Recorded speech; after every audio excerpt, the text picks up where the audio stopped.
Okay, let's see. Good morning, good morning, good morning. So I'm trying to give Andy a chance to try and redirect. That's what we're doing here. To see if she can figure that out, because she wanted to try and see how that works. So I figured that I'd give her an opportunity to, well, give her a place to redirect to, and Andy would be the crafty witch, which is awesome. She's very awesome. I'll be hanging out with her and Katie from Greenland later today. Today is just, it's morning for me now. It's 8:52 a.m. and it's about, was it 10:30 p.m. my time? When we're gonna be hanging out together over at Katie's. But for now, I want to hang out with you. It's morning. I already had some coffee. Um, so I don't, yeah, I'm not going to have any more coffee. I already had coffee. I've been up since 6:30, I want to say. And, well, yeah, I got ducks. There we go. We'll see what Andy does, if things work the way she wants it to. And if not, then it is what it is. Yeah, she wanted to try, and she hadn't figured that out yet, since that's fairly new feature. And I have no idea really what I want to be working on, so I'm just gonna get this one out by default. And maybe we'll figure something else out as we go. But I think the lava poncho is a fun thing to work on because it really looks pretty. So that's what I'm gonna do. The real devil. Very nice. Well, thank you very much. Good morning. How are you doing? Or is it evening for you? I am in Sweden. For me, it is morning. Very much morning. Let's see if I can untangle myself here. So this is a poncho. And it is lava inspired. I have a little thing for the volcanoes on Iceland. I do love the volcanoes on Iceland. And watching lava rivers is very mesmerizing. I do love to do that. So I do that very often, or at least when there's an active volcano. And currently there's no active volcano. I did have this project in mind for many months before I was able to start it. I got the yarn for birthday in February, but I didn't allow myself to start this project until the actual volcano erupted next time, which was April 1st. So I had to wait between February and April before I could start this project. And it's a color changing yarn, so it's I am not doing anything with the colors. I just go with the flow, and it's turning out awesome. You're Italian, Swedish, Norwegian, and German, American, Indian, and English, but you are in Chicago. That is a mix. As far as I know, I'm pretty Swedish. I'm not 100% Swedish. There is some grandma, some great grandma somewhere that was Russian. I know that much. Other than that, I haven't really found anything that I think is not Swedish. But I have never done one of those like ancestry DNA tests. Because I don't think they're gonna tell me much more than, well, yeah, nothing really, to be honest. I think they're gonna tell me I'm Scandinavian.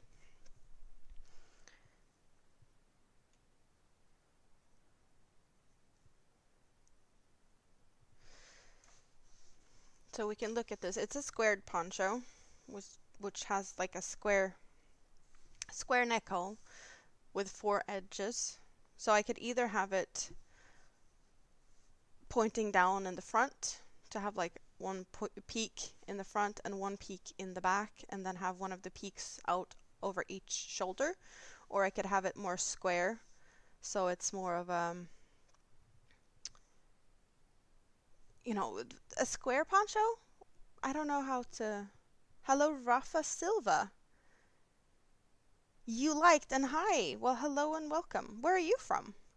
We're talking about where we're from here a little bit. It's kind of funny to hear where people are from, because I am in Sweden, and most people don't think I'm from Sweden when they first come across me, because I don't sound Swedish, which I'm okay with.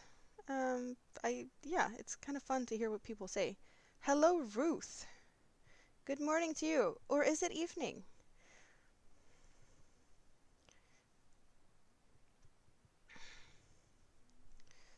So this is what I'm working on right this minute. This poncho. I have. Let's look at it. I have this much yarn left of one of the cakes. Can probably barely see that. Andy managed to join us. Yay, she managed the redirect, because I see that Andy just joined with all her friends, which is awesome. Really, really awesome. She made it work. So this is the yarn, or the leftover of the yarn. Hello, Moonrose. Welcome in. Still a little bit left of the colored bits, or like the multicolored bits, and then we have solid black and solid red in a bit. So the cakes are shrinking quite some. I have a feeling though that I might need to get some more of the solid colors, because I think that the poncho might be a little small when I finish, but we shall see. That's just a feeling I have that I might not have.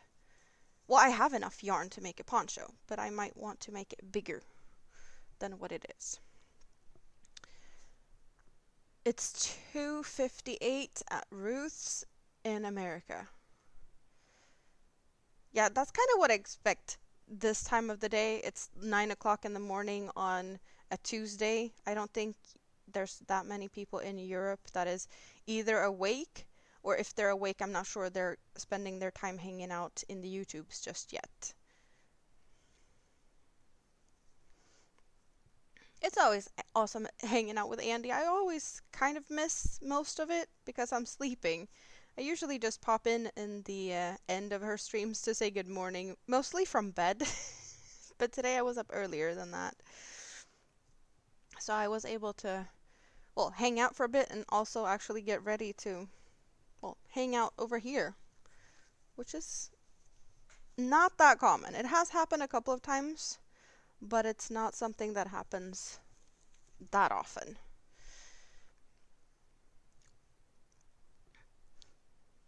Thanks for the thumbs up, you guys.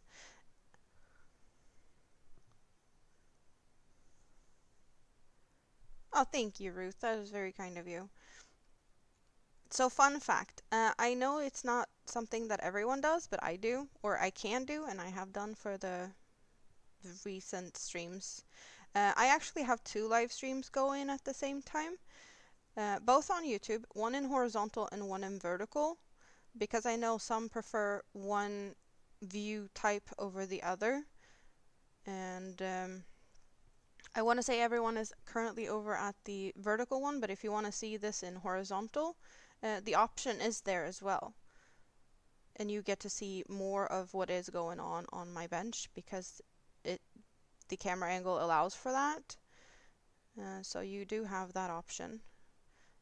And in, you know, sometimes people are in both sides and chatting, so you might not see the other people I'm talking to because they're on the other side. But at the moment, as far as I can tell, the chatty people is on the vertical side, so you're not missing out on chat. Just, you know, a little FYI that you can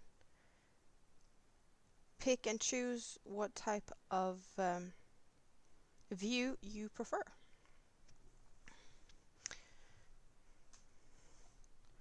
The vertical is very kind of zoomed in, if that makes sense. and the horizontal leaves room for to show more. Yeah, you take the doggies out. That sounds like a good plan.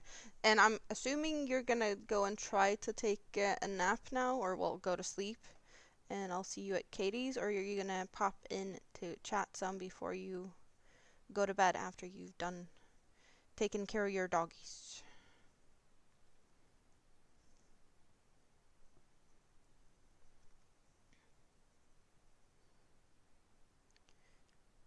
I'm I was live Sunday and I did ducks. That's why I was asking Andy about, the size of yarn that she used, or if she's using, different types of yarn. Because I made this one. This is like the same size type of yarn that Andy uses. But I also had some extra of like a jumbo yarn, so I made the same duck pattern in a big one for funsies. They turned out really cute. But I have fluff all over. Like, Andy, how can you cope with all the fluff? It's too fluffy all over the place. I don't do that many stuffies. Occasionally I do them. I did a jellyfish kind of recently, but most of the things I do is like blankets, ponchos, dresses, wearables, some other, small bits and bobs. But I don't do um, that many stuffies. From time to time I make some. When I were more regular and streamed every Sunday, I did a new friend of the week. So from, during the week I made a new friend for every Sunday. Ooh, a new subscriber, obsessed with horror. Thank you very much. Your posh doesn't fluff as much. Well, I guess it depends on what type of yarn is being used, and also that I'm kind of like not allergic to fluff, but every little bitty type of fluff I see, yeah, I might complain about it. And you might not, I don't know. I feel like I have some yarns that fluffs less, but it also like some different colors can fluff more or less than others. Do you have that issue too, that some colors are more fluffy than others?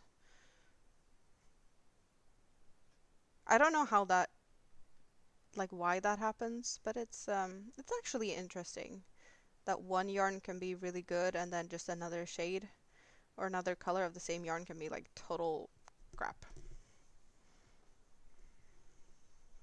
The pinks and reds fluff more for you?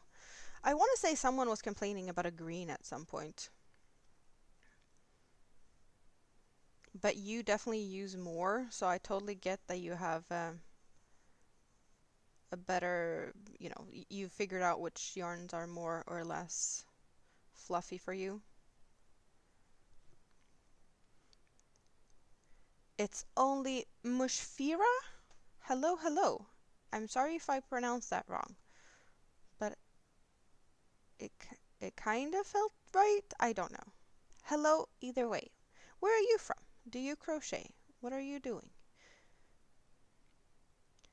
I am working on a poncho. My lava poncho. It kinda is supposed to look like lava streams. Or that's the inspiration of it. Think, where is it? I have this little cute mini volcano that I made. So I have this mountain which has a snow-covered peak, and then when it erupts, it turns into an erupting volcano, right? And that's kind of the thought I had. Let's just move it over here. So we have the white representing the snow-covered mountain, and the white goes down through grays to become darker grays, and then at some point ending up in being black. And then we have the yellow lava trickling down, becoming more of orange, and then red before it cools off. So I'm kind of like simultaneously doing both of these to create this poncho, which it kind of is turning out really, really cool. And it is reversible. As you can tell here, you have like the lava going down on this edge, and on the back side it actually has the mountain being more of the edge. In the center here where we have this like continuous lava flow going down, on the back side it does have a little bit of a different pattern. It's kind of squared, um, which is looking kind of cool, but it is reversible. There's no ends or stuff to worry about, or like an ugly behind side, um, which I think turned out really fun.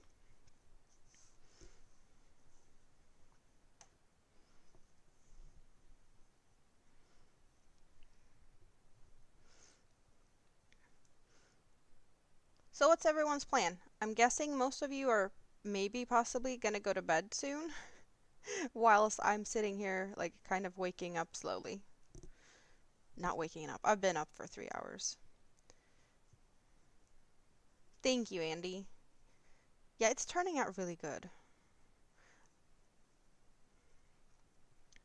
It takes a lot of time though. The yarn I'm using is really thin cotton yarn, and I'm using a 3.25 millimeter crochet hook, which is kind of tiny. In some eyes, I know Andy is, yeah, working with the thicker yarns is using a bigger hook, and that works up fast. I've been working on this since April 1st, and it's really fun to see people coming in that has been, popping in and out and is regulars here. Um, they're loving the progress, to see how it's turning out, because it's kind of fun to have things that, you see them grow and you get to be a part of the journey.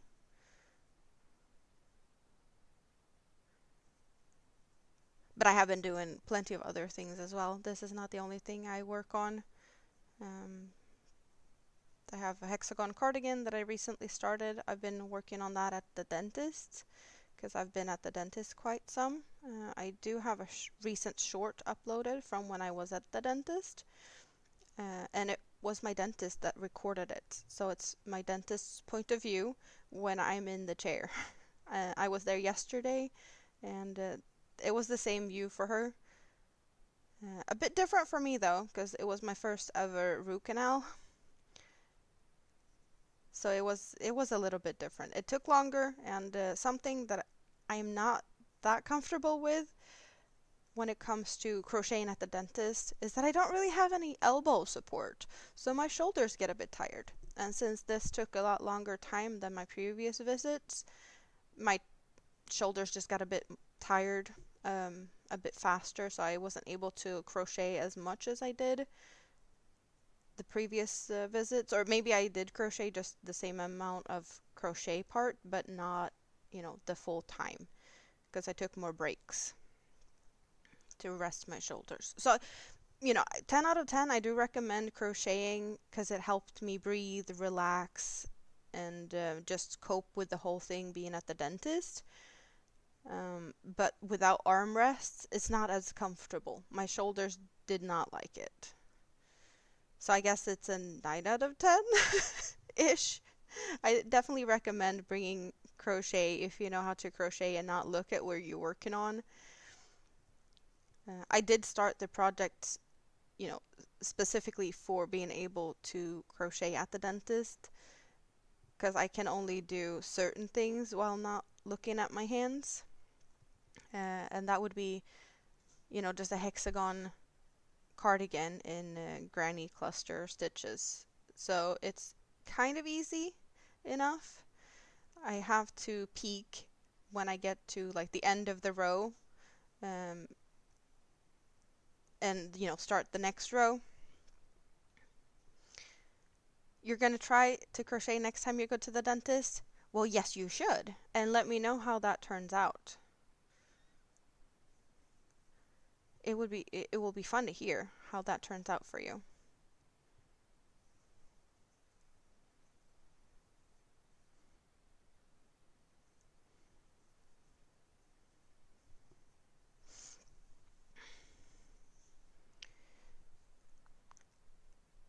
I want want to finish this, but at the same time, like I don't want to finish and realize that I need to purchase more yarn for it. It's both like exciting and discouraging because I'm on a like, you know, shop my stash 2025. I'm not supposed to order yarn. I do have a few exceptions to the rule. Like if I get, birthday present, gift card, Christmas present, this is yarn money. Yes, I'm allowed to purchase yarn. Um, if it's for a commissioned project, um, and I don't have the yarn needed, yes, then I need yarn for that. If I would purchase yarn as a gift for someone else, like a birthday present, that would be fine because it's not for me, and I would probably buy that person a gift either way. So just, if they like yarn, they like yarn. I can't do anything about that. Good morning, Manuela. How are you doing today? You don't crochet at the dentist, Moonrose? Have you ever tried? Um, what was the other exceptions to the rules? Well, in this case, like, it's kind of borderline. Because if I feel like this is not big enough, I might want to add more yarn to it. But if I have a project that is, I'm almost finished, but I run out of yarn, then I might be allowing myself to order more yarn for that project. But would I consider this being finished when I run out of yarn? Possibly. If I want it bigger just for my own, aesthetics or something, um, it might just have to wait. It just totally depends.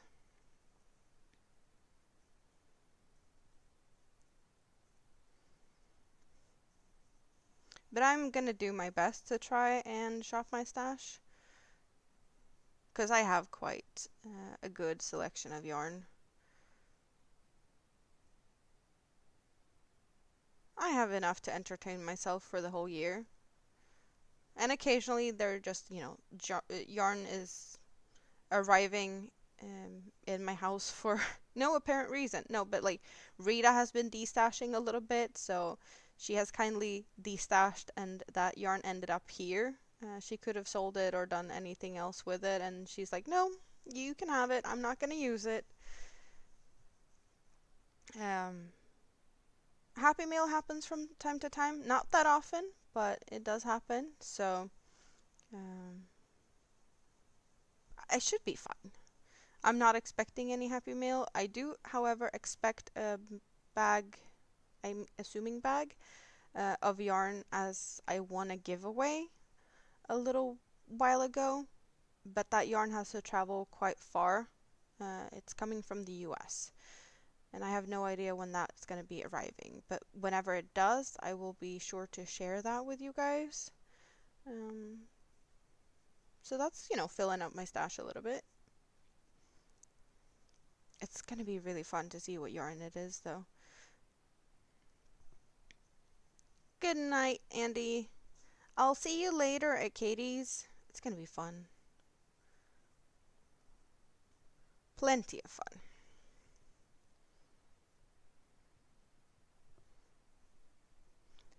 No, I'm not talking about Jessica's. I won a giveaway at Jaxie's for her.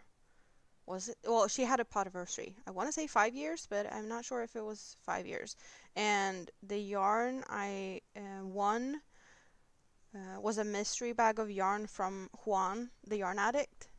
So it's whatever he decides to pick and send.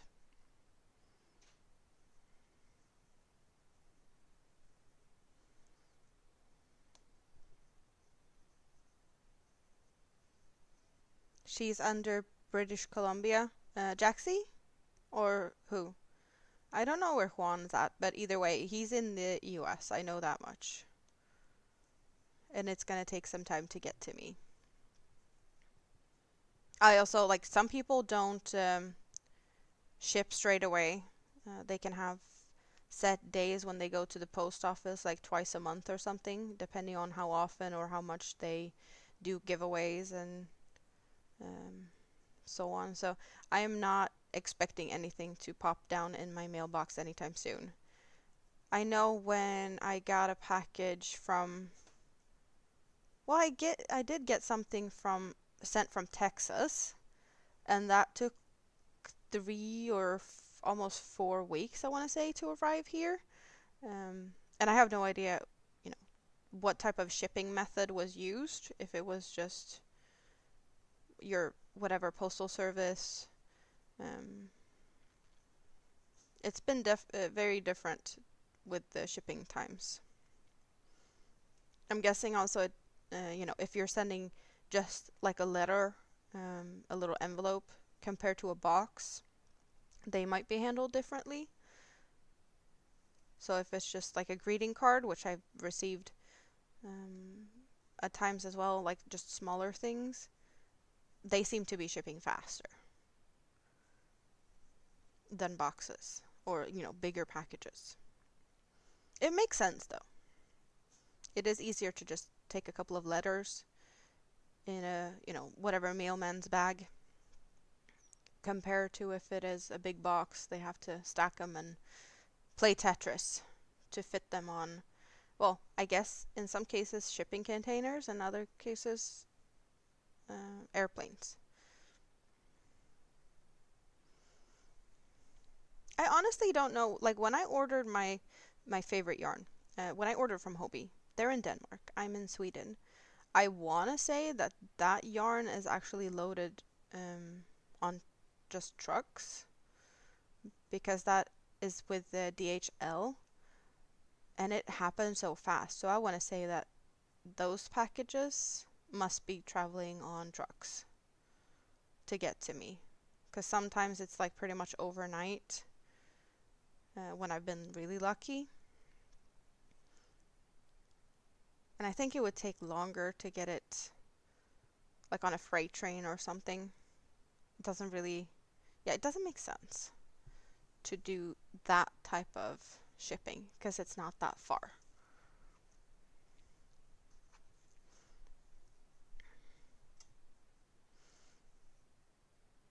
I'm curious, since Andy redirected, I wonder how many people are sleep lurking. Because that happens. That is a thing. For sure, a thing here. People fall asleep. I've been told that I am keeping people company very often until they fall asleep.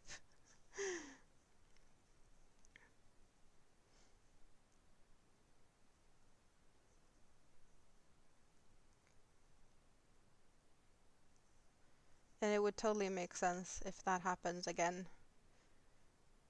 Now, like all Andy's sleep lurkers are still here.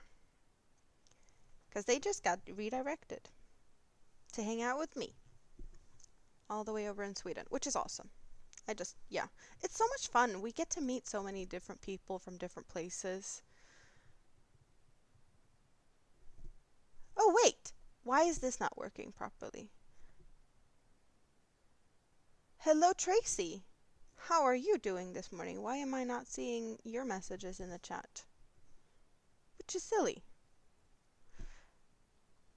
It's been working good so far with the whole thing. No, that's weird. Okay, so I keep it like this then.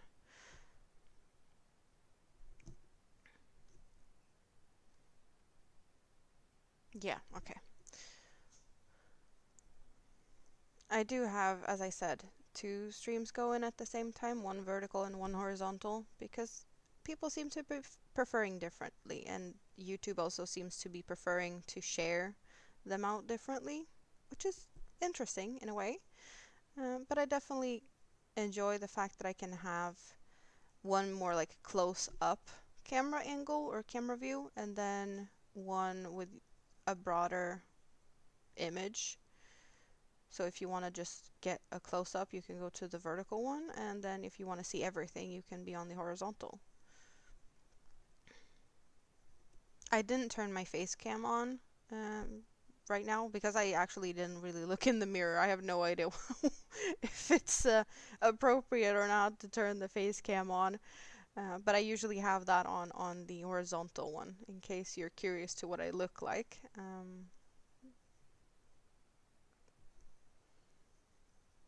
You're good except it's 2:20 a.m. and you're awake. Is that because you haven't fallen asleep or because you have been waking up and can't fall back asleep? I'm happy to keep you company either way, you know? I'm happy I can entertain some night owls from time to time. It doesn't happen that often that I am this early, but well, today I'm this early and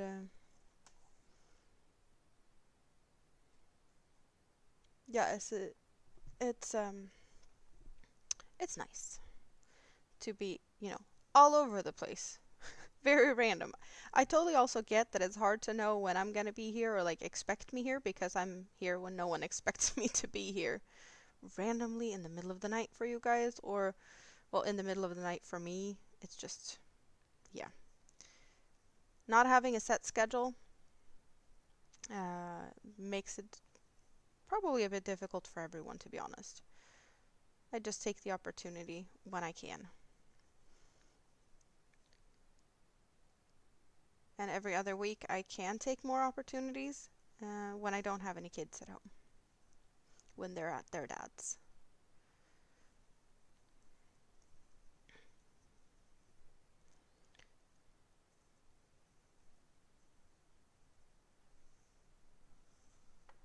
I need some water.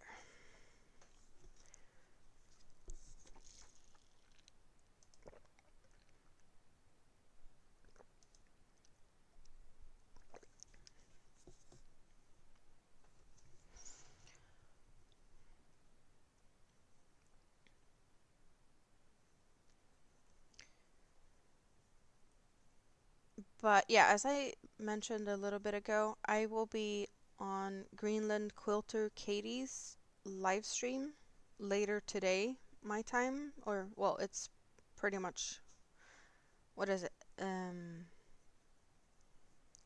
I want to say 13 hours from now. Yeah, about 13 hours from now. I'll be on panel with Katie, Andy, and I don't know how to pronounce her name. I want to say Chandra, which is a new face to me. I've never met her before, so that's going to be interesting. And we might make it into a regular thing, like a once a month panel thing. So that's going to be fun to see how that turns out. As you can tell, Greenland quilter, she does quilting and a lot of other things as well. It's kind of cool, she's in Greenland, I'm in Sweden, Andy's in the US, and wherever Chandra is from. It's just fun to have a mix of people from all over the world connecting like we can do on YouTube. But I'm looking forward to it. It's going to be fun. Meeting new people.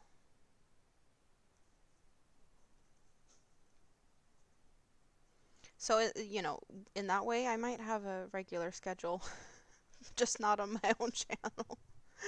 Once a month. Maybe I should at least try to do that for myself. I did try to do like every other Sunday again before I did every Sunday, but I've been trying to do every other Sunday, and that has it's been a little bit up and down on that.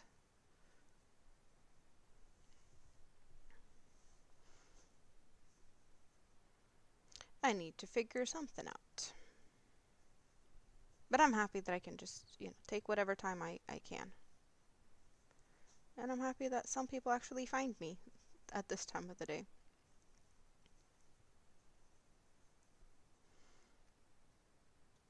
Even if you're gonna fall asleep with me in your ear, it's perfectly fine.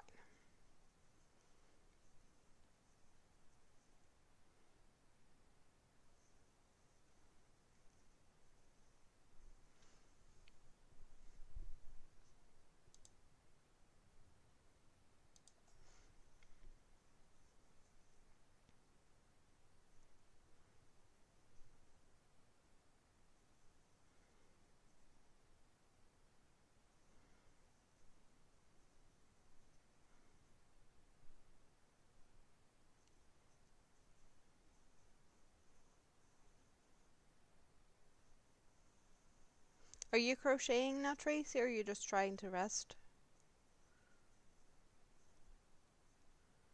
And Moonrose, if you're still here, what are you doing? Shouldn't you be sleeping at this time as well?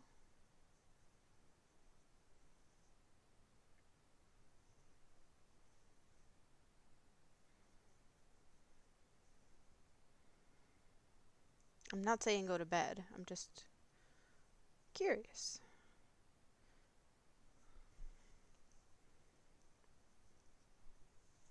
You're thinking about going to bed? Well, that's a good thing, I guess. To at least have considered it. Once or twice or maybe even 3 times.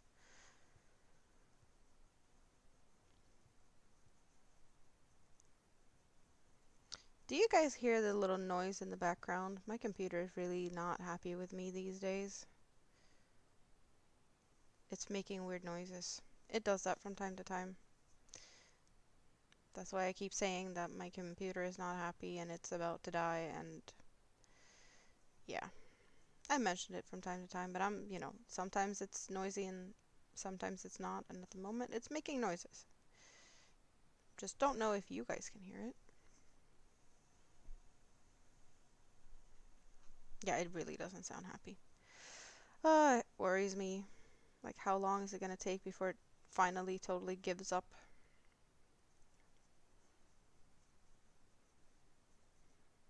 I have a color change. A little tiny, tiny knot. So what do we have now?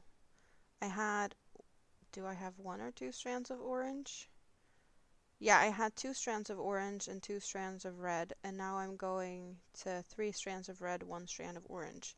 Next color change of the red yarn will be just solid red. It really feels like we're getting closer and closer, and I just want to crochet faster and faster to get this one finished. Because I want to wear it. It's going to be fun. When I can finally wear it, and hopefully it's going to keep me warm like summer nights. It's nice and thick, but it's not too thick since it's cotton. I want to say it's going to be good enough, just good enough. Not too much and not too little.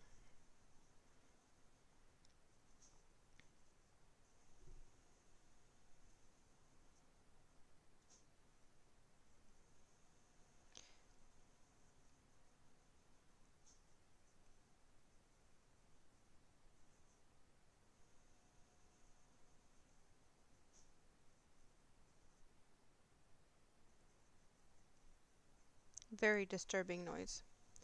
Oh well. As long as you can't hear it, it should be fine. I think.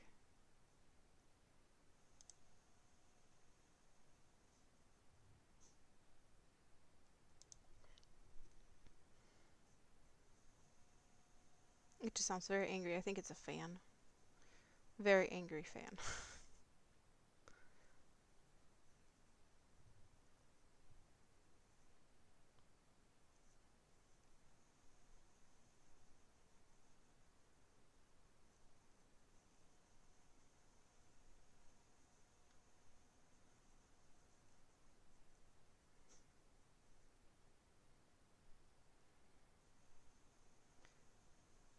You think I should vacuum the back of the monitor to get rid of dust? Oh no, that's not the problem. That is definitely not the problem. I regularly clean out my whole computer. I take it totally apart and clean it from things. So that is, yeah, it's recently I did that last time. It's also not the monitor. I have a stationary and 2 screens. They get regular cleaning. It's a fan of on my graphics card. It's just not working properly, and to replace the whole graphics card, which is probably what I'd have to do, it's not cheap, and currently it's not something in my budget, so I can't really do much about it. I just have to hope it doesn't totally give up on me before I can manage to save up to fix that.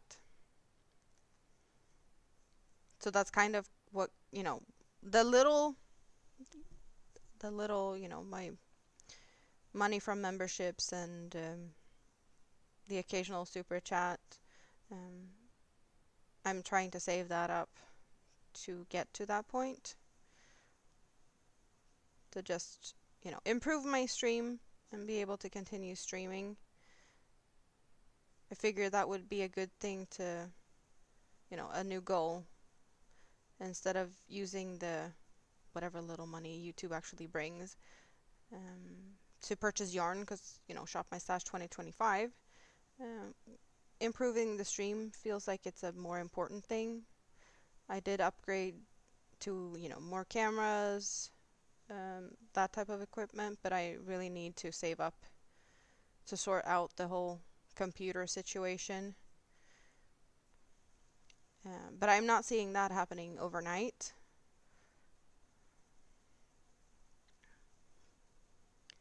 Especially since I'm not the type of streamer that just, people are throwing money left, right, and center. So it's going to take me a bit to save up for that, but that's what I'm trying to save up for. Bigger streamers definitely get that like pretty much overnight, and I'm not that. But I know I'm not the person to sit here and like, give me donations for this, right, and that, or I'm going to do giveaways. You have to pay to participate. Like, that's just not me. I never expect people to do anything like that. I just, whoever really feels like they want to do that, thank you very much. And I want to make sure that it actually goes towards something that will make a difference. And in my case, improving my equipment so I can provide better content just feels like the thing to do. Because that's what you're here for, right? To hang out with me, and I want to be able to do that. I want to hang out with you. That's my thing. Hanging out, crocheting, having fun. Some conversations about very random things. But I hope you enjoy it.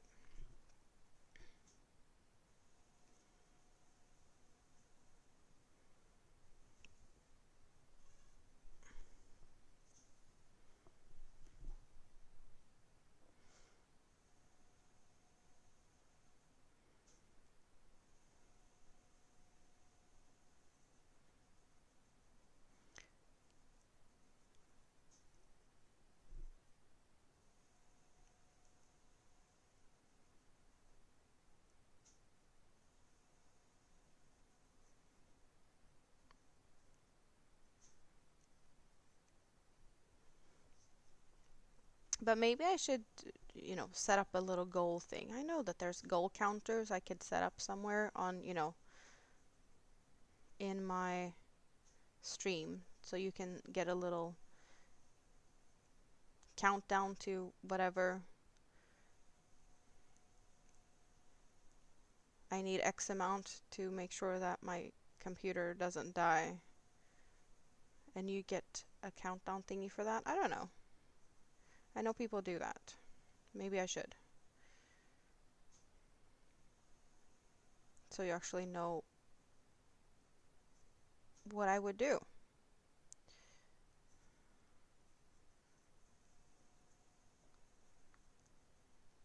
With donation and, all of that stuff.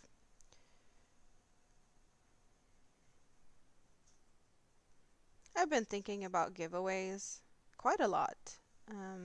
I would love to do a giveaway at some point. It's just shipping and stuff is, yeah, and it's not in my budget, unfortunately.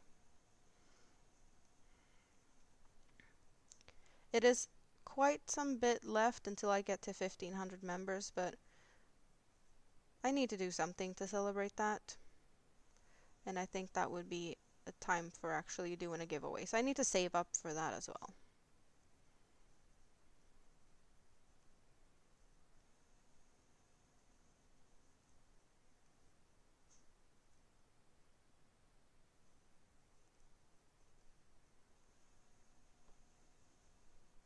You agree?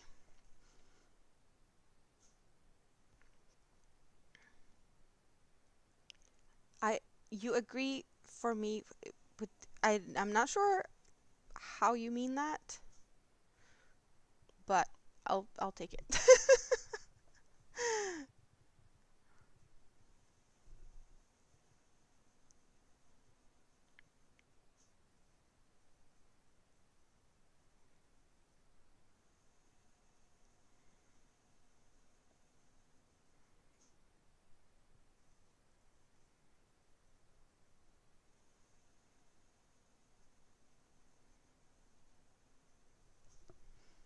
Let's see if I can just.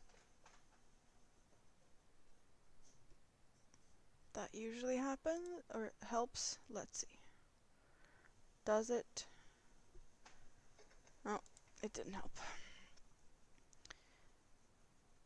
I have a few tricks to make the sound stop, but it clearly, yeah, it definitely didn't want to help.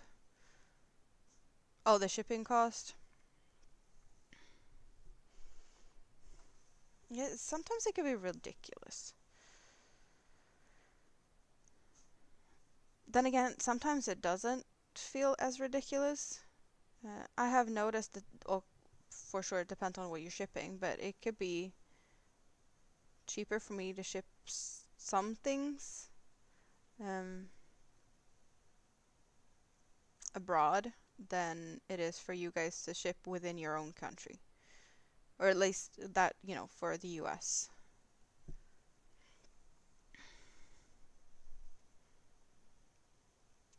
Oh, you found your way over to the other side, Tracy? The other stream? Or the other view? My guess is that you might leave a thumb up on that side as well, which is very appreciated.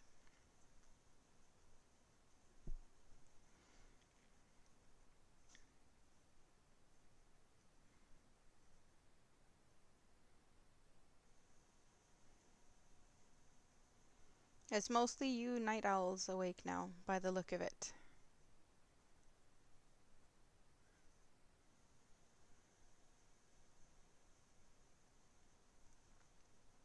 Perhaps we get some early birds waking up soon. Or at least like on the Europe side of things here. Still very early.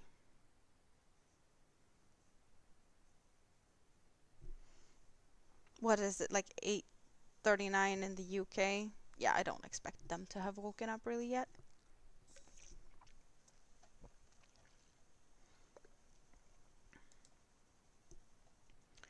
But let's click some buttons and share myself out, because I didn't do that. Which, yeah, everyone should know by now that I never remember how to. Or, well, I know how to, but I just don't remember to do it.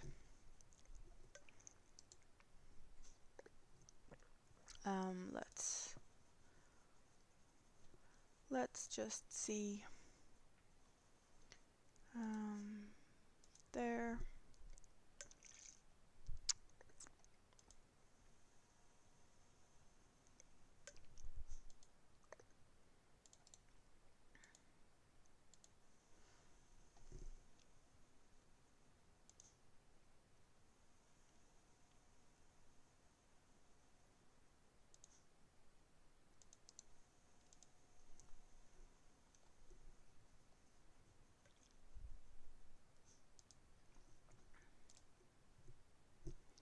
And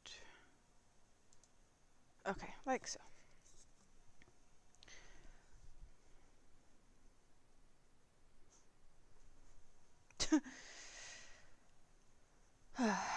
This is really bothering me, but it's fine. It's fine. My poor computer.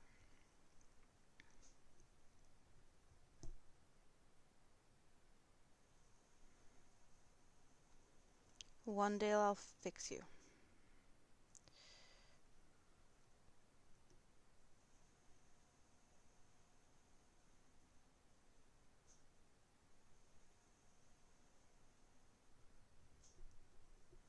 Maybe, possibly, hopefully.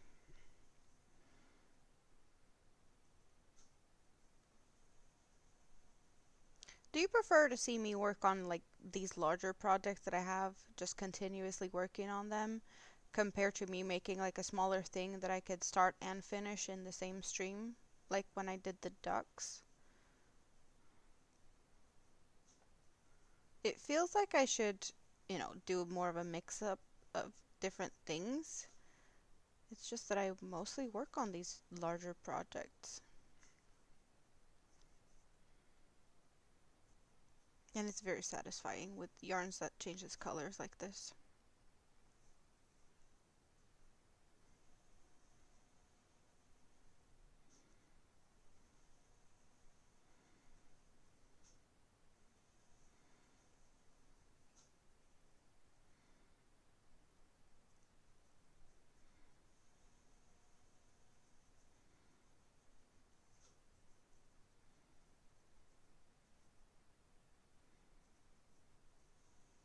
Quack, quack, quack, honk, quack. Yeah, did you see the ducks, Moonrose? I want to say you were here to see them, but I'm not sure. Because I did ducks the other day. I did small duck and big duck. I want to say you were here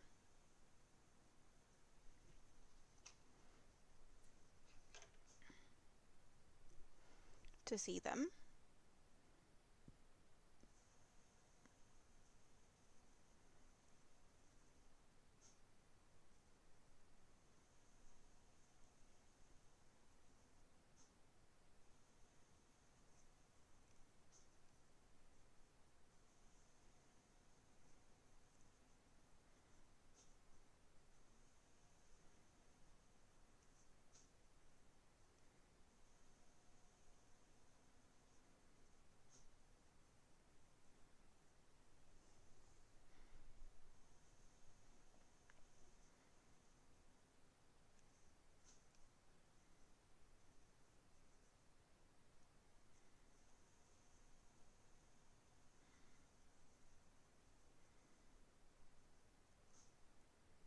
Oh, you saw some of the ducks.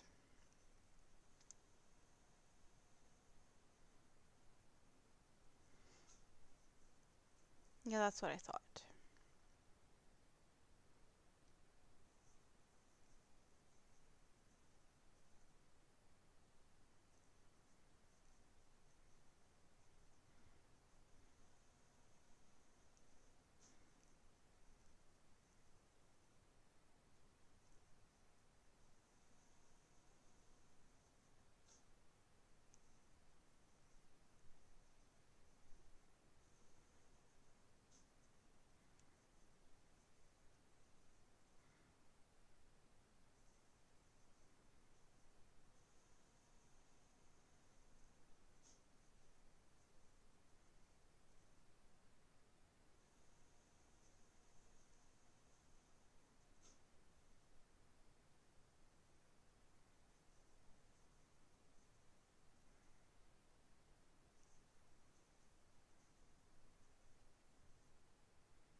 In a way, in one way, it kind of feels a bit soothing to just sit here, relax, and not say anything.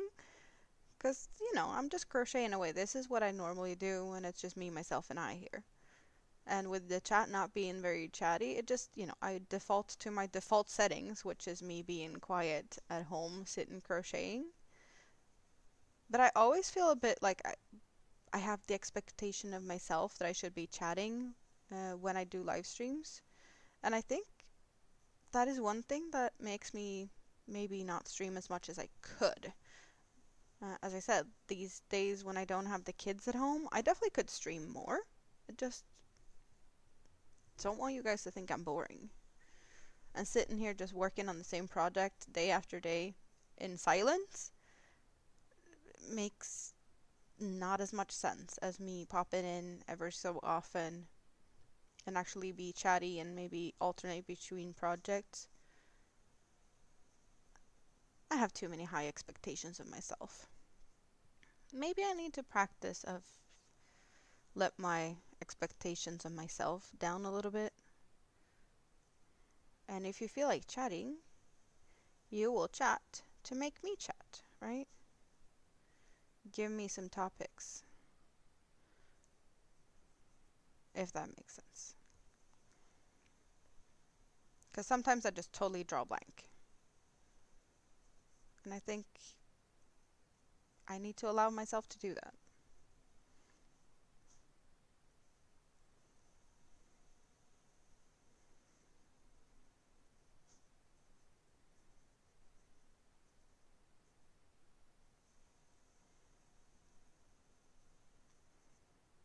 So what projects do I currently have to work on? I need to remind myself so that I may be able to finish something at some point. Well, this one's going to be finished fairly soon since I keep working on it. But I have the hexagon cardigan that I was working on at the dentist. I did start the second panel for that. So both sides. So that one should be able to finish kind of soon. I still have a couple of dentist appointments to go. And then, what else do I have? The big blanket of three different yarn shades. I have sunflower. I have a dress. I have Godzilla. I need to make 2 turtles. Possibly 3.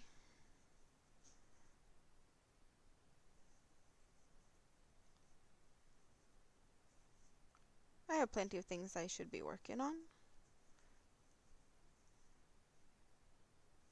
This is not one I should prioritize. I just want to do it for my own satisfaction.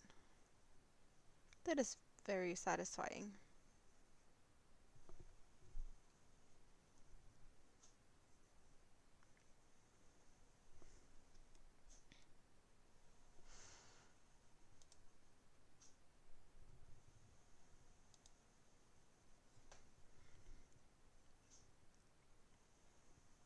Well, there's more people watching than I totally expected. Uh, who's out there? Who is hanging out in my scrap basket? I hope you're comfy, lurking good, maybe tucked down, letting me lullaby you to sleep, even though I don't sing lullabies, but talk you to sleep, possibly.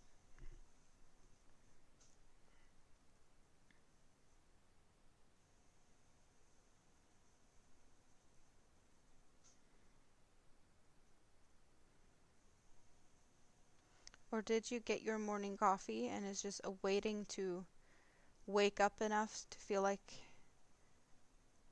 you're waking up enough to talk? Because some people definitely don't talk before they get coffee, or like really grumpy before coffee.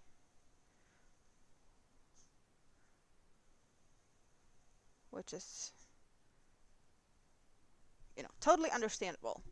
I do prefer myself after coffee, but I don't drink coffee every day. Sometimes it just can't be bothered making coffee.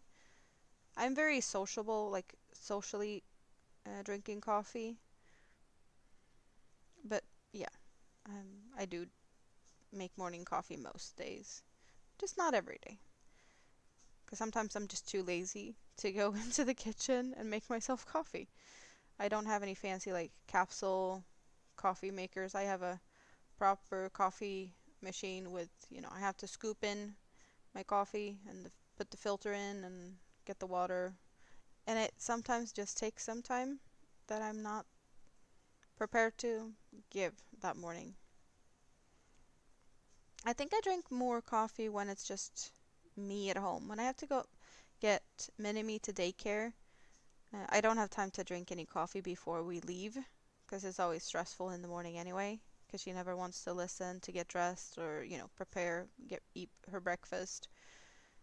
And when I finally get back home after leaving her, um, I had about an hour walk in total.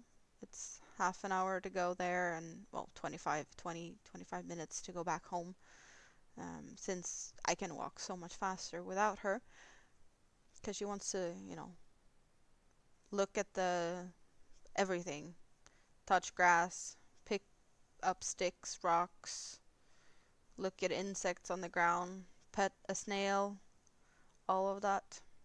So it just takes a longer time to walk with a 5-year-old than when it's just, me on the way back home. But at that time, I'm usually, awake enough to not feel like I'm in the mood for coffee. Um, Not as much as when I'm home alone.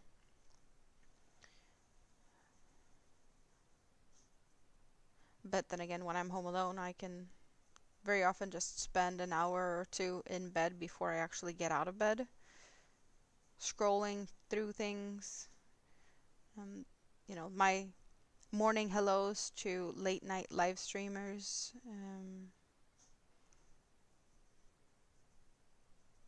Yeah, I'm usually a bit lazy.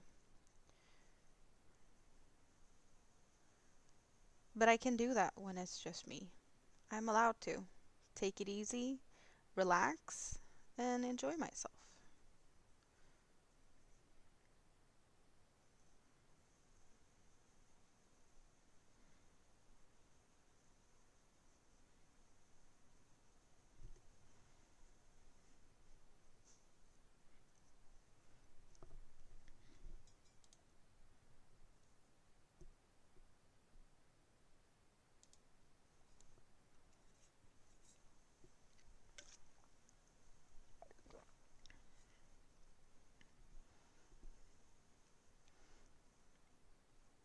Are you a coffee or a tea drinker?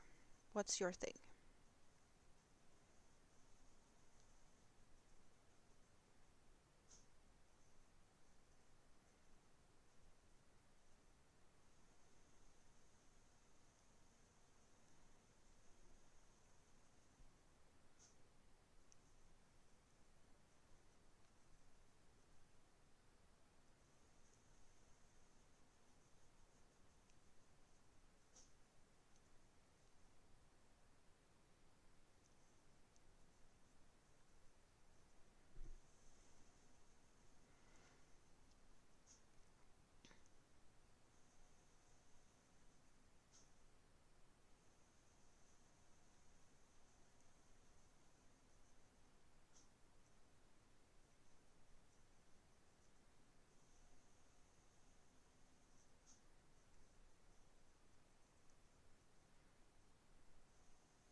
It looks like the weather is going to be really nice today. I have a feeling this is going to be a good day to hang out for a little bit on the balcony.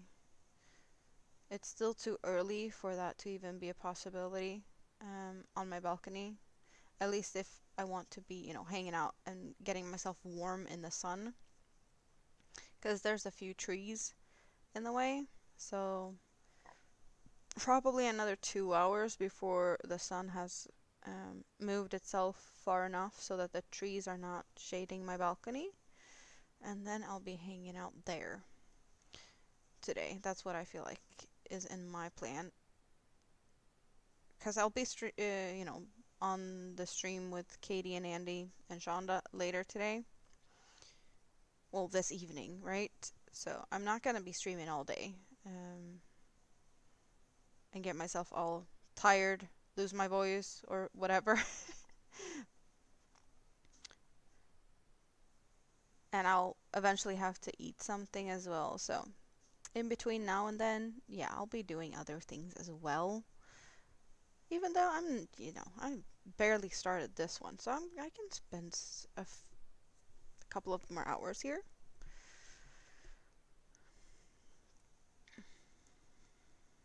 And keep people company as they wake up, possibly.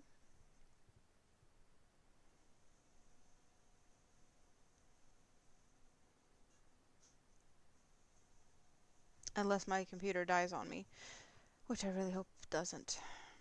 I'm gonna do some quick fixes to it later, I think. See if I can get it to behave slightly better.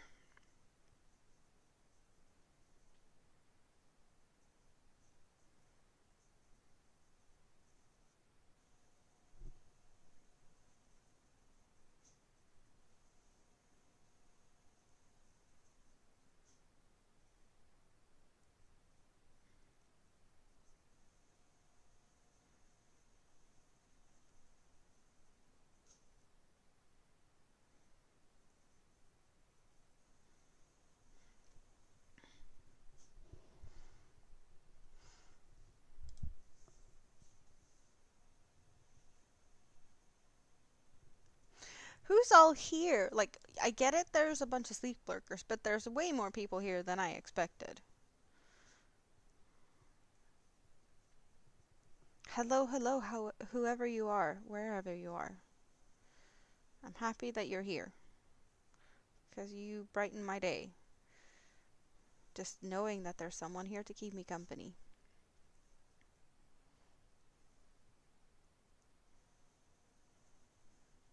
Moonrose is here. So what are you doing? Instead of sleeping, are you crocheting or something? It's always kind of fun to hear what you guys are doing while you're hanging out here with me. I feel more and more people are using me as like body doubling. You get some cleaning done, keep me as company in your ears. There's cleaning, there's cooking, there's yard work. Some people just use me as a, fall asleep to conversation company or something. Maybe I need to start using the hashtags of like body doubling and whatnot. Maybe more people would find me. You're playing a game on your fiance's phone? Is it one of them cute little like just phone games?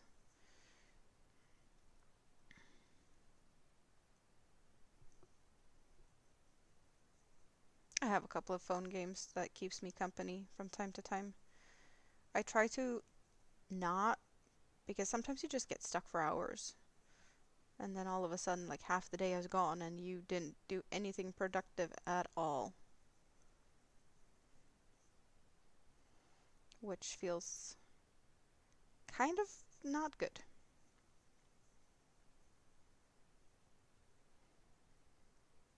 Grocery shopping mobile game. Okay, so how am I supposed to do this now? I always mess up when I change rows, but at this point the black yarn needs to be in front for the next row. So leaving the black in front as I close up this row to make the last few stitches here in the red, preparing that one for next time I get back to the red side, like so. And then pick up the black, but I need to leave the red in front. This is always tricky. I've messed up a couple of times here with my row changes, and I prefer not to. Oh, you're at the grocery store?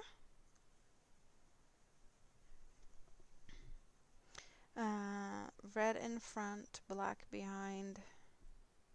Good morning, David. How are you doing? Did you have a good night's sleep? I was early today. Um, because Andy was she was live when I woke up this morning, and we've been talking about like how you redirect the people in your, well, in your stream watching. And she had tried to figure that out. So I figured, well, let's go live, and she has somewhere to redirect to. And she could try it to see if she figured it out, and she did. So that was nice. And then I'm just going to be hanging out here for, I don't know, until I get bored. Not a lot of people awake this time of day, so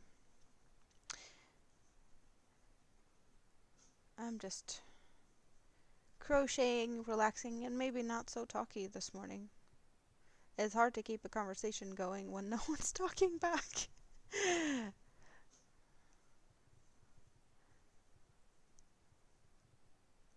But this is more of me just sitting here crocheting as I normally do. Maybe, um, you get more of a view of how things are. Because I usually don't talk to myself. When it's just me, myself, and I here, I'm sitting here quietly just crocheting. Usually watching something or like audiobook or something in my ears.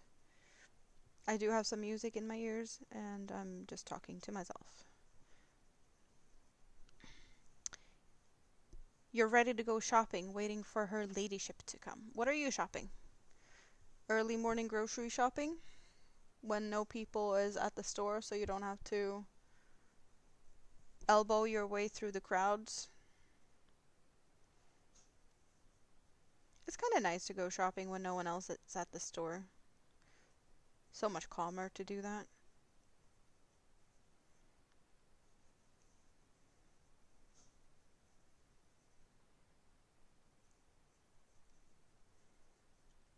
Yeah, it's 9 a.m. for you. It's 10 a.m. for me.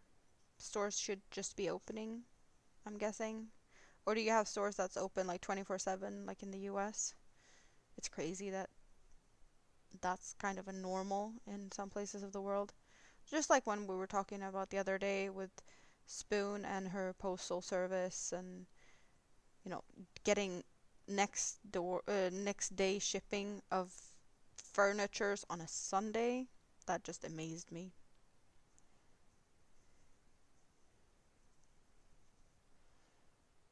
Here, we're lucky if stores are open on Sundays. Not all the stores are. And on Saturdays, like their store closing around, I want to say like 2, 3 p.m. On Saturdays they close. Oh, yeah, not the grocery stores. They're usually open until 9, 10 p.m. ish. Um, that's a more normal um, time for stores here. I want to say that some of the grocery stores open as early as 7 here. But, other stores, clothing stores, toy store, liquor store, that all like opens at 10. There's no point in having things opening earlier. There's the around the clock gas stations sprinkled out. We have one in the town I'm in. So there's only one place to go for 24/7 service here. I don't even think McDonald's is open 24/7. I want to say that they close for a few hours in the middle of the night between is it between 3 and 5 a.m.? There will be people in the store for or cleaning the whole place through, but they're not servicing people. But yeah, I have one McDonald's with fairly decent opening hours compared to everything else, and that one 24/7 open gas station, and they're like next to each other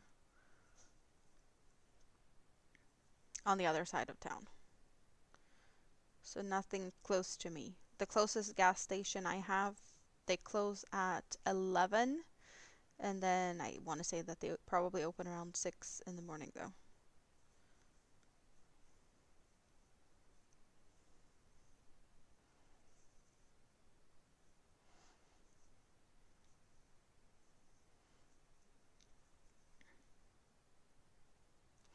Oh, and my root canal yesterday went good. I wasn't like I had never done a root canal before, so there was things I wasn't prepared for, but I was, everyone's like, "Oh, root canals are so bad. They're so bad." Yeah, the worst part of it was like a smell and a taste. Um, but the whole rest of it wasn't as bad or too bad, not compared to like a regular dentist appointment. She actually used less numbing on me for this than she's done for some of my other appointments recently. Um, so I don't really like, yeah, it takes longer. There was a few things with it that wasn't that pleasant, but it wasn't the worst experience I've ever had. So you guys have hyped me up and scared me to be like, oh, root canals are the worst. Not really. It's like the other stuff. I was crocheting. My dentist enjoyed it as usual, and one of her colleagues came in to ask her a question.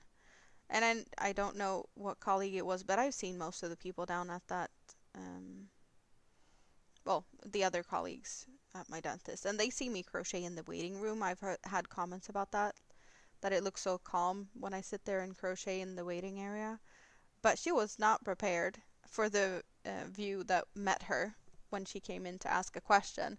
Because she asked her question, and then she's like, I've never seen anything like this. This is amazing. She thought it was really cool. And my dentist laughed about it. You have a nice day, David. Thanks for stopping by. Hope you have some good shopping. Oh, you're gonna go for a trip next weekend? To see your girls and your grandchildren. Oh, that is exciting. So, packing plenty of clothes and yarn. How long are you gonna be gone? And is it a like long trip? Is it a road trip and you're gonna crochet in the car or something? Or on a plane? Or like how far is the distance? You probably need some good travelable projects for that, right? You need some hooks, some yarn, and something like a project that you know you can do on the go. Working on a big blanket is not something you do for like big travels. You can make a bunch of squares though, and then you attach them together at a later point, because those travel good. It's a 7 hour trip in the car, and I hope you're not the one driving so you can crochet for those 7 hours. I'm guessing you're gonna take a break or two along the road and just stretch your legs, but 7 hours is doable in a day, right? So you don't have to stop and sleep somewhere on the way.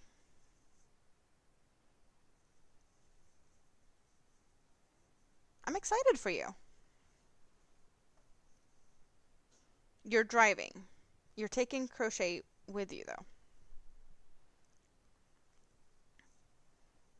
Is it time for bed soon, Moonrose? 2:10 a.m.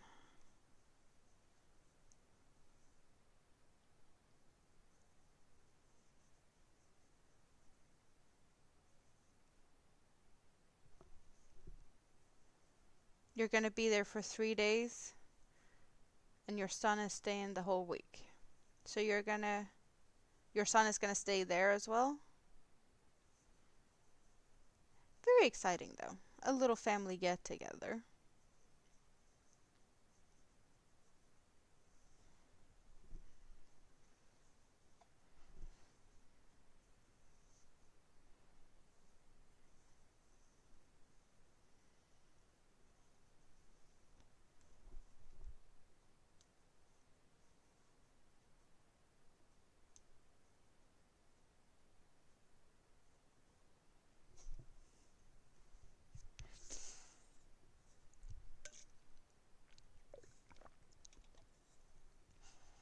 I feel slightly like sore or bruised in my mouth, but it's not bad at all. It's just like the other times with I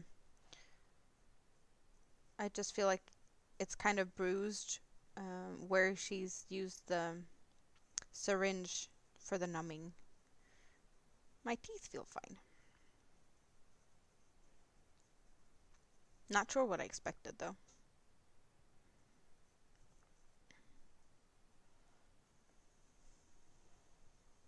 She's bringing him home. Nice. Is it a special occasion for the get together, like someone's birthday, or is it more of a we haven't seen each other for a while, let's get together? Or like a holiday? We have, um, well, you'd probably call it a bank holiday or whatever. Just everything is closed. It's considered a Sunday here on Thursday. So Thursday, everything is just closed and people are off work.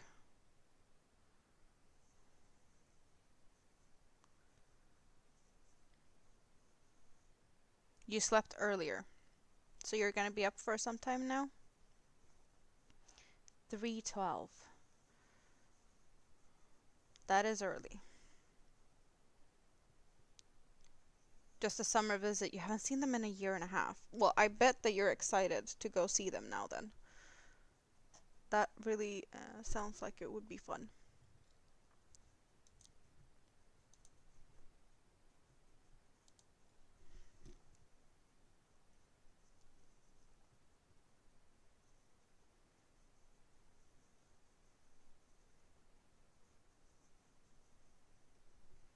I'm happy for you that you get to visit family and you haven't seen them in a while.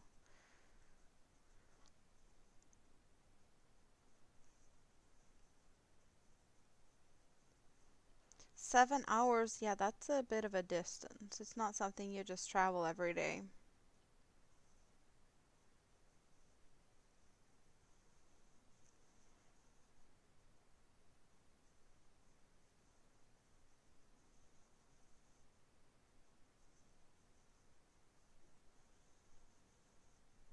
Oh,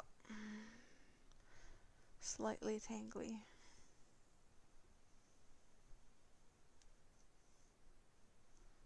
Also going to see two of your friends that's like your sisters. Your adopted sisters. You adopted them to be your sisters. I have my best friend is like that. She's my big kid's godmother, and she's the sister I never had, kind of thing. We've known each other since we were kids, and my kids call her Auntie. I don't have any like biological sister, but my dad's girlfriend since many, many years. They've been together for over 20 years. She has three daughters. And yeah, so they're my like bonus sisters or stepsisters or whatever you call it. But yeah, we've never really been close.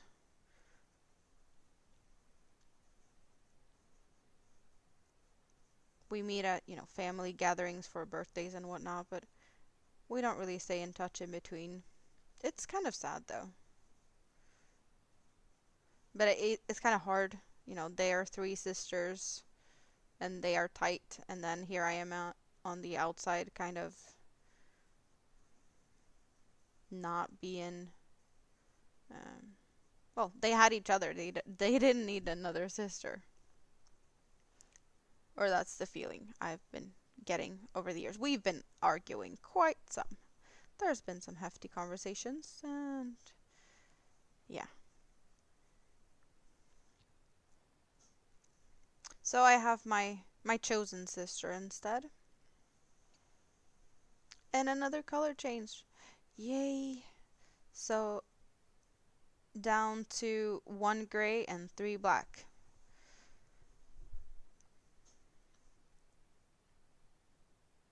We're getting there. Closer and closer to finishing. So it's gonna be a while till the next color change now.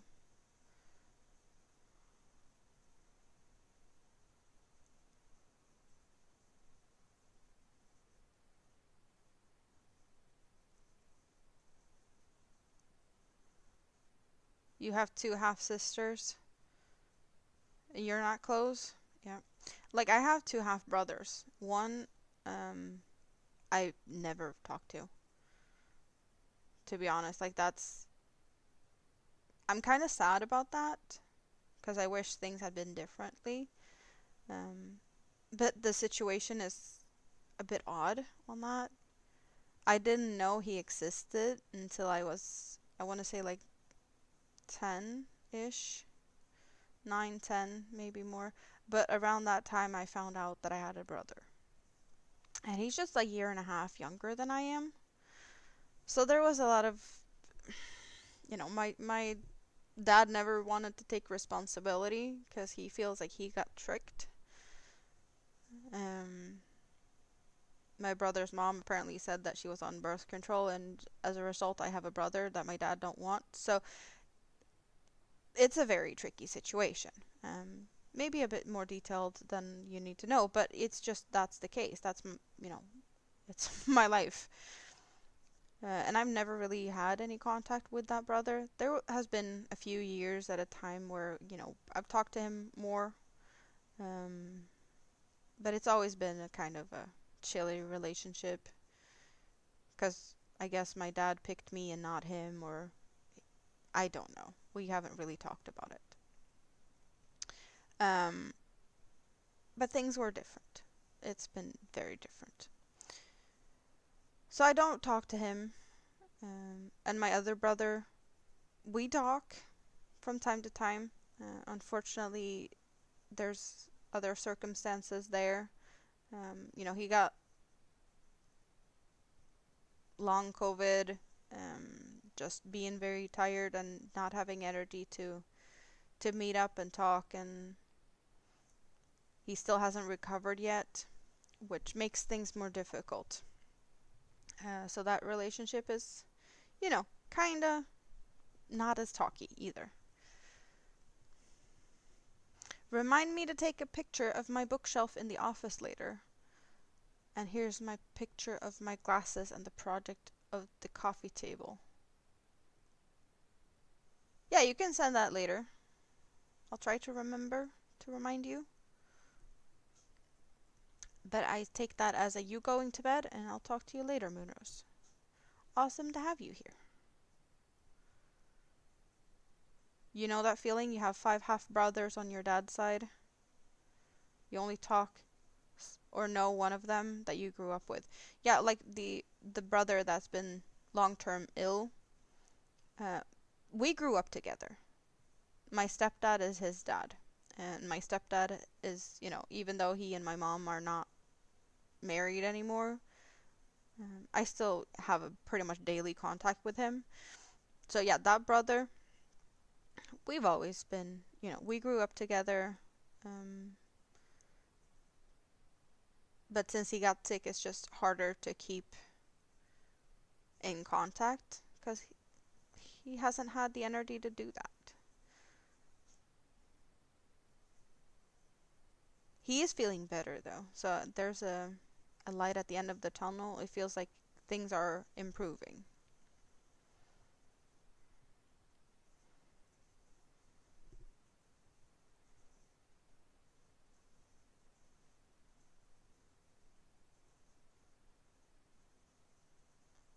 Yeah, look at later. I'll do that. See how the red and the black together is so much more interesting to look at compared to like these lighter colors. Even though you do see that there's something going on, but the contrast is just getting better and better, and this is really poppin'. Really enjoy the look of this.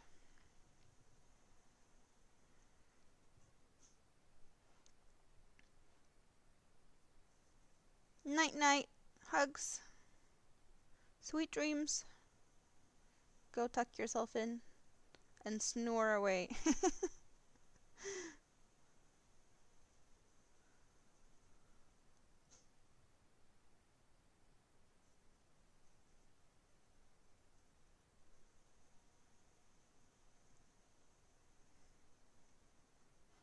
I love how she does that, gone. And then she's gone.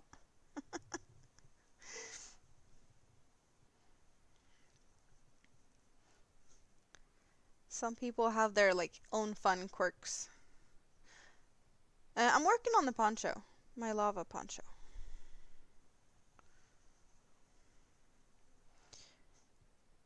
So it's supposed to, well, it's inspired by lava rivers flowing down a mountainside.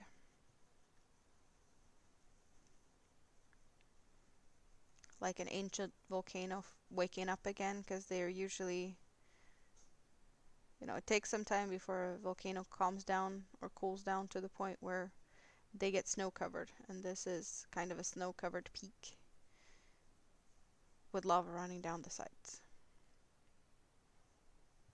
Or before I go, you should try with the cookie yarn. What should I try with the cookie yarn? I'm working on the hexagon cardigan with the cookie yarn. I have two sides of that working on. This is cookie yarn in a different colorway. It's a very pastel-y colorway. It's very fun colors.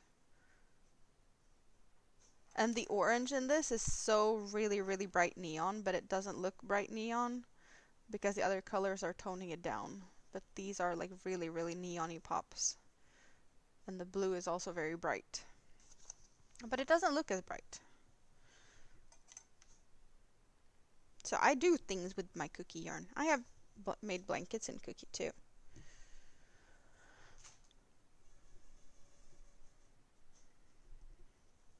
I like cookie.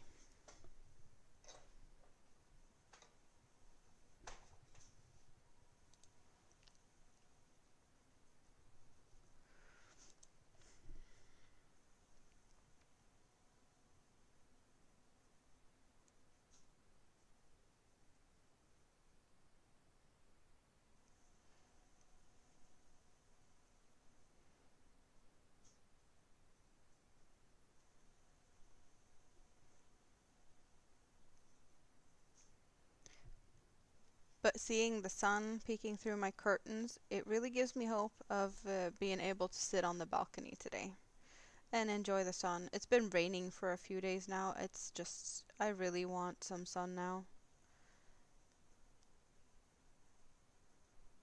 It's been cold long enough. I want summer now. It's, end of May. We're almost in June. We need warmth. We need sun.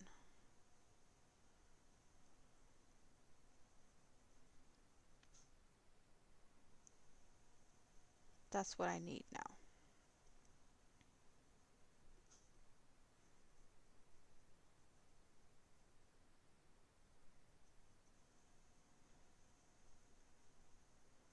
Wonder if Moonrose was referring to that I should try and make a poncho in this style with the cookie yarn. I think that's going to be too busy.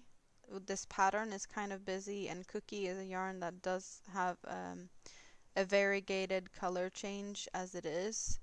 I guess I'd have to find a matching solid for that to kind of maybe work, but it would be way too busy to have two cookies together, I think.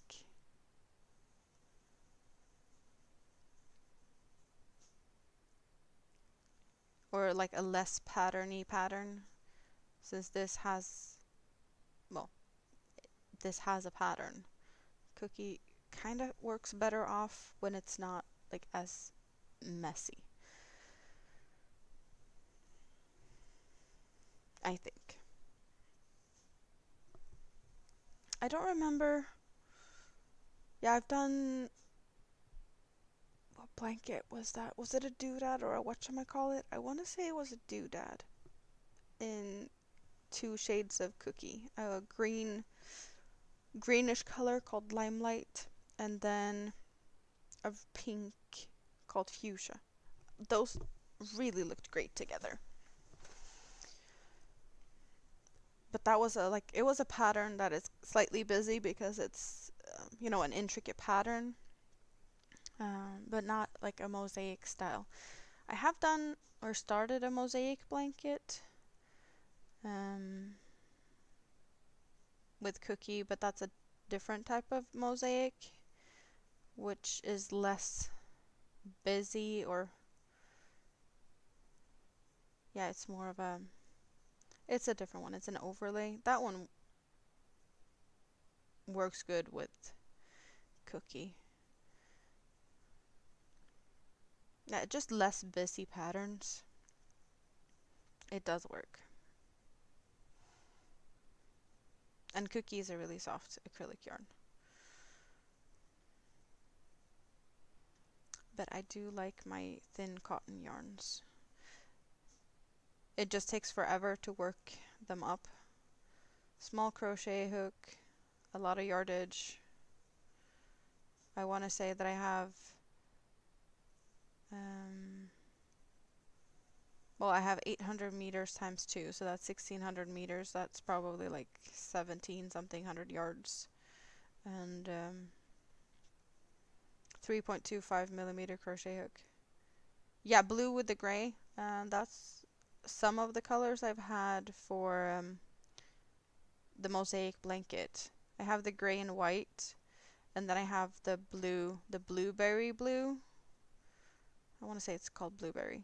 And then I also have some chlorophyll, which is like a greenish brown color in that one as well. But that blanket, I think I will never finish. I'm just consider that part a swatch.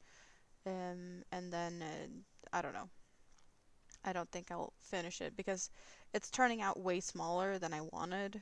I should have just double checked it and started it bigger, which I didn't. So therefore, that one's just not happening. If you give me a sec, Moonrose, I can get it down. It's in a box. I can show you what that looks like. I just need to try and get the box down without hurting myself, which there's no security on that. I'm gonna try. There's just a bunch of boxes on top of the box that I need, so let's see. Can I get them all down at once? Yes, I could. Can I not have them tip over? I could do that as well. I'll put the other boxes back up where they were, and open this box. I want to say that I might have used a little bit of, no, not yet. So that's what I have in the cookie. I have the white and gray, and then I have this darker blue, and then I have used this green and brown so far to make the little swatch that I just threw down on the table for you. And folding it out a little bit, it looks like this on one side. So this is a different type of mosaic. This is an overlay mosaic.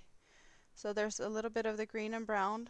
You can see that in some of these little holy bits. We have this more solid blue, and then I've used the green on this. It's supposed to look like mountains, and I think that this is the water line, kind of. So it's you know, the mountains reflecting into the water line.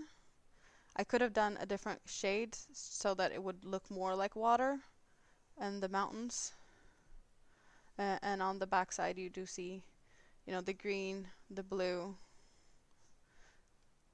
So this is not a reversible type of, you know, the overlay.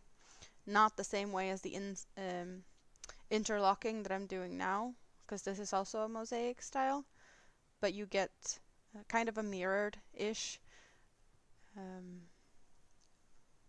look on that. And you do see these like peaks or like diamond shapes in here. So they are here as well. It's just a little bit different. But I have no idea. Like, this is how far I've gotten. I don't know if I'm gonna ever continue to make this. We shall see. It exists. And I do have that as to show that I have done, you know, the other type of mosaic as well, I guess.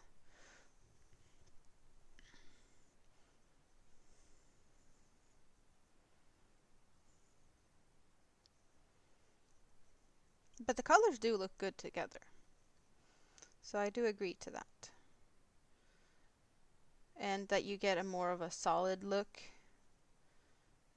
with overlay, with multiple stitches in a row, making the solid look. Where this is more of a very lacy, kind of like two filet crochet projects worked at once, interlocking each other.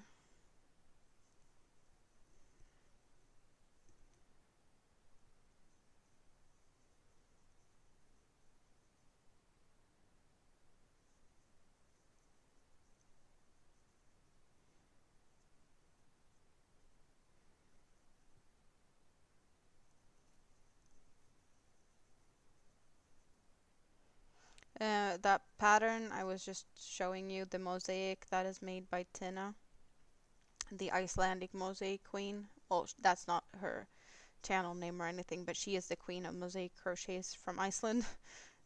I want to say that I'm going to butcher her name, but it's Tina Thorvaldur something. She does have a YouTube channel, and she is currently doing a crochet along for the Havana blanket that she has made, and I have done the mosaic. Well, I made the Havana in the past when she had that as a crochet along, but I was late to the train on that one. But she has now done, you know, it's the second Havana crochet along. It's no new pattern or anything. She just added video tutorial to it. So now you can follow along as a video tutorial instead. I have done a queen, which is also her pattern. And I've done a couple of like small purses with her patterns or pattern ideas. She has a couple of tutorials, which is a lot of fun. She has like mosaic crochet mittens and hats as well. And a cardigan. I've done one of her cardigans. Terrazzo? Terrazzo? I don't know exactly how to pronounce that, but I've done that one as a baby cardigan.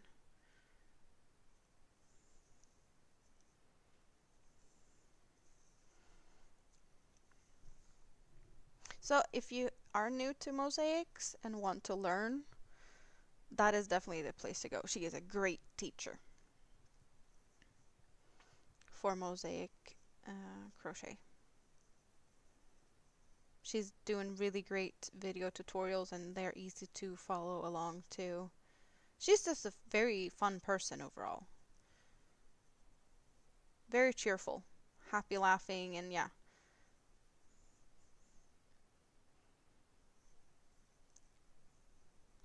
I wish she would do more content, but she basically does her tutorials, and now and then she can do like announcement videos and popping, you know, some champagne to cheers for whatever achievement it could be. It could be like her birthday, it could be just, you know, a few fun random release videos from time to time. They're awesome.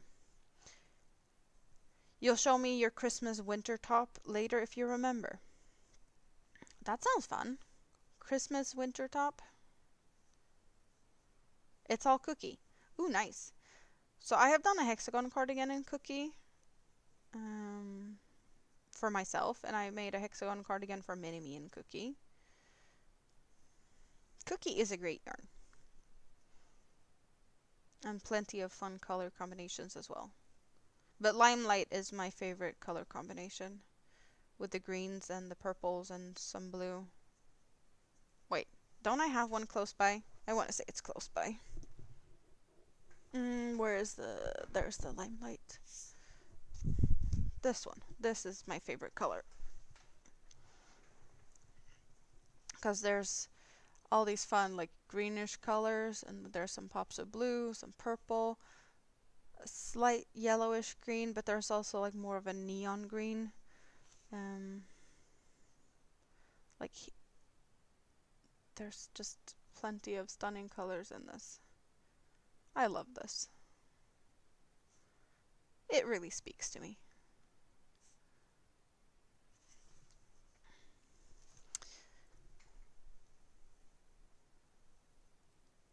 But some of the other colorways has grown on me. Yeah. And then there's a few that I just, yeah, not my thing. I've never had the one, I want to say that you have it, Moonrose, the one that's like a reddish maroon almost color with white. That one has never ended up here because that's not one of my colors that I like. You don't have the color that I showed? Yeah, and you have a color that I don't have. It's like a almost rusty red-ish color with white.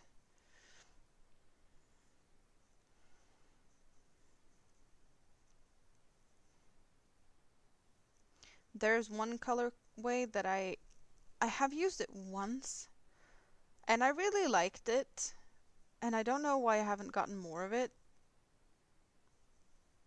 but that one has just not come across. I don't think when I have had cookie in my local grocery store, which is a place where I can get cookie, since Järbo that makes cookie is a Swedish brand, but they're sold through Hobby. But I want to say that the color has just not been in stock in my store. And I haven't purchased cookie through Hobby in a long time. Since I get them at the store, and you know, if I'm lucky, I get them much cheaper, to be honest. I guess, well, Hobby needs to make a little bit money of it too, and all of that fun stuff. So I can get them slightly cheaper at my grocery store when they're on sale there. It's just, yeah, that specific color hasn't been there, which is sad. But at one point or another, hopefully it will be there, so I can get that one.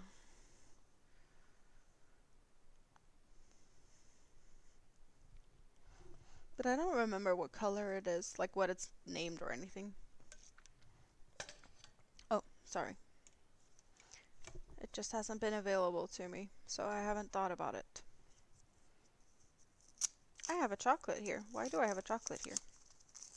Oh, right. I went for dinner with my mom for Mother's Day, and she didn't want the chocolate with her that came with her coffee.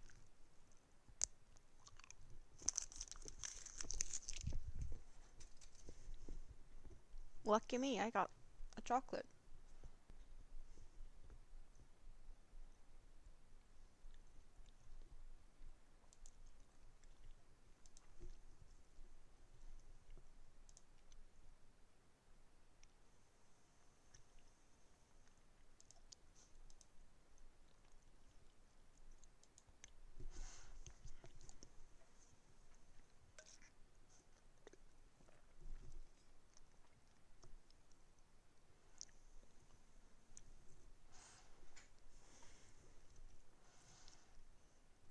Were you not supposed to try and sleep, Moonrose? I'm sorry, it feels like I'm trying to keep you awake here. Because I totally get that you guys need to sleep. Just because I'm not sleeping doesn't mean that everyone else can be awake, right?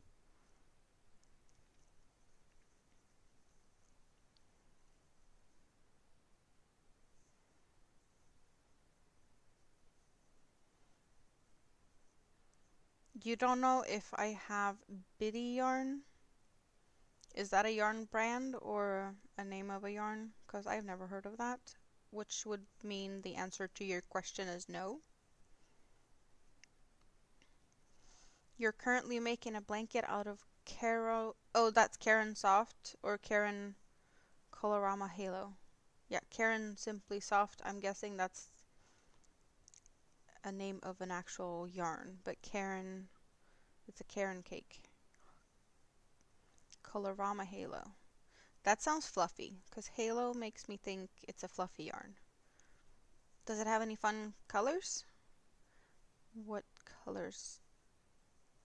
Colorama. It's giving me multiple colors, or at least like a variegation.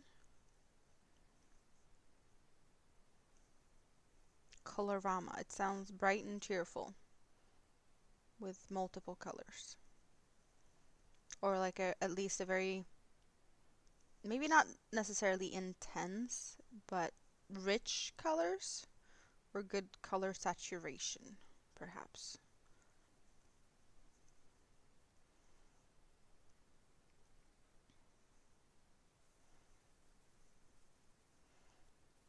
One for your granddaughters, and then maybe three more for your other three grandchildren. So, is that something you feel like you need to whip up before you go on the trip? Pink ombre fuzzy yarn. So, yeah, I was kind of right in my guess. Those yarn names, though, they are very, describing. Not all yarns have very descriptive names. But that one does kind of hint at what it might be like. Oh, for Christmas. So then you don't have to rush it. Take your time.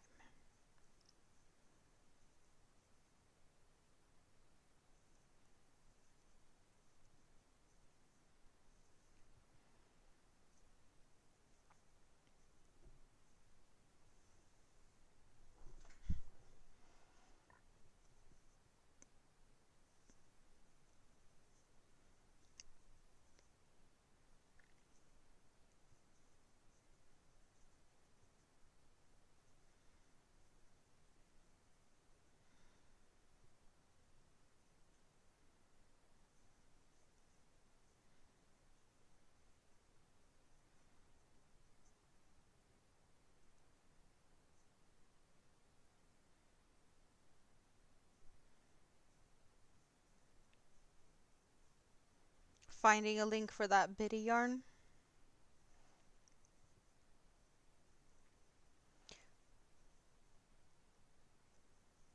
Thank you. I'll look at that later.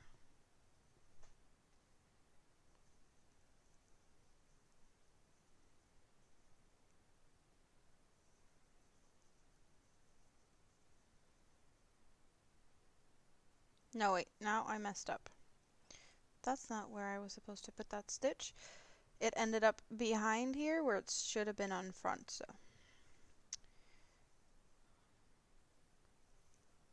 Pay attention if it should be in front of or behind to make the pattern what the intention is with the pattern, right? Give it the intended look.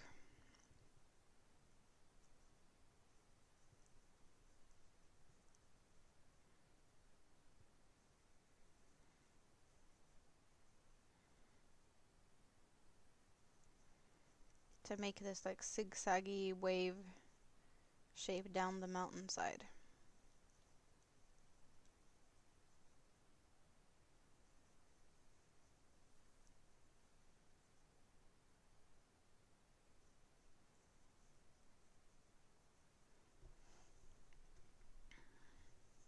Even though this is way more like, oh, I can't say perfect, but it's just a very symmetrical look, and lava does not flow symmetrically. It really flows to create branches, like tree branches or root systems, all over the place. Really branches out. And this does not, so it's a big difference. It's just inspired by lava, but it's not to really look like lava. Making a pattern like that would have been either making things very, very, very random, with the risk of it looking not good, or just very thought through, taking ages to figure out how to make it look decent. And then I would have been too discouraged to probably start the project because I would have overdone it. And just making it like this has been easy enough and is looking awesome.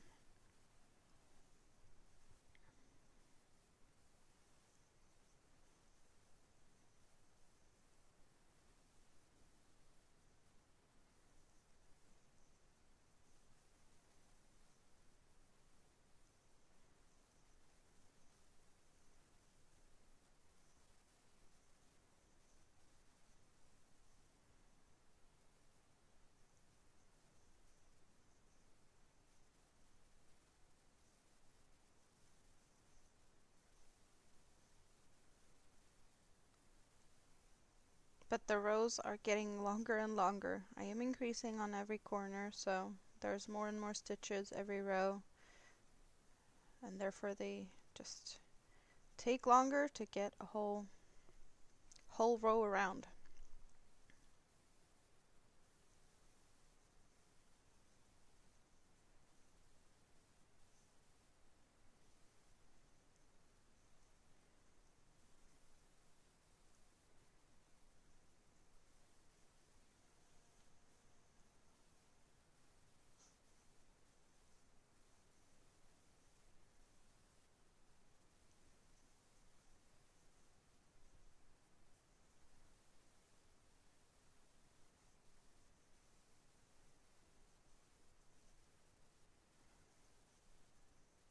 Even though it actually feels like it wasn't that long ago I switched color, but we have made it a full circle because I see the stitch marker dangling, holding on to the other color here. We are back at the beginning again.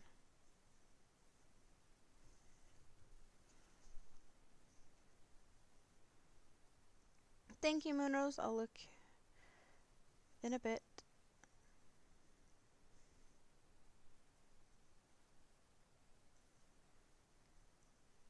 But you should probably perhaps try and arrest some now. Like I totally give you the, you can always blame me for keeping you awake, but I'd rather you not stay awake for too long, even though you can blame me for not being able to go to bed because I kept talking to you. But at some point or another, you probably should sleep. But yeah, you can for sure blame me for hanging out. You are in bed now? Oh, that's good.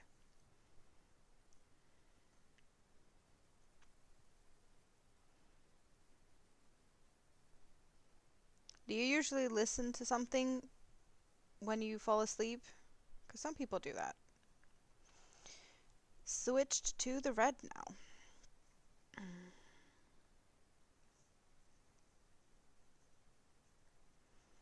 And I want to say it wasn't that long ago we got a color change on the red side. So I'm not expecting a color change for any time on this row. It's usually a couple of rows with every color before we get a color change, so shouldn't be one on this row.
I've been trying to figure out if what fun stuff I can do this summer.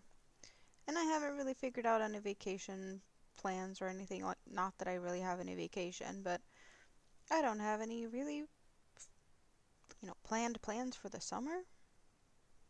Do you usually plan things for the summer?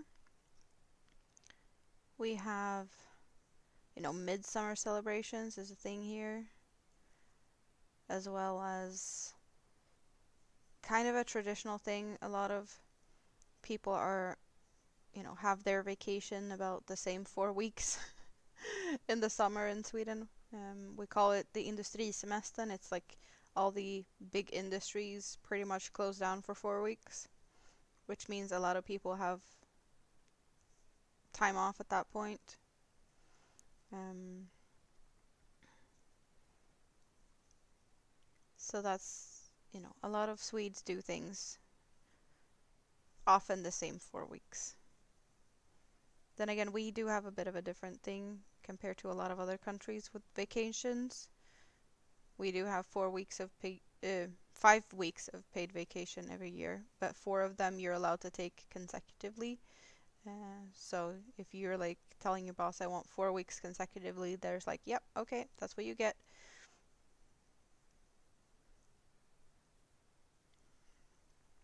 You're yawning now? Yawning or yarning or both? Do you crochet in bed? Some people do that. I don't crochet in bed. That's one of the places where there's no yarn. There's no yarn in my bed. I crochet on the couch. I crochet here at my desk. I crochet in the kitchen. I crochet on the balcony. When I'm out walking, on the bus, at the doctor's office or like doctor's waiting area and in the dentist chair. I crochet in a lot of places, but not in bed.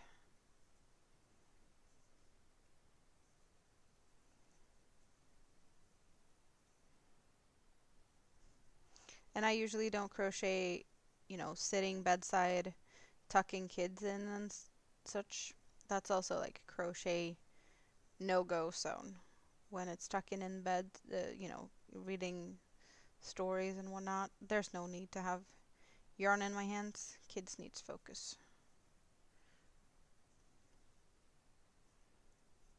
I also don't mix crochet and food. So, not while cooking or eating. Risky business. Spilling food on yarn, no thank you. I have spilled stuff. Mostly like drinks. It happens if I'm not careful. Then again, I have trashed a couple of keyboards that way as well. So many keyboards that has been showered with different type of drinks, or like beverages. Coca-Cola has probably been the number one culprit of destroying keyboards for me over the years. Are we up to 3 yawns now? Sounds like you should be just trying to sleep.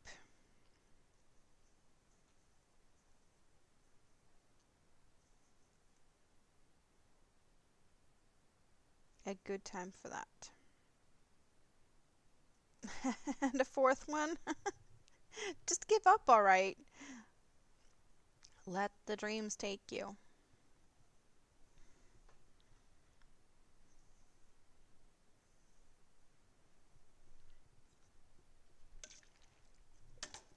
Oh, I'm sorry. Shaking the camera is not what I'm supposed to do, but drinks are also required. Or, well, water.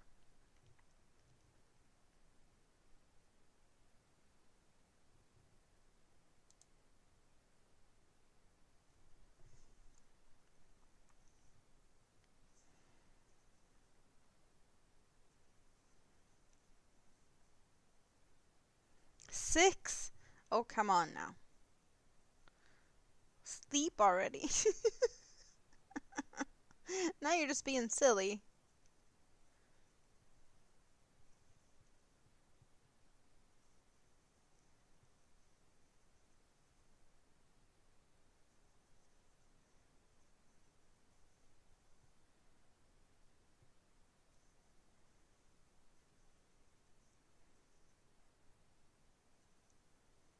Never.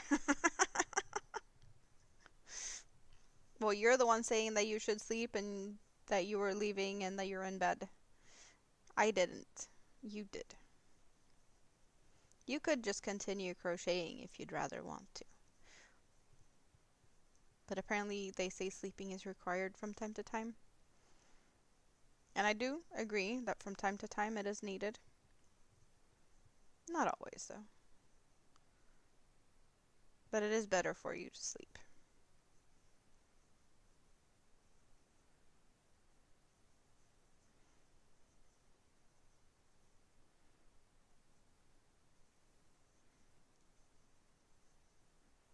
Seven.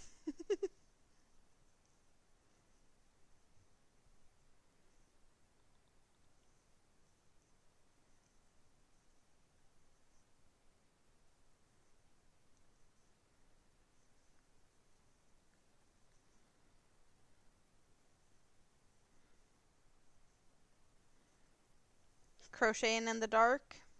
Can you do that? I'm crocheting at the dentist. That is me with my eyes closed. So, knowing how to crochet at the dentist not looking, or when I'm walking and not looking, I probably could crochet in the dark in bed as well.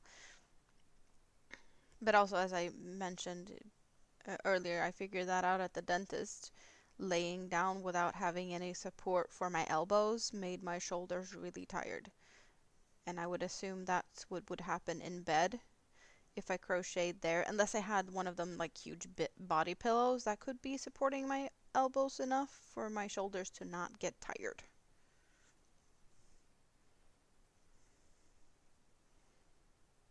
I just don't think it would be a good idea to crochet in the dark. Or, well, in bed. Just gonna trim off a little bit of that color change. I don't know where the little yarn bits went, but there was a little bit of a tassel from the color change. That little tiny knot that didn't need to be there.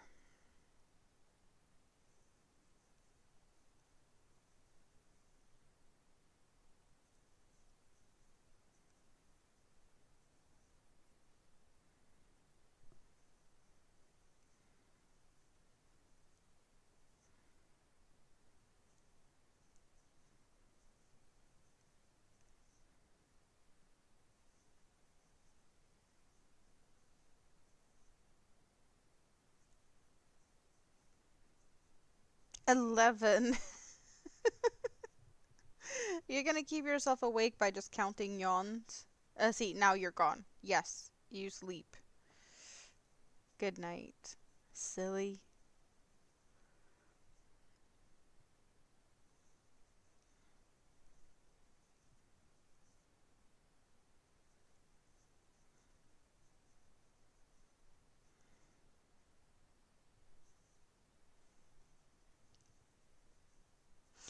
I did get a bit frustrated. I got one of these like smartwatches for my phone, or well, it's a smartwatch. Um, but it keeps counting when I'm crocheting. So trying to see how many steps I take is kind of very not working as good when I'm crocheting. I did remove it just because it needed to charge battery today. So I think that's what I'm gonna have to do. I'm gonna have to remove it when I sit here and crochet because it's just giving me steps that I didn't earn. Like the days when I do actually walk a lot, yeah, then it makes sense. But that it actually counts my steps or my crocheting as steps is very silly. So I don't need that. Well, Moon, you said you were gone, and now you're counting 13. You silly.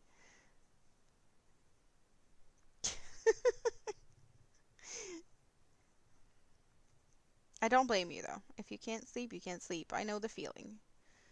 Sometimes it's just like hard to put down the keyboard and step out of the monitor and do adulting stuff or whatever is needed. And in your case, apparently sleep is needed and you don't want to, which is fine. perfectly fine. It's understandable.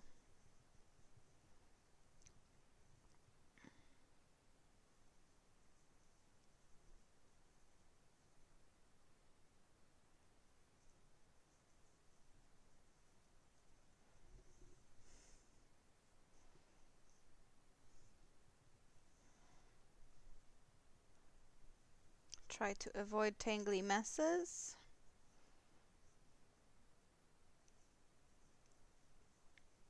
Usually though, like these color changes in between where there's still different colors are slightly shorter than the beginning and the end. The solid, you know, white and black or yellow and red that is on these cakes in particular that I'm working on, the solid part tends to be longer than the begin or like the in between color changes. Pranitha, I hope I didn't butcher your name there, but hello, hello, and welcome in. Are you a crocheter? What are you doing? I don't know why, but that name gives me vibes that you might possibly be from India. Am I correct on that? It kind of makes. Maybe it's the spelling. It would be cool if that's the case. People from all over the world find this little Swede in the cold northern parts of Europe, all through the magic of internet.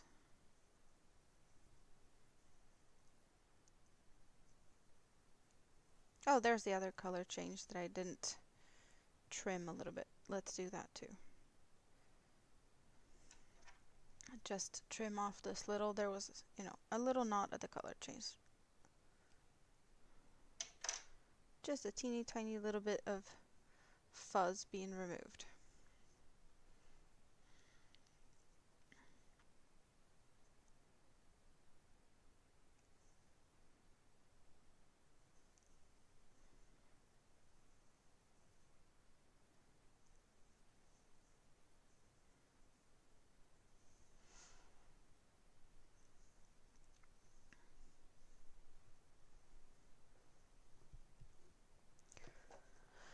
And now I'm all tangled up here. But not in the yarn, in my cords. Just because I was moving out and about here earlier and fixing things or like showing some stuff off, I had to reach for them.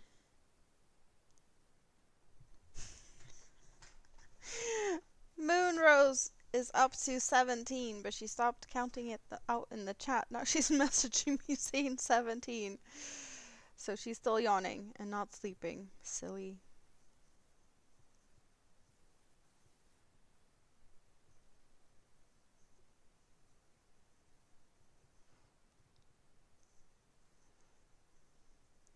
Whatever works, works.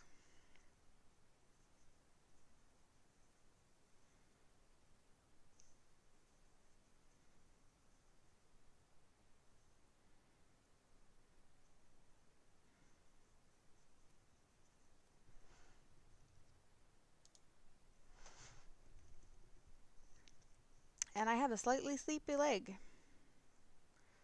That also happens. It's a me thing. My legs fall asleep. Tingly feet. My hands also really easily fall asleep.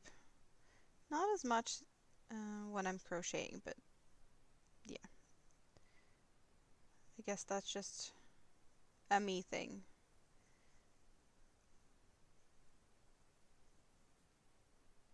It's kind of always been like that. It's just easy for my extremities, limbs. I don't know the word. Words are not always wording with me.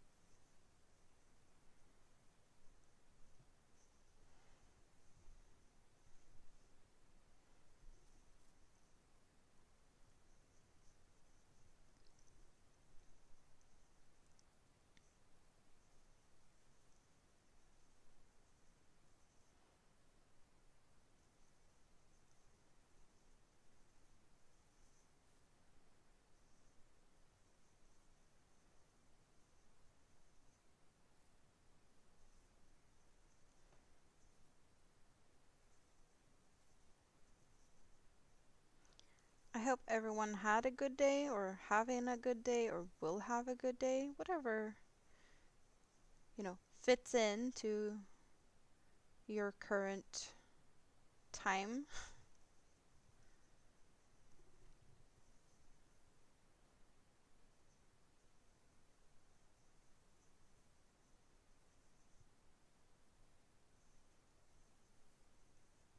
11 o'clock in the morning for me, so I hope my day will be good going forward.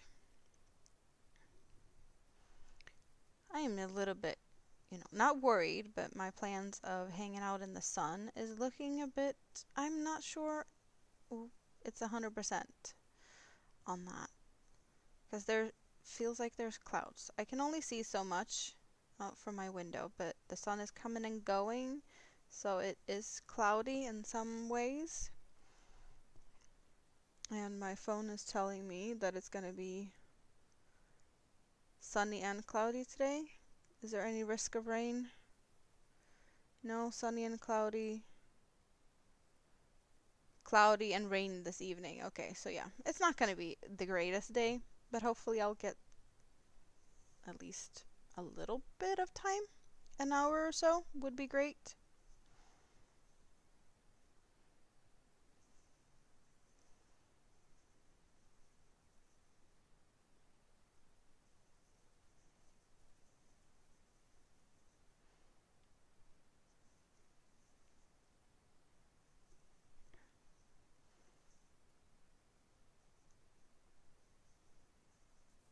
Warm weather is definitely what is needed now.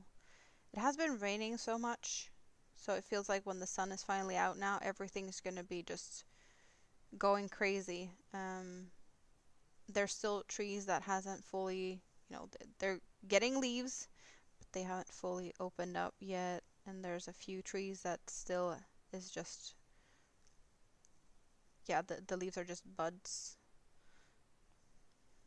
Everything is just really, really light, luscious green. And when the sun finally, comes and we're going to get some warmth, everything's just going to be exploding and there's going to be pollen all over.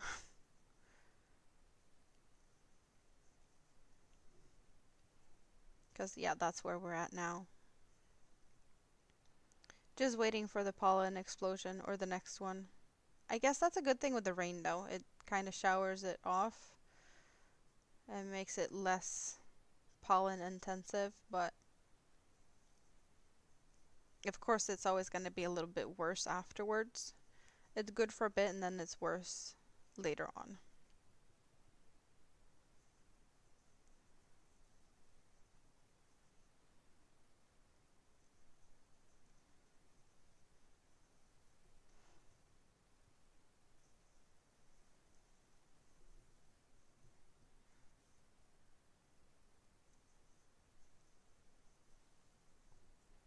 I didn't used to have issues with pollen, but the last few years I feel like I've been reacting a little bit to high amounts. Then again, for no reason really, I did realize that I have sensitivity issues with animal fibers. Not the, regular I'm allergic to cat or dog type of thing, but the yarn fibers I'm working with. So I can't do sheep wool that much. Like superwash merino, I think is the one that's been the kindest to me. I can do it, from time to time in smaller quantities or, not for extended periods. Alpaca is something I really cannot work with, unfortunately. Um, I will start itching and sneezing just by, opening a bag of alpaca yarn, not touching it or anything. So I don't even have to be, close contact, which other fibers, I have to touch them to feel like I get the itch. Oh, hello, hello. I do not know how to pronounce your name. I want to say that it's Cyrillic letters, maybe, and I do not speak in a language that could even try to pronounce those letters. But thank you for being here. Welcome in.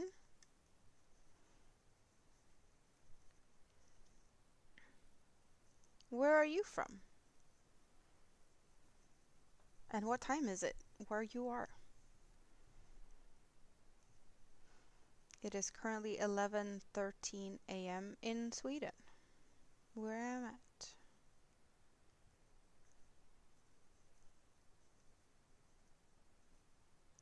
Just working away on my lava-inspired poncho.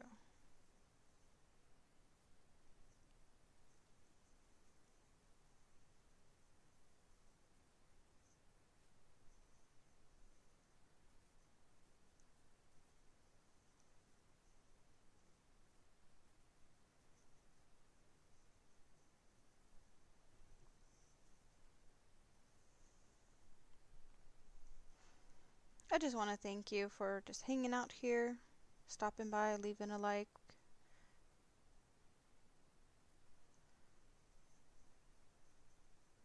I really appreciate that you took the time to just, stop by.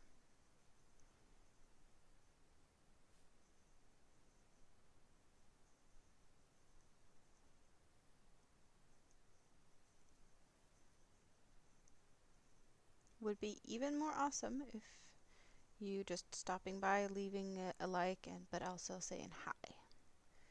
Because I do see that there's people coming and going.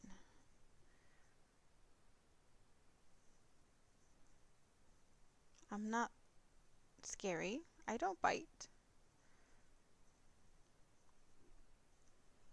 And David Markey is back home. Welcome back home. Did your little shopping trip go good? Did you get a lot of things that you needed?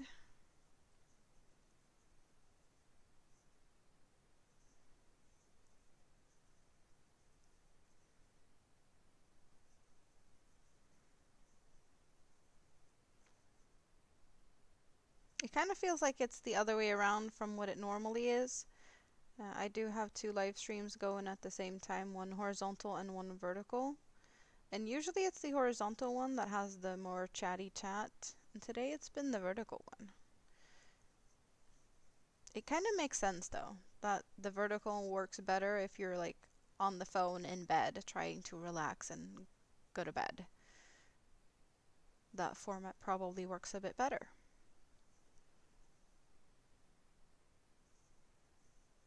But the option is there for both a vertical or horizontal view, whatever floats your boat.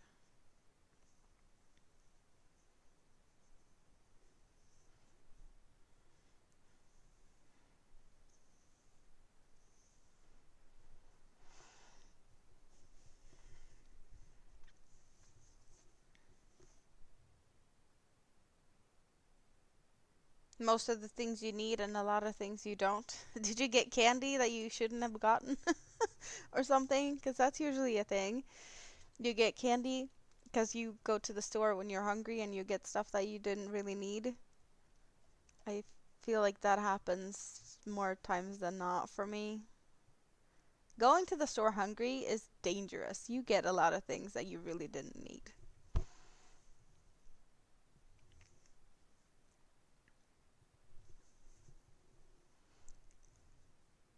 You know what? I'm gonna be right back. I'm just gonna go and get something to snack on and maybe dehydrate. So I'll be right back.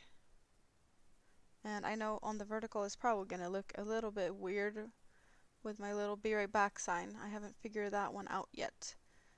Maybe I should just take a minute to fix that while I'm, turning it on here. So I'll be right back.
And I'm back. Hello, Gail Christman. Hello, hello. Is it good morning or good evening for you? Welcome in. Nice to see you. So I did actually. I can do this. Let's do that. So I did pass a mirror. I dare to show my face on the horizontal version of the stream. I do have a horizontal and a vertical stream going today. And yeah, if you prefer the one over the other, you can always pick and choose. On the vertical, it's my hands working up close and personal. On the horizontal, you have my face and more of a bigger view of what's going on my desk.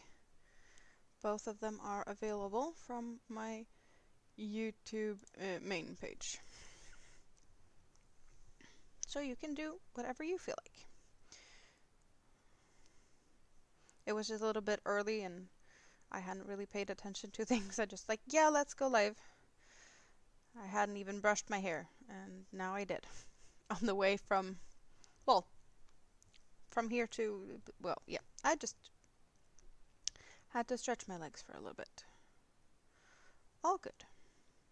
But in case you are curious and you are on the vertical side and you haven't seen me before, the horizontal one, you get to see my face a little bit in a corner. It is hiding up in the corner. Oh. So there is options.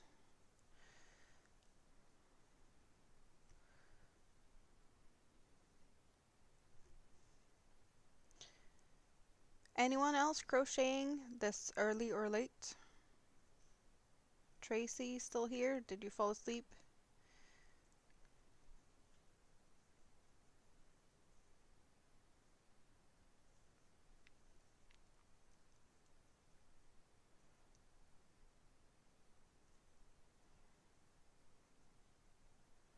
It is really nice to feel like I have company while I crochet, even though I am all by myself. Just the apartment is empty. But I know that there's someone out there keeping me company. I see plenty of hearts on my screen. Thank you, whoever you are, for showering my screen with hearts. Really appreciate that. They do make a difference. They do. Chatty chatters and hearts make a difference. Well, good morning, Stacy. I was like, I know Stacy does that. Could she be awake? How are you doing today? Were you waiting to see if I'd maybe guess that you were here?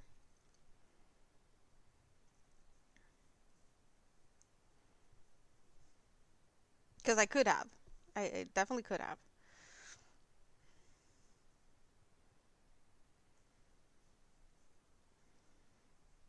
It would have been an easy guess. Do you have any fun plans today?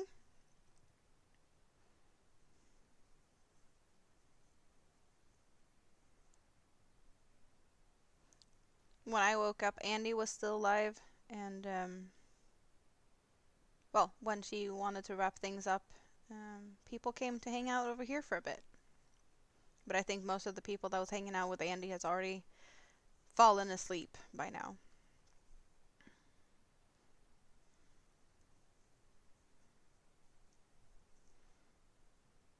But it feels really nice that I could, provide a place for people to go when one person leaves. It's always nice that they have options to where to go next, right? We're actually getting a color change. We're getting the last color change now, right? It is the last color change on the red. From here on, it's only solid red. I will have to really think about this. Like, how many more rows can I do before I run out of yarn? But I already said it before. I'm most likely gonna feel like it's not big enough and want to get some solids of the red and black just to make it bigger. Raids are a great idea. They are.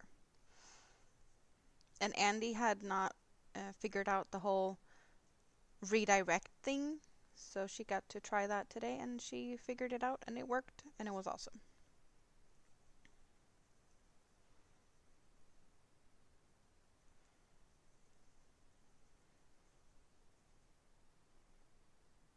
So in that way, I was happy to be able to help her with that, kind of. You know, to redirect, you need a place to redirect to.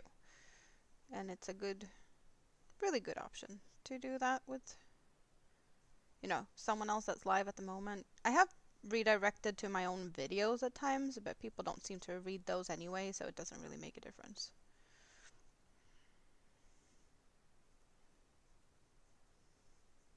You can't chat because you're supposed to be sorting the house for a property inspection. Property inspection? Are you like moving, selling, or something? Or do you have that on a regular basis? Inspections are usually just, when you're moving or if you think something is wrong, not just willy-nilly.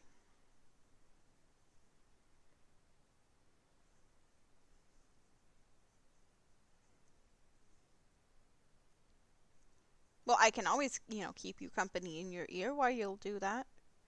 I can sit here and be chatty in your ear and you get some sorting done if you feel like doing that. You're renting, so they come and check the house every 6 months. That is, wow, that doesn't happen here. Yep, that is not a thing here. If I have some issues, I'll file a report and they'll come look at it. Um, and then I get an inspection when I want to move. I get an inspection.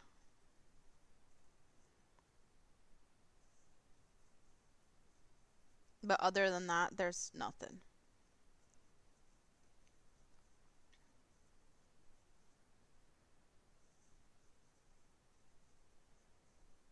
But are you renting like privately or something? I'm, renting from a company, which is pretty much the biggest company in the city where I'm at.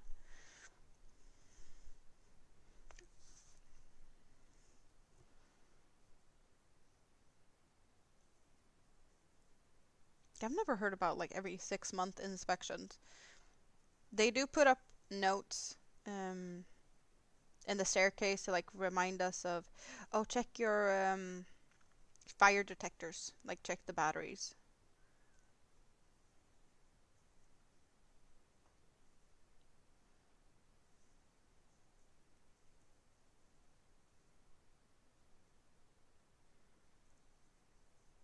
But they would never come in and do that themselves even.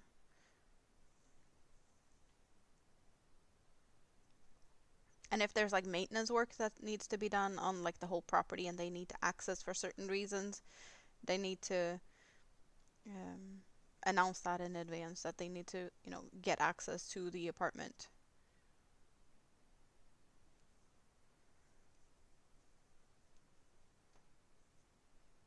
The house isn't that bad, but you prefer it to look like a show home when they come.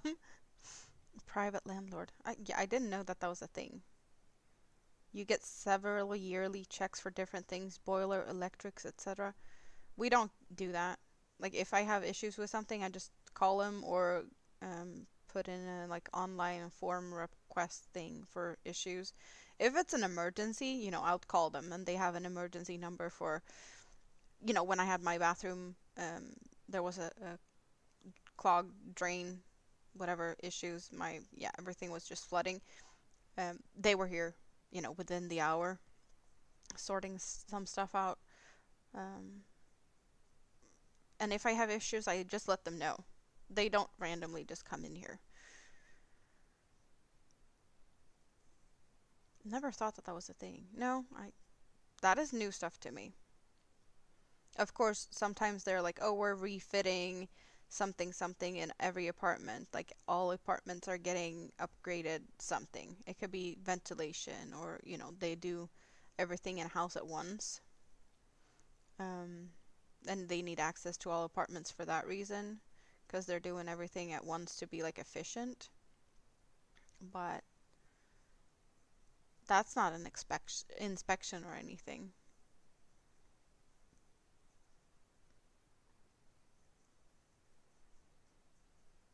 So they're inspecting for, whatever your appliances, or is that the type of check they do, or are they checking to see like someone broke something, um you need to fix it? Like, is it that type of inspection you need to, like, if someone punches a hole in a wall, or uh, other type of damages?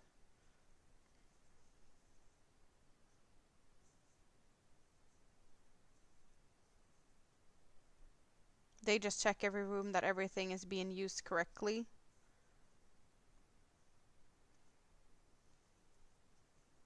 It just weird.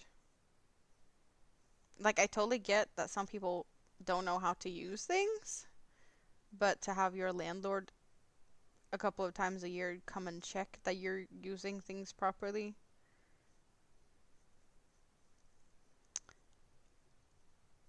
Do they think people are stupid? I guess somewhere along the line people were stupid enough to use something wrongly for this to become a thing, would be my guess. But I have seen things being done so differently in different countries, so in a way, you know, that's what you guys are used to. There's the whole um, very different on squatters, and like how you can use your apartment, or for like how eviction system works.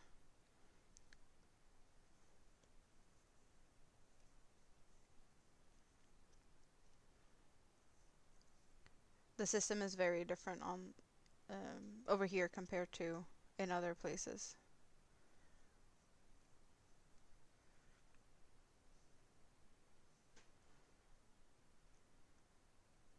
I don't know enough to talk too much in detail about it. I just know it's different. Squatters' right or whatever, that's not a thing here.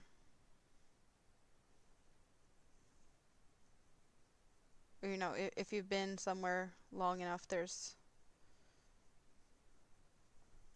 a lot of differences. If you own a place and someone just takes possession of it, if they've been there long enough, that doesn't mean they can still be there.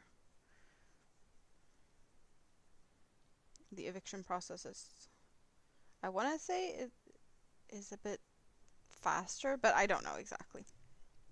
As I said, I don't know exactly how much. Yeah. Oh, not growing certain plants, and made sure you haven't done any changes without prior arrangement. People here usually don't do that much changes. Um, like, I'm allowed to repaint my whole apartment. I can paint it whatever color I want to, but it has to be as it was when I moved in, when I move out. So in case I decide to go like green on all walls instead of the white that it's currently at, I just have to repaint it back to white, or they're gonna get the painter here to repaint it before the next person moves in, and then they're just gonna send me the bill.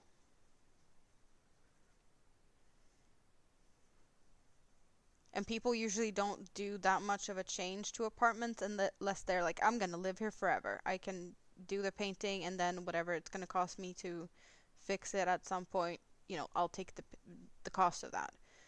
Because people are a bit, I'm not gonna repaint the whole place because it's my money.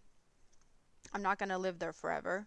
I'm just gonna leave it as it is. I'm gonna cope with the boring white colors.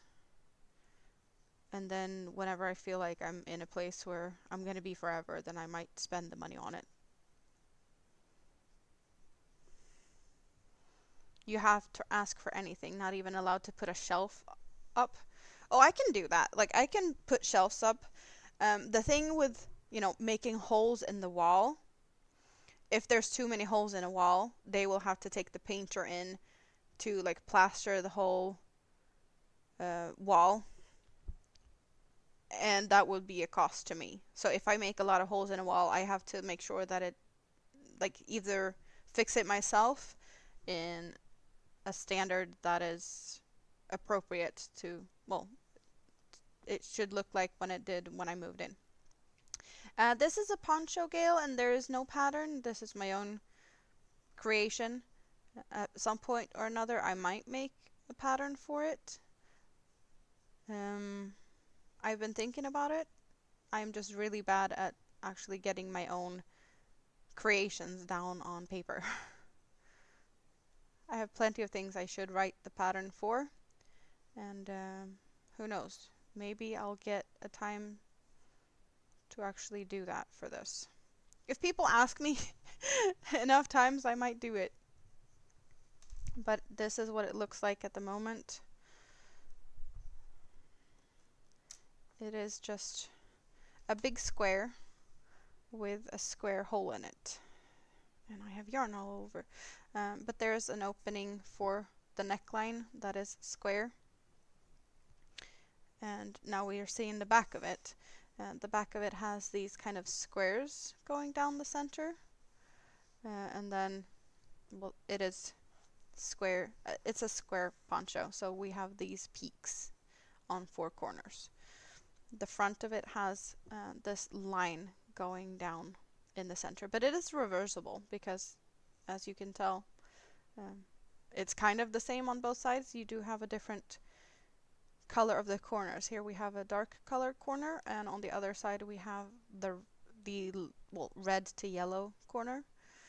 So that's the difference, as well as just this little detail on the center, and on the back it's the squares. So yeah, at some point this is going to be a wearable poncho, but I will most likely need some additional yarn because it does feel like it's not as big as I would like it to be. And since it's probably not going to be as big as I want it to be, I'm not going to wear as much as I probably would if I was really, really happy with it. So additional yarn is probably needed just to get a bigger size, because I like it to be big and snuggly. It is very drapey, and I'm using really thin yarn. Sultan cotton cakes from Hobie, or Cotton Kings Sultan. I don't know what the colors are, but I do have the tags, so I could pull them out. One of them is just white to black, and the other one is yellow to red. And I've been working them together the whole way through. So at this point now I am at the place where I switch colors. So I'm just going to pick up the other color. And I apparently didn't get all the strands on my hook over there, but I'm just going to switch the stitch marker over to make sure that yarn doesn't go anywhere. Thank you. Let's see, I am supposed to be working from behind on this row.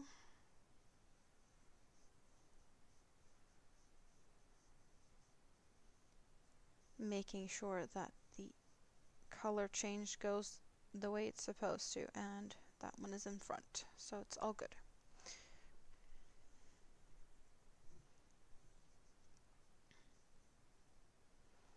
But yeah, this could definitely be made into a blanket for sure.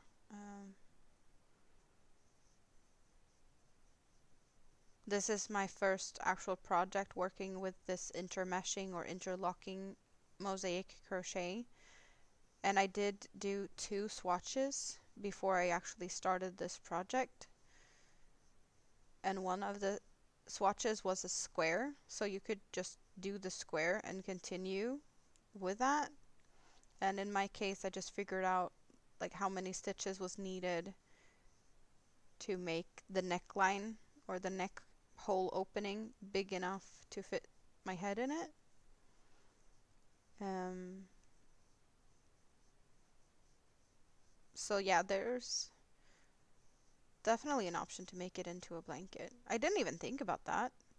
I've only had it like, oh, it's poncho, poncho, poncho, poncho. But indeed, making it into a blanket is probably the easier way because that's actually what I did. The beginning of it was just a square, so it would be a square blanket.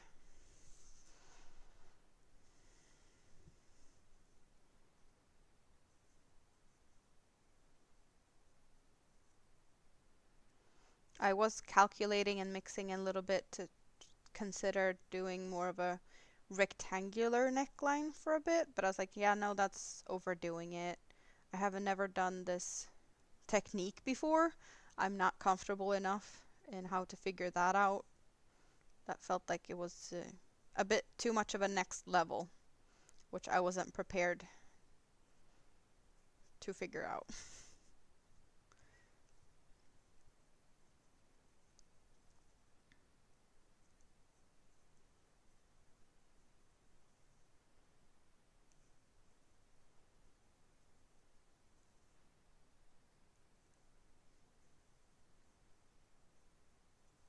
Stacy, are you the type of person that goes to do everything in one room at once, or do you go in between your rooms when you're cleaning and do like one thing at a time? So, pick up all the things in all the rooms and then you vacuum and then you vacuum like all the rooms and then you wash the floors in every room?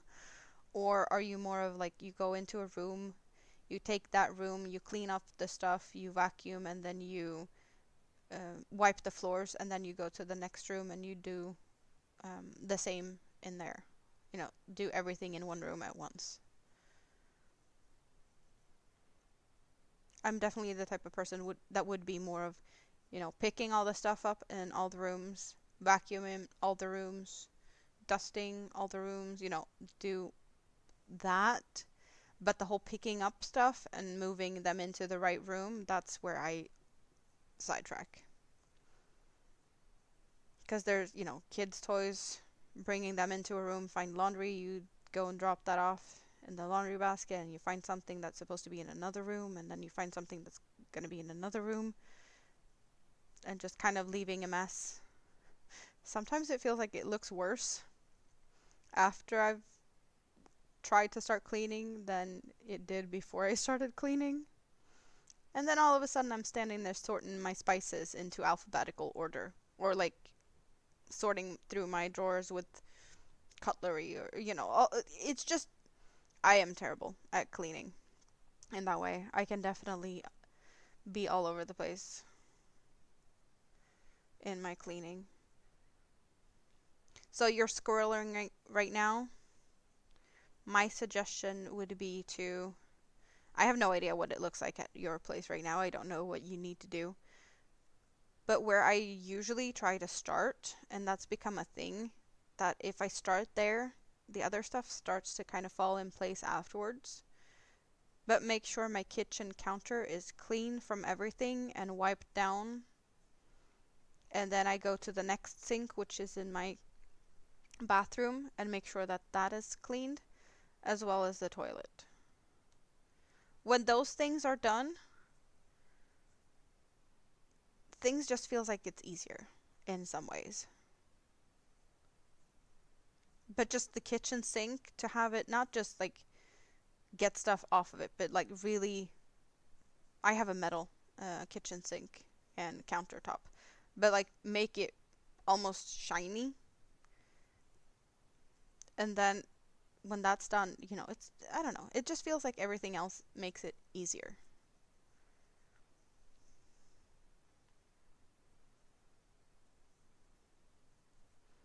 When you have you have everything all over and you run out of energy, I know the feeling.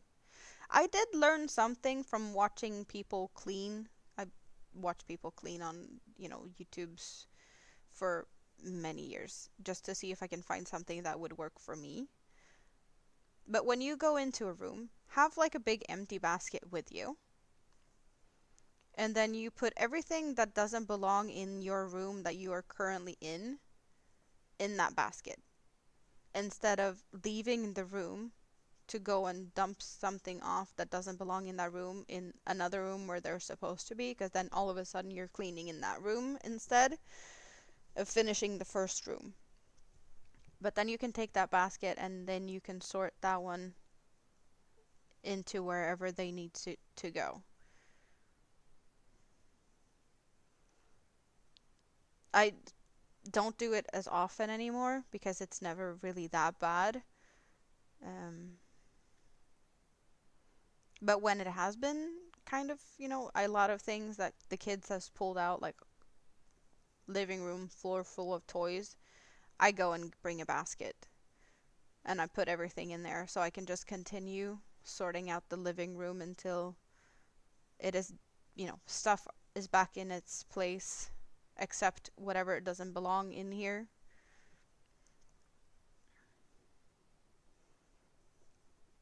Because running back and forth with the toys, it just doesn't make sense.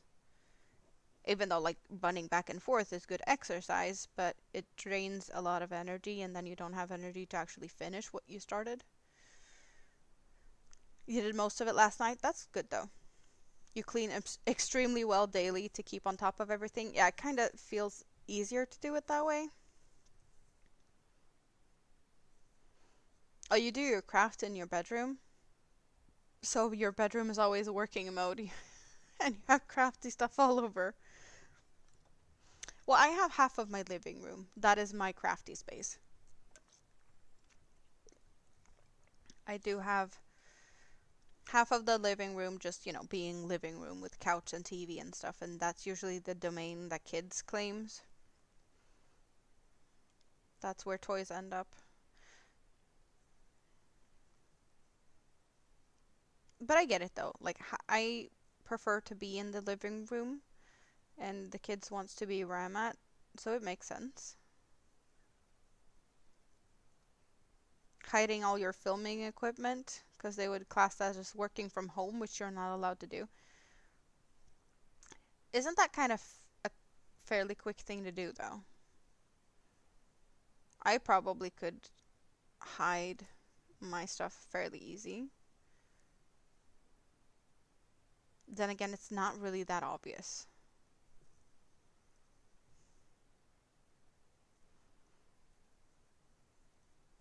Like a webcam, that is not, working from home, just owning a webcam. Everyone has a webcam. If you have a laptop, it's a built-in thing, right? So I would assume you don't have to hide everything. I have one ring light, and that one is, I could definitely say that, oh, but that's my desk light. I don't have that much lighting. It's my desk light. The only thing I would probably have to take down would be the mount that this camera that you're seeing here, which is also kind of visible on the horizontal, because yeah, it's kind of in view from the other camera that I have over there. So that mount, I guess I would have to move. Other than that, like I have a very basic setup here. It's just two cameras and yeah, one arm. You have like a studio. Fancy. I don't. I kind of wish I had more stuff, but then again, like, it feels like it's too much to invest into, and I'm kind of feel like this is a good setup as it is. Of course, there's definitely things I could improve, um, but I want to improve now, and I talked about that earlier this morning. Um, I have some issues with my computer, and I need probably to either switch out a few parts or pretty much just get a new computer, which is not in my budget as it is, but I'm trying to save to fix that. And since I am on my, shop my stash 2025 and not buying any yarn, whatever comes in from, super chats and donations and things from through YouTube, um, is going towards that, even though it's probably going to take forever. um, but I'm perfectly fine with that.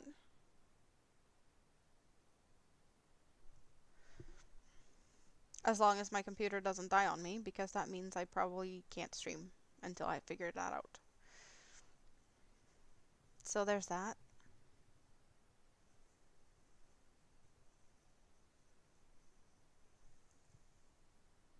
You wouldn't need as much if you could go live directly through YouTube. Yeah, that's weird that you can't do that.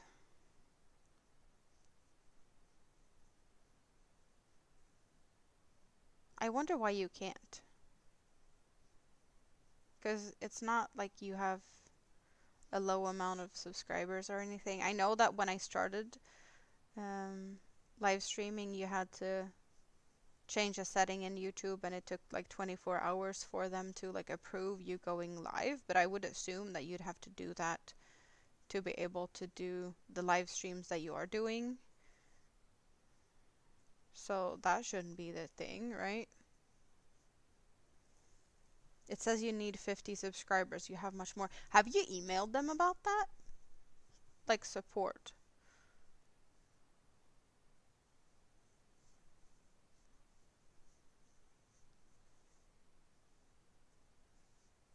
I'm guessing no response yet.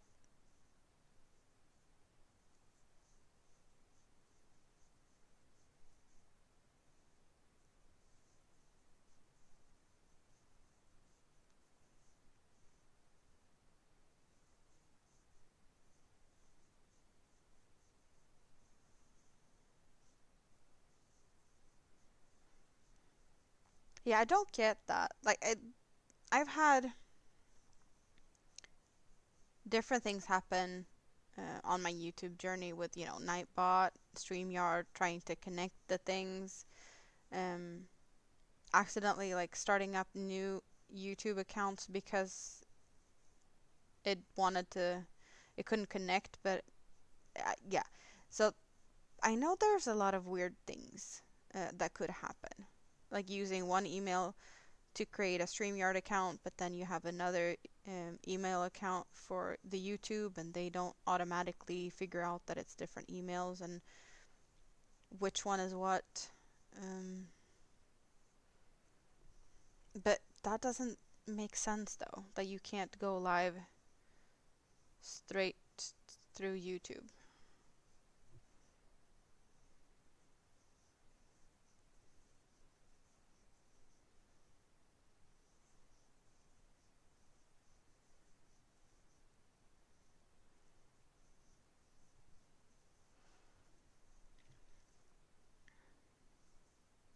But sometimes stuff don't make sense.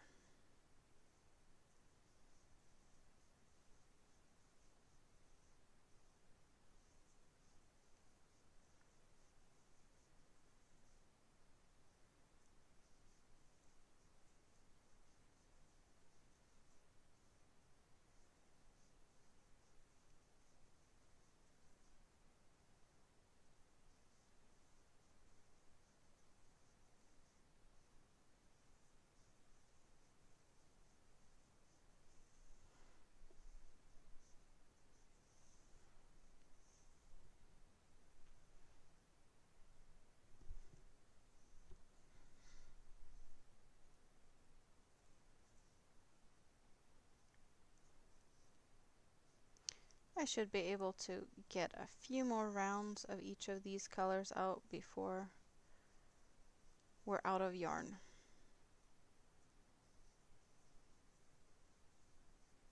Since, well, we haven't even gotten to the last color change on the black, but we did get to the last color change of the red. And that is a, kind of a warning that we are getting closer to finished. But there's still plenty of more to go. As I mentioned, the outer solid part of these cakes are usually quite long.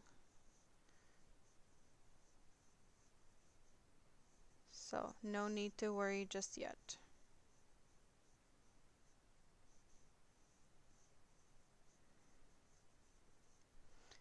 I often end up feeling like I'm playing Yarn Chicken way earlier than I should even consider to worry.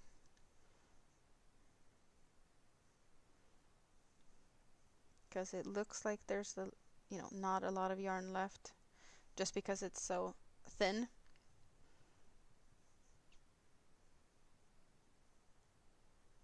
And then I can get a few more rows out of most cakes, especially for like shawls. That's what I've done most. And starting to play Yarn Chicken when you still have enough for like probably 3-4 rows.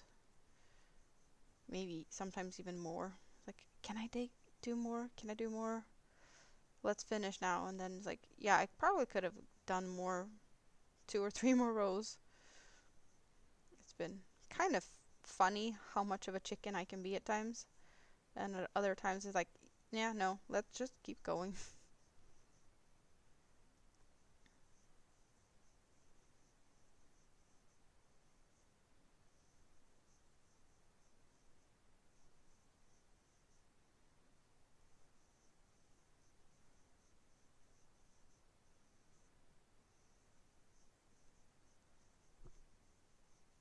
Moonrose, what are you still doing awake? You're supposed to be sleeping. Really? Really? Why are you awake? Oh, that's so silly. Not expecting that.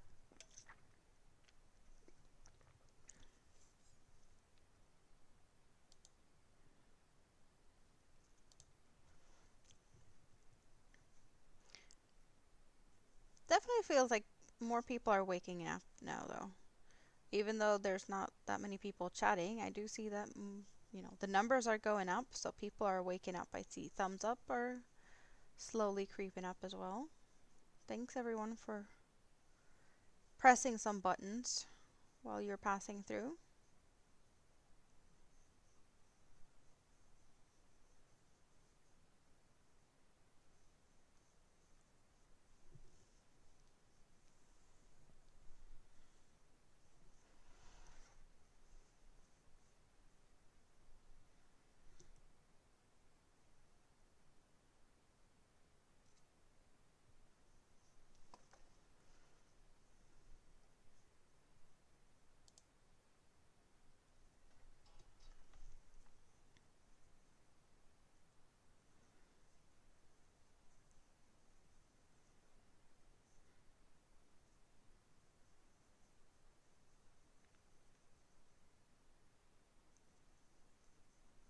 Don't blame me if you're tired tomorrow, Moonrose.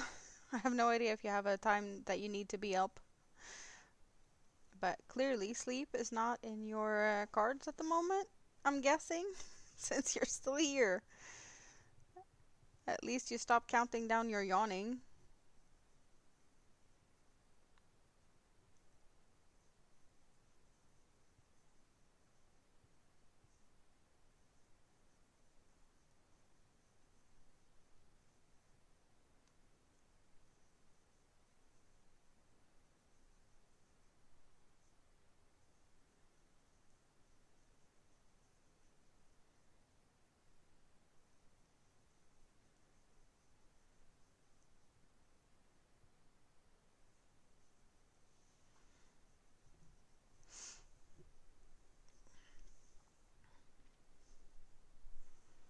Kind of feels like we should have a color change soon, but looking at it, it's definitely still far away before we get to the color change on the black and gray one.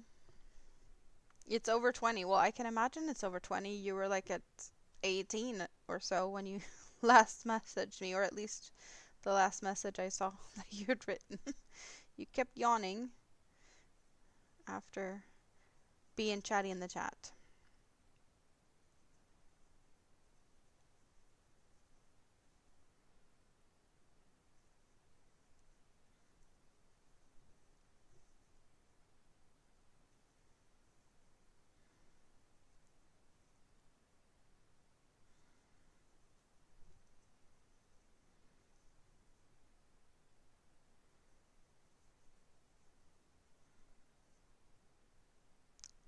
I really should check or like change the settings on Nightbot. Feels like it's too much chats from Nightbot when no one else is saying anything. He doesn't need to talk that much. Will I be making any more ducks this week? Maybe. Do you think I should make more ducks, David? To try and get my ducks in a row?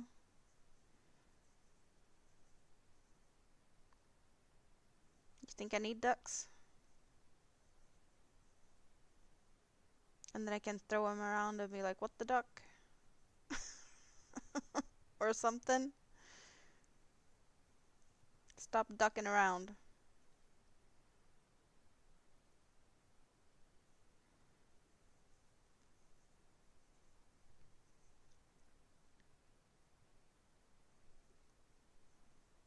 Well, technically I could make a duck at any time. And looking at the cookie yarn that I just, I was talking about earlier, I have some cookie leftovers. Should I make a cookie ducky? You're quackers already.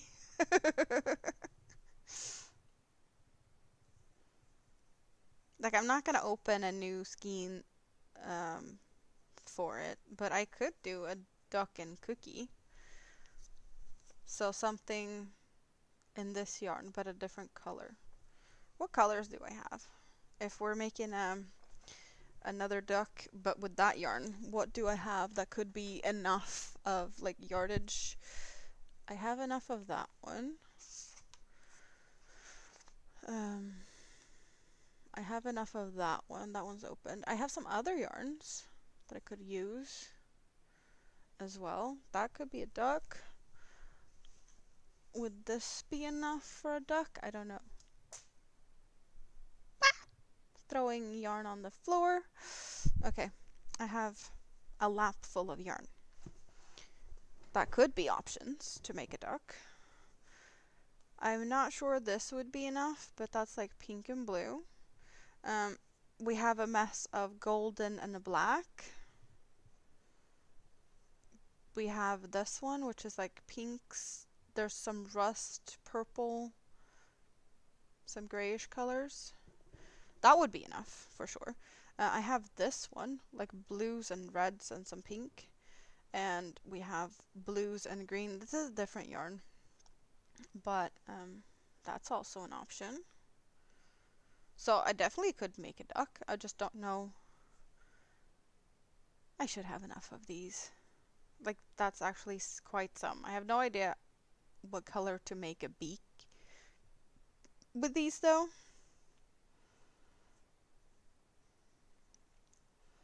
And for sure the duck would be smaller. But there's options. I could make a duck of something like that. Should I make a duck right now?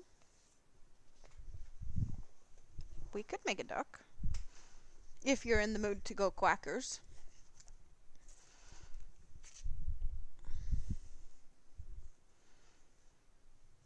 Just looking at what other options I have. Maybe a pastel-y duck? I don't know how much that would,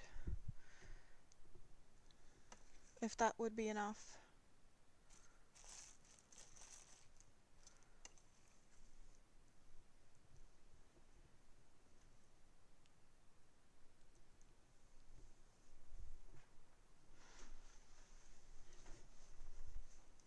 And if you don't know what we're talking about, I made ducks the other day in this like plushy chenille yarn.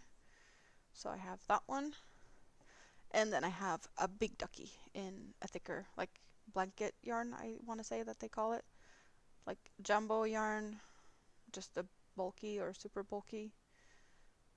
So this is definitely thicker than the yarn that I just got out. So it will be more of a small, colorful version of a duck if I'd go for something like this, which is definitely doable. Like, I have been asked to make ducks.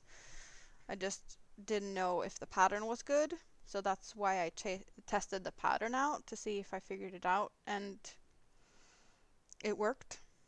So making different sizes in different yarns definitely is a good idea. I just don't know what to do with all of this in front of me. Or if I have a solid yarn that could be good enough to use as a beak, because it feels like it would be a bit much to use anything but a solid for the beaks. I did have the fun colored beaks. There's little confetti things going on in the beaks that I used. But the yarn itself, or the body, is solid. And here we have some fun flecks, because that's how that yarn is. So making ducks in like these colorful yarns would, yeah, I would go for a solid color of the beak in that case.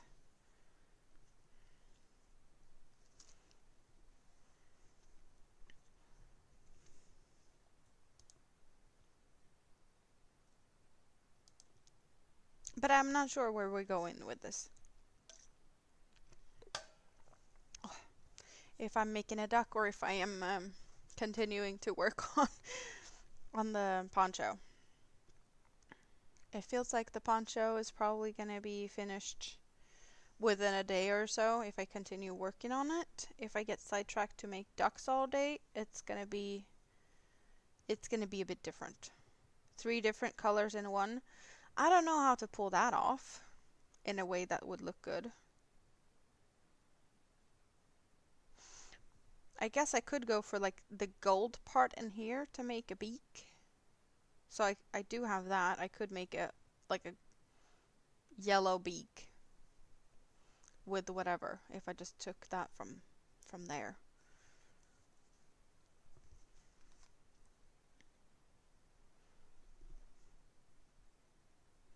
I used this to make, I want to say, a poncho for Mini-Me. I made scarves out of that one. This is yarn I got from Rita, leftover she didn't know what she wanted to do with. And I made like a hooded cowl for a big kid with this yarn. So there's some fun leftovers from different projects. I made like a shawl, or no, a hooded cowl shawl thing with this yarn. And I made a hexagon cardigan out of this one. One side and the other side more of a tealish color. So it was like a split half and half. Yeah, I don't know. I don't know if I'm feeling ducky at the moment. This yarn is so much thinner also, so it's probably not going to be the most fun thing to look at since it's probably hard to see me work with it. I don't know. It's not that difficult, but it's just a bit different. Let's throw you down on the floor for now, or not on the floor, but on the box.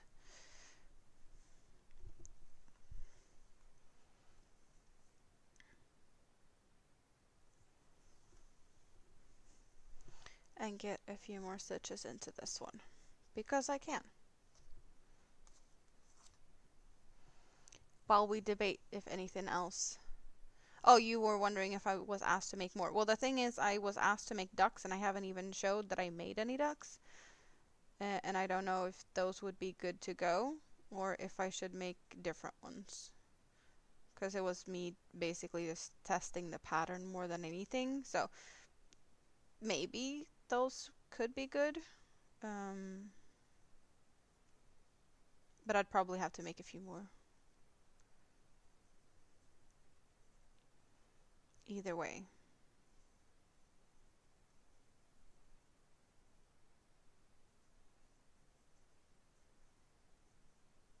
I'm not sure about the big one though, because it needs to travel and it might be too big for the suitcase. I don't know how much is going into the suitcase, so I might have to just make smaller ones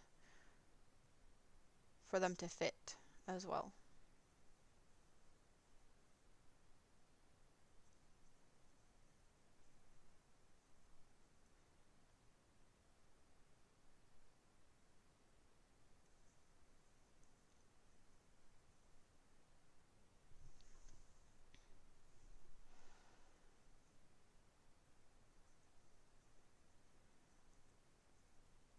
But they were so fast to make with the thicker yarn.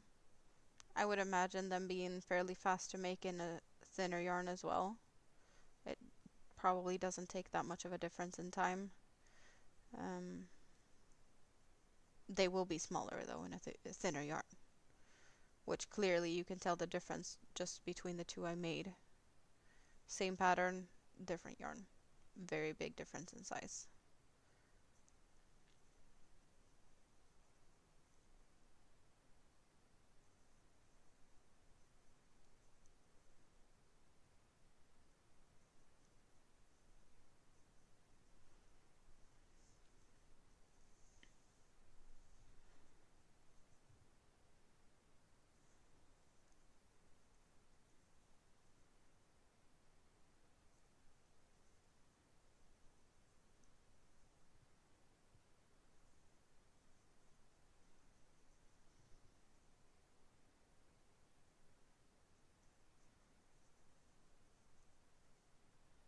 Oops.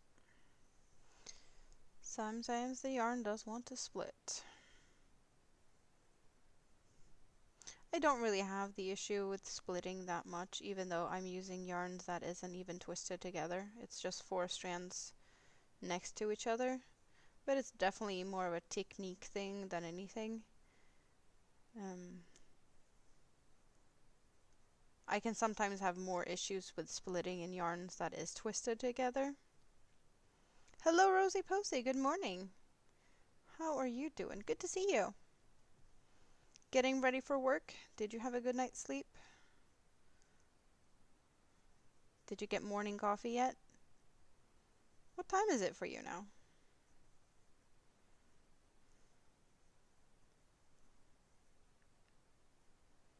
It is 12:13 p.m. here now, so it's just lunchtime.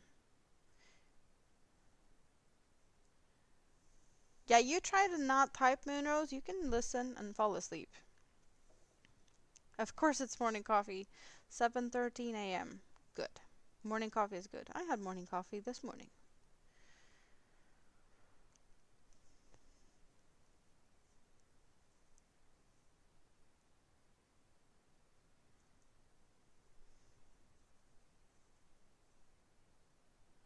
Well, it's nice to see that you're stopping by before you're going to work. And I'll hope you have a good day at work. I have no idea how long you're able to, just stay and listen in. So I might as well just say it now when I believe you're still able to listen, right? Oh, come on now. Squiggle in there. Thank you very much, Hook.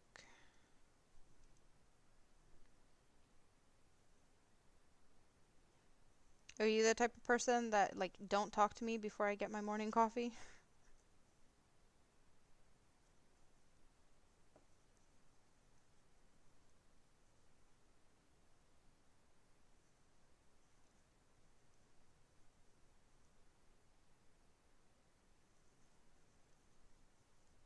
Some people are like that.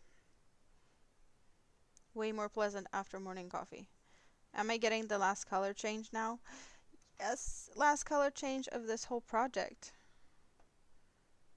Last color change, just trimming that little knot a bit.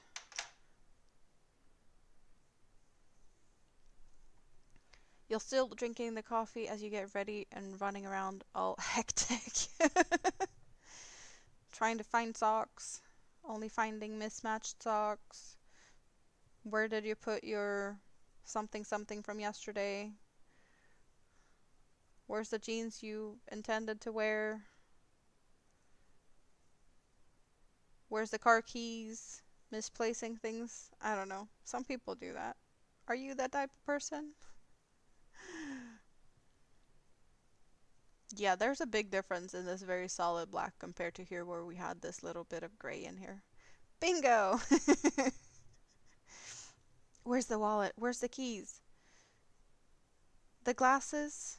I don't know if you wear glasses, but sometimes they're just all over. Payday today. That is good. Are you going for special shopping? Are you getting something that you've been waiting for payday to get? Yeah, I'm also getting money today. The only thing I need to focus about is paying my bills. I am not planning on buying anything. Yes, the glasses too. Well, I am lucky now. Since I got new glasses, I actually got two pairs of glasses. So if I misplace one, I have the spare one or the extra one. I have these school teacher kind of vibe looking that I have right now. If you're on the horizontal, you do see my face and the glasses I'm wearing. The vertical, not so much. The vertical, you only see my hands. But there's two streams going at the same time on YouTube. And then I have the other ones that I don't know how to, I guess they're more of a pilot style type of thing. You're gonna tell us after you've gone shopping? Sounds good. I'm not gonna yell at you to go to bed anymore. you're you're an adult. You know if you know you should be sleeping. That's all on you. If you're not. I've tried to tuck you in several times now. You're so funny today, Moonrose. But I don't want to take the blame for you being tired tomorrow. Even though you're probably gonna blame me, and it's fine. But I'm not all the reason that you'd be tired tomorrow. Because you could have just turned me off.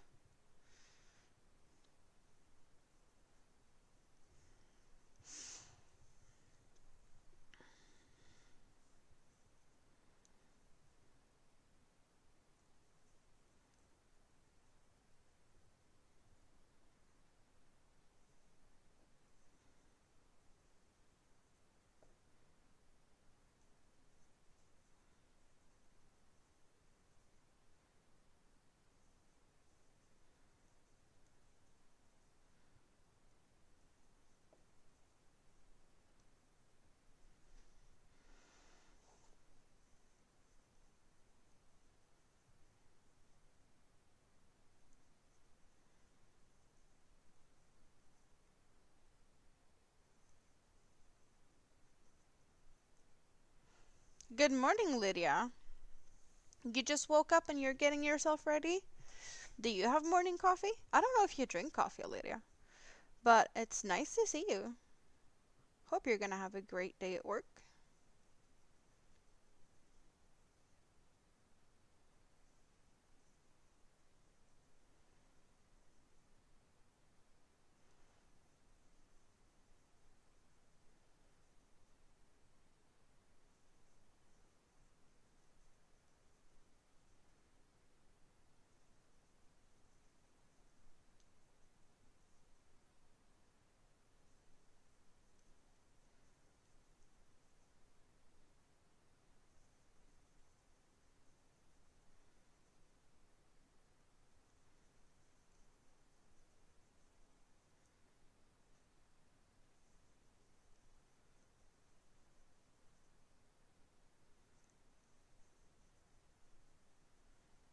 You drink soda and you do iced tea or ice water. Oh, that is nice. Do you live somewhere where it's like really warm since you rather go for iced tea or ice water? Like I'm not sure if I know where you're at, but it feels like you're in a more of a southern place to go for more of cooler drinks.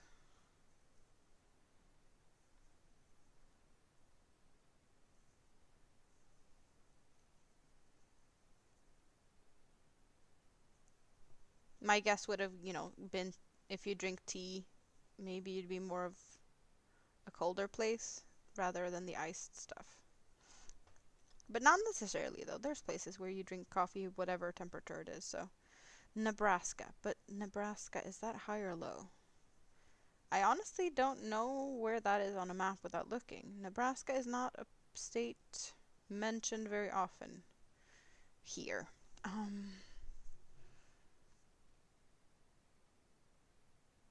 Yeah, it's not giving me any like where-ish.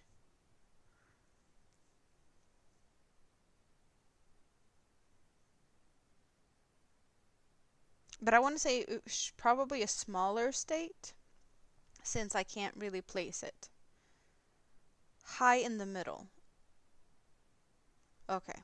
So you're further up north than my guess would be with colder stuff, warmer temper, like you know, your iced tea.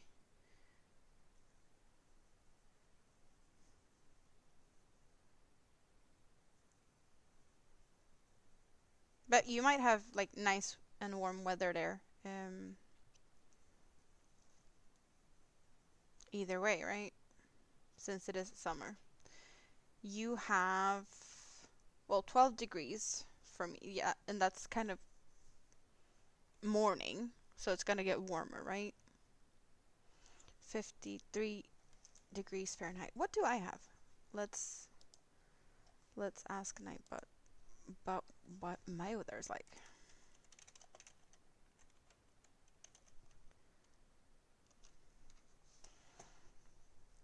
See if Nightbot has anything interesting to say uh, regarding my weather. Because, yeah, it's cloudy and sunny, and apparently it's going to rain later. So I have a little bit warmer, but it's also like midday, or almost. It's 12:22 p.m.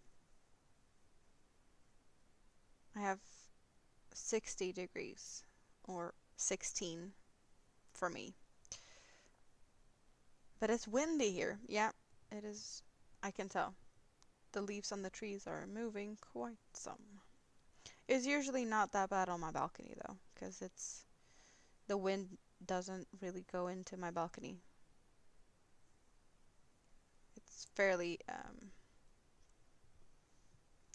shaded isn't the word, but I think you get what I mean. It's colder in Charlottetown, 49 degrees, 9 degrees Celsius.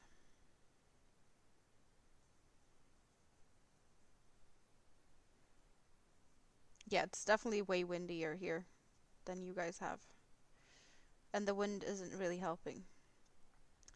Sue R. Mama Susu, good morning. It's your first time here? Well, I am happy to welcome you in. It's morning for you, so I would be guessing you are somewhere in the US. It is 12:23 p.m. I am in Sweden. So far away from most of you guys. Do you crochet? And how did you find me? That is always fun. It feels like, well, I've been getting more and more suggested to people these days. And more people seem to be finding me, which is awesome. But it's also a lot of fun to like hear how you found me. You just woke up. Are you still the type of person that's cuddling in bed before you get up and just browse YouTube for a bit before you get to the point where you get up? Because I do that. What type of things do you like to crochet? I am currently working on a poncho, which I call my lava poncho because it's inspired by lava. I do like volcanoes. You just looked up live videos to find someone to hang out with? That is awesome. Normally, this is not when you'd find me here. Well, then again, yeah, no, I could be on here at this hour from time to time. I do have my kids every other week, and this is, a kid-free week, so it's just me, myself, and I, and then I have more time to do fun things.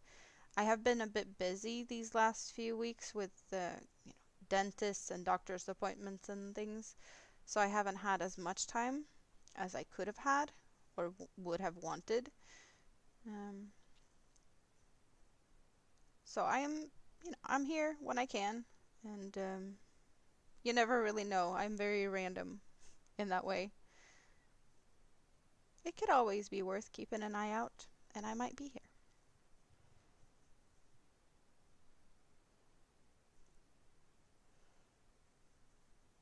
You've been crocheting for over 30 years, but you like to make blankets. Do you have a favorite type of fiber or a favorite hook size? My default or my go-to is just yarn cakes in 1 or 2 weight yarn, cotton or cotton acrylic blends, like what I'm doing working with right now. That would be my default, but I do a lot of different things. This is a square poncho. What you're seeing here is just parts of it. And there's 2 cakes of yarn, one going from white through gray up to black, and the other cake is going from yellow through orange down to red. 5:26 a.m. in Cedar Rapids, Iowa. I want to say that I kind of think I know where Iowa is on a map, but I'm not all sure. It feels more west-ish. West of middle, at least. I think. Yeah. Me and geography is some so-so. At least when it comes to like placing states on a map. Then again, I'm in Sweden. I was born here. I live here. I have been outside of Europe once.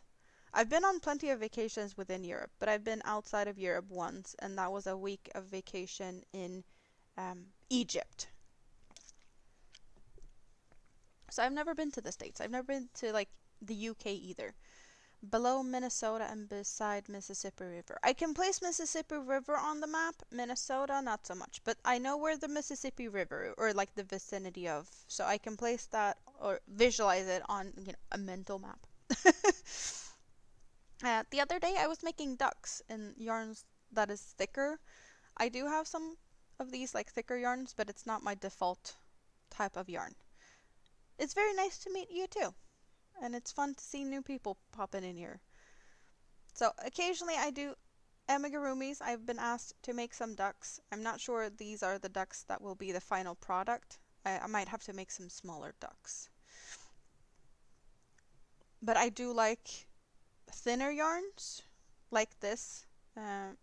This is 4 strands not twisted together, 100% cotton yarn, which is probably one of my most used yarn. I have some cotton acrylic blends. They are twisted together, but they're pretty much the same thickness. So this is pretty much my default setting of yarn. I do like to do more intricate stuff. Since you mentioned blankets, I can just quickly reach over to get... I do have 2 baby blankets in 2 different sizes just behind me. One of the baby blankets, the smaller one, was made out of 1 cake, and the bigger one was made out of 2 cakes of these yarns. And I made them just to pretty much test how big of a blanket does 1 cake make versus 2 cakes. And for you to be able to see the details, I'm just going to scoot that to the side. So this is 1 cake baby blanket. Stacy is back. And Lydia's still here. Well, good morning, Spoon. Well, or even no, it's evening for you. Yeah, you weren't expecting me. No one was expecting me. But I've been here since... Well, I've been here for almost 4 hours. Andy was live, and then she wanted to go to bed, and we have talked about like redirecting because she hadn't figured out how to do that. So I just went live so she could redirect for the funsies of it. 7:30 p.m. Yeah, time zones are confusing for sure. Thank you, Sue. So yeah, this is the type of blankets I do like to do. I do like the different intricate, stuff is happening in blankets like this. This pattern is made by Hooked on Sunshine, which is pretty much my default pattern designer for blankets. I do have a couple more blankets that I found to be very enjoyable to make. But Hooked on Sunshine, I have done a couple of her blankets, and some of them I have actually done multiple times. You were watching a show because you're not used to seeing anyone live at this hours? No, that's understandable. Definitely understandable. Spoon, Hobie should have new sale stuff out now. It's Tuesday. So you might want to go and check out that for your last Hobie order if you're going to make a last Hobie order. Their new sale should be there. Spoon is in Japan, and Hobie has announced that they are no longer shipping to, what is it, Japan, Hong Kong, Australia, and New Zealand for cost reasons, I want to say. And yeah, you did want to check out and see if there's anything more interesting on the new sale. You did do a quick check before switching to your book of the evening. Oh, you mean you were checking on the YouTubes. You were waiting for the rest of the world to start their Tuesday. Well, it's usually they release the new sale around 9 o'clock in the morning, my time, between 9 and 10. And now it's 12:30, so you should be safe. And Nick's baby blanket was made out of 2 cakes, starting with the center of one cake, going from the lighter to the darker, and then the next cake was going from the darker to the lighter. So same designer, but 2 cakes. So this is a bit bigger. It's a different pattern as well. But this, I do enjoy patterns that has all of this thing going on. It's simple enough and the patterns are well written. So yeah, I tend to do something like this kind of often. I do have a poncho that I'm working on simultaneously to everything else I'm working on. That is another variation of a blanket that I just didn't take the center. I omitted the center to make the space to put your head through to make a poncho. As well as I have made a bag out of a blanket pattern where I only use the center. Is that one close by? If you've been here very recently, you already know what I'm gonna show because I keep bragging about this. Because I can low-key brag about it. Where I put it, I don't know. Oh, there it is. I made it for a competition. So I participated in a competition called Hooker versus Hooker. And we got some key things we needed to do. We needed to make a floral themed accessory, and we needed to use one shade of each: blue, purple, yellow, and a neutral color of our own choosing. And in my case, that was this darker gray color. We have a baby blue, almost ice blue. So I made this round bag, which is actually the center of a blanket. So I took the blanket and just made the center twice and a strap to attach them together to make this bag. And I also was a little fun. I found a blue button and I used the yellow to make it kind of like, you know, the center of a flower has some color.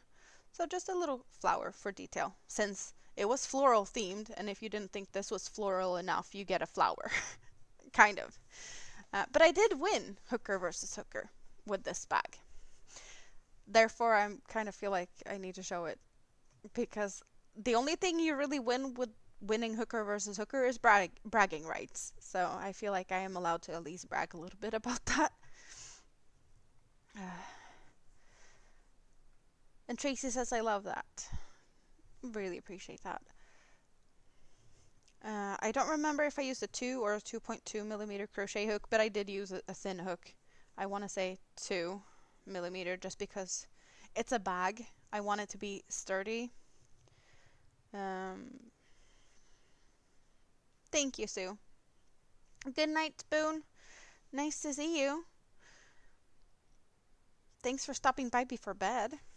Yeah, she's not expecting people to be on at this time. It's usually pretty quiet on the YouTubes this time of day, especially, well, for her, it's evening. She's in Japan. US is barely waking up, and Europe is kind of awake, but I don't know. People might be working. Thank you, David. You guys are awesome with your kind words. I know I'm terrible at, you know, taking compliments because it's just how I am. But I Thank you. I can definitely say that. And I appreciate you guys.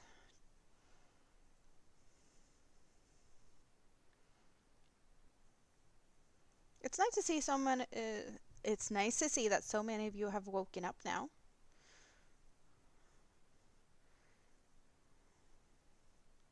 Not sure if there's still people that hasn't gone to bed yet, but there might be. But at the moment, it feels like most of you are waking up now. Unless Moonrose is still lurking and counting her snores.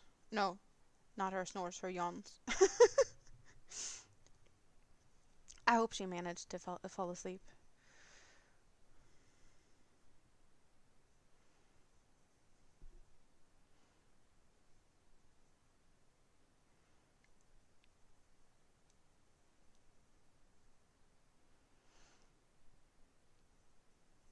It really feels like I'm on the final stretch of this now, which makes me more and more encouraged to continue working on it.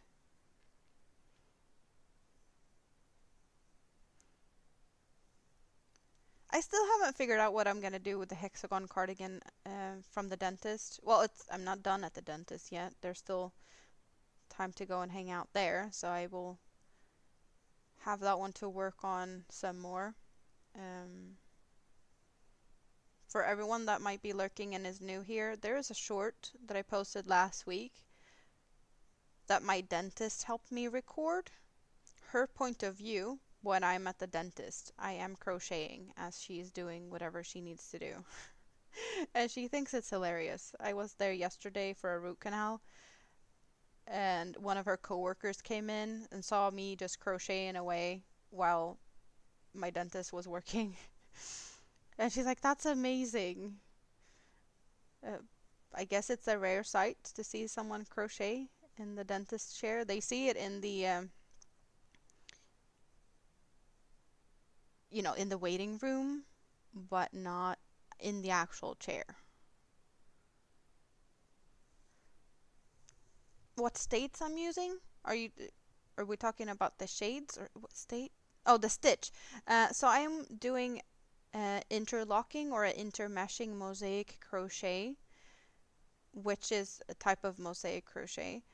And I'm only doing pretty much like a fillet. It's a double crochet, chain one, double crochet. And I'm only working black into black and red into red, but either like from behind or in front of the stitches. So it's kind of two meshes, and I'm alternating. So right now I'll be working with only this stitch in front, and then go and chain one, and then for the next one I'm gonna just fish up the black from behind. So it is kind of making two separate fabrics, but like working them over each other or around each other to make this pattern. And I will be switching color over here because we're almost at the color switch. It is reversible, and as you can see, it kind of looks like a volcano. That's, I picked the white going to black as a snow-covered mountain peak going through the grays, and then lava spilling out is like going from yellow to orange to red, because volcanoes are like that, or they can be. We have my little mini volcano here, which is reversible, so I have like this as well. But what happens with this intermeshing or interlocking crochet, I do have this on one side, and we do have the corners, in this case on this side being this yellow color. So this side has the lava just spilling out, sipping out. And when we switch it around to the other side, we will have the darker corner instead of the reddish corner. So that's the difference. But as you can tell, it's very, it's the same. So it's reversible. There's no extra ends. Good morning, Suzanne. You saw the Hawaii volcano is active and you thought of me. And that would be Kilauea, right? And when I have this, the solid line going down here, there will be a different design on the back. So this is creating these more of like squares. And that makes me think of temples, like Inca temples, which, this is not what it's all about. It's my volcano. Uh, I just thought that was a cool, like, extra thing that happened. But I can choose whatever side I want, even though I would have liked it to be more of a difference so that it would be more like the red and orange and yellows on one side, and I'd flip it over and it'd be more of the darker or the black, gray, and white. But I had never used this technique before.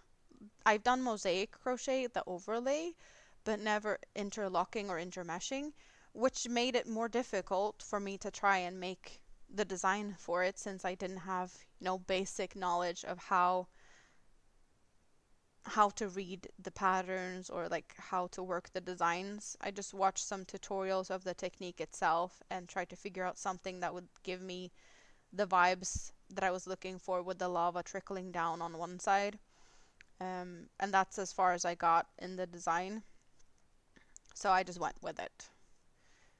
And this is the final result of that. So it is my own creation in that way. It's like my pattern.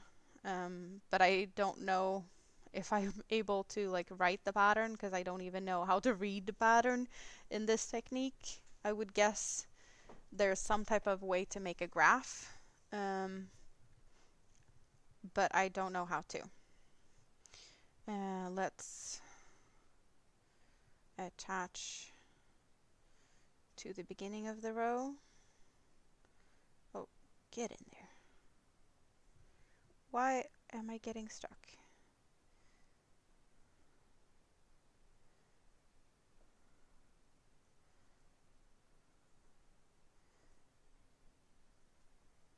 No. Chain first.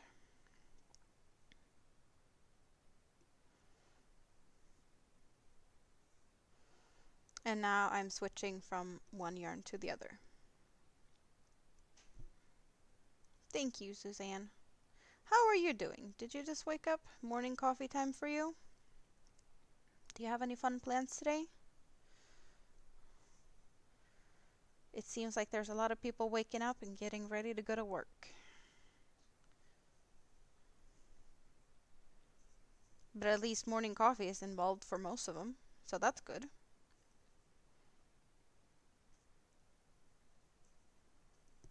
You just woke up as well.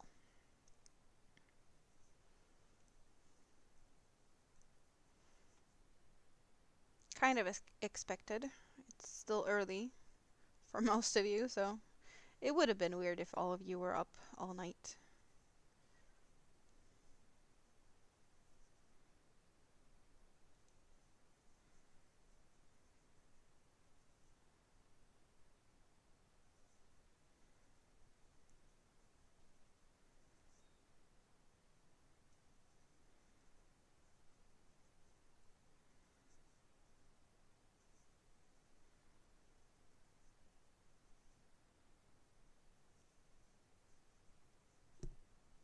Oh, getting tangled in to myself here.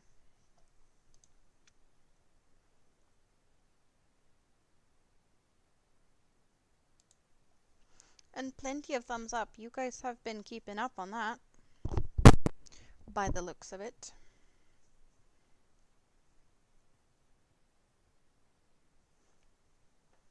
Thank you for that. And a friendly reminder to those that doesn't, or didn't already. I do also have both a horizontal and a vertical live stream going simultaneously here on the YouTubes. So if you do prefer the other view, some people do prefer the horizontal and some prefer the vertical. You can always switch over to the side you prefer. The option is there. That also might explain why I might be addressing people you don't see in the chat, because they are in the chat on the other side. And you can find your way to the other chat by just going into my YouTube main page. And both of the streams are available. The vertical one is apparently YouTube calls it portrait mode. Did not know that, but I thought that was a cute thing that they renamed my stream and added portrait so that you know what type of view it has. And the vertical one is a lot more like up close, detailed, or zoomed in. But the horizontal has a lot bigger view of what's going on my bench, but also my face. In case you haven't seen my face or curious to what I look like, that is, well, it is on the horizontal. You get to see me. Another perk of being there. Not that it really makes a difference. It just feels like it's way too crowded to squeeze my face in on the vertical side. I tried to look at it and it just felt like it was a lot of things going on, because on the vertical you also have the chat taking up half of the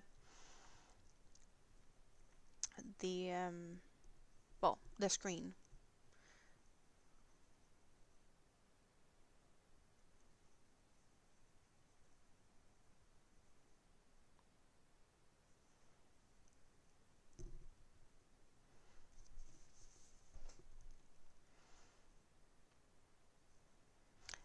It also gives the option with the 2 live streams to give thumbs up on both sides, if you feel generous with thumbs up.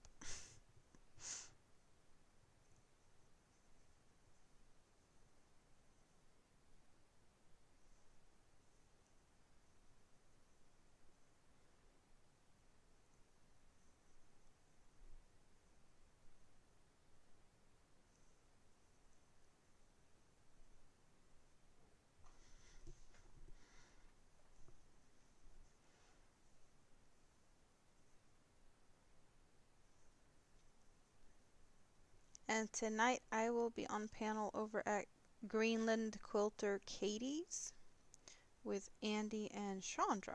And I have never met Chandra before.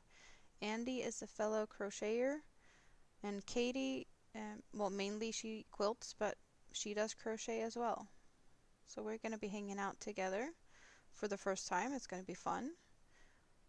And the plan is to do that panel once a month, to hang out together.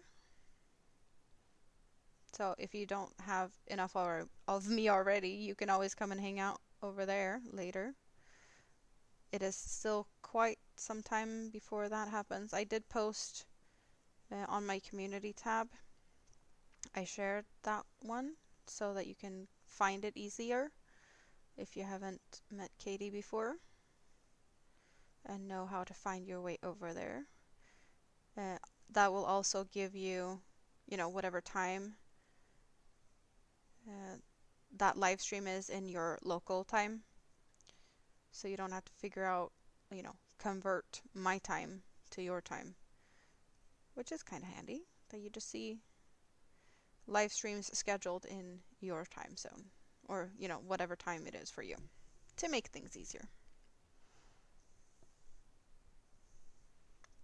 But it would be awesome if some of you would just come over and say hi over there, if you can, and have the feeling or the vibe to come and hang out.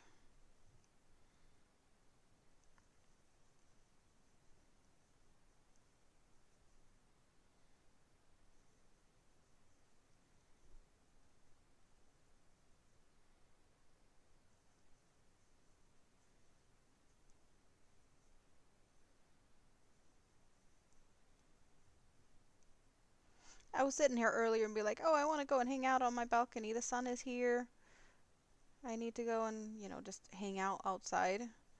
The wind is not encouraging, even though it's not that windy on my balcony. It's just not as warm when there's wind just blowing. But I see clouds passing all the time. And I'm not in the mood for clouds. Even though now would be probably prime time to hang out on my balcony, to be honest. Like, this is a good time to hang out there, because the sun has passed the trees that shades my balcony in the morning, So between now, well, from what is it? It's the next 3 hours-ish is good time for me to be on the balcony, and then there's no sun there anymore because it will be passing around the corner of the building and it's back into shade again. But just looking at the windows, like, maybe not today anyway. I don't know. I'm just enjoying my time here crocheting.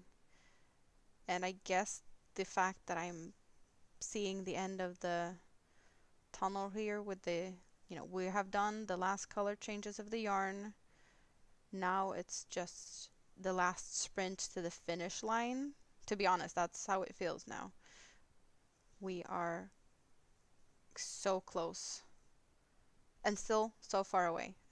There's plenty of meters of yarn left still, but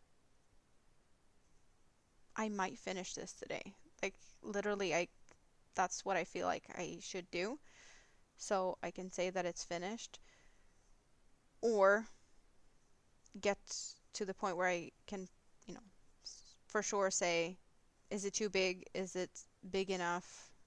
Will I have to order more yarn? And then I'd have to wait for that to happen. Yeah. I'm not sure that will happen, but it might be. Hobby TV. Hello. Welcome in. What type of hobby can we see on your TV? Or is TVs your hobby? Do you like to take them apart? Or assemble them? Or what's the thing? As you can tell, I crochet. That is my hobby. It's my therapy. You have a crochet channel? Is that your main hobby? Or do you have an extra channel for crochet?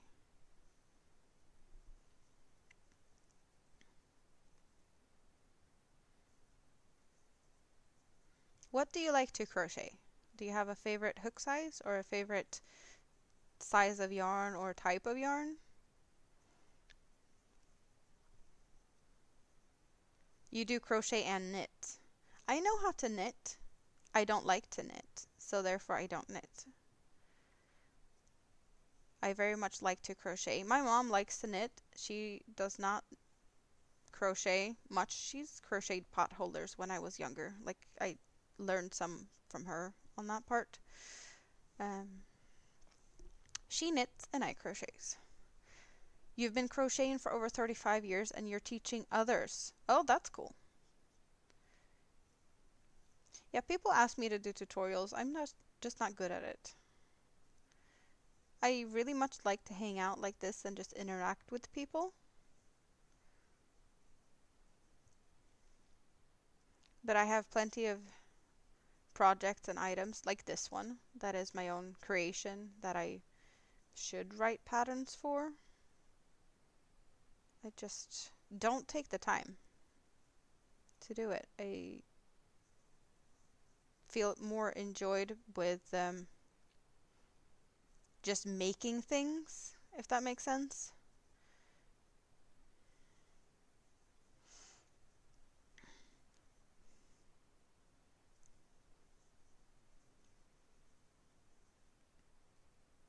What type of things do you like to do? Are you, wearables, or is it more toys, like amigurumis, stuffed animals? I did, the other day, I did ducks. And I'm probably going to make some more ducks. So I have ducks, and I'm currently working on a poncho. I was showing here earlier some of the baby blankets that I've made. But I definitely prefer these, like, thinner yarns. The ducks is not something I do very, I do amigurumis. I just don't do them as often or as much. I did a jellyfish not too long ago. Where did I lose the jellyfish to? Oh, it's over here. I did that like a few days ago on a live stream. I did a couple of jellyfishes. Yeah, you go and enjoy your coffee, Sue, and I hope to see you here soon again. Lovely to meet new people. So yeah, I made this little jellyfish because I was kind of just swatching a yarn. I'd never used this yarn before. It's yarns that isn't easily available to me. I'm in Sweden and I have been fortunate to be gifted some yarns from the US. And I want to say that this is a Karen coconut cake, which is very, I can't get that here. It needs to be shipped from the US. Because they, I probably could find somewhere that would sell them and ship them to Sweden, but it would cost a lot. So this was yarn that was gifted to me in an advent calendar that a dear friend of mine created. She also has a YouTube channel. So I did get a bunch of different US yarns, but I had never used this before. Yeah, Karen coconut cake. It has this like really weird fluff on it. So I had to try it because, what else could I do with this yarn? And I only had one cake. I want to make sure that I make something that, running out of yarn isn't an option when I can't get more of that yarn. So it just, yeah, that didn't really work out in, figuring out what else could I do.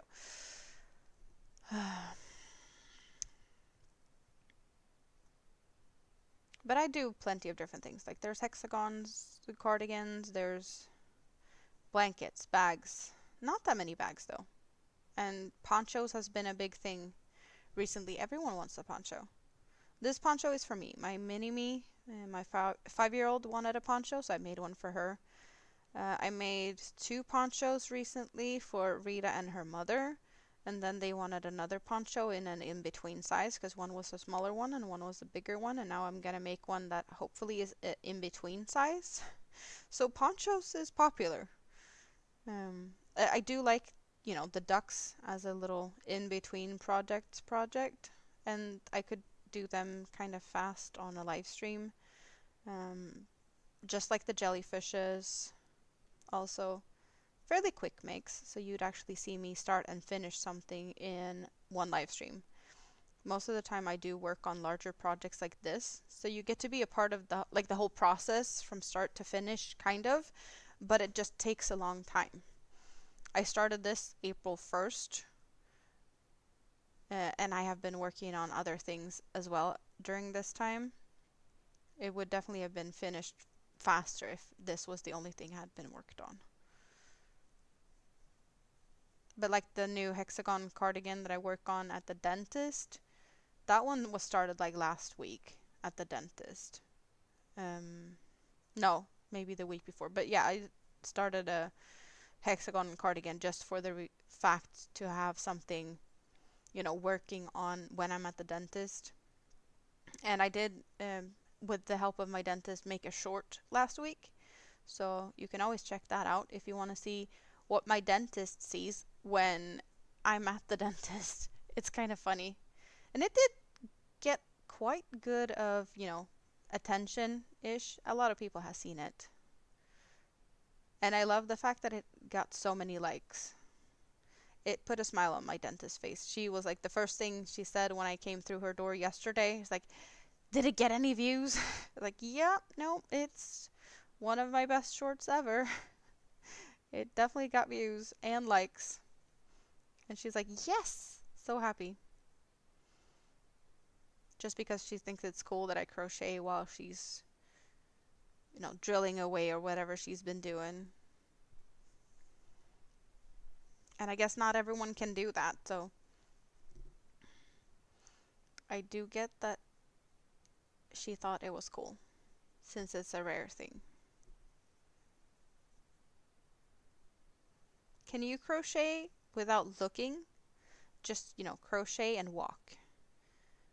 Or crochet and watch TV. Because I know not everyone can do that, but that's a good start. That's where I started. And now I can crochet and at the dentist with my eyes closed. There's only one time I sneak peek, and that's when I get to the corner that has, my row change. I have to attach from one row to the next, starting new row. I do sneak peek because those little annoying slip stitches, um, well, I need to look to make those. You can't crochet at the dentist with your eyes closed?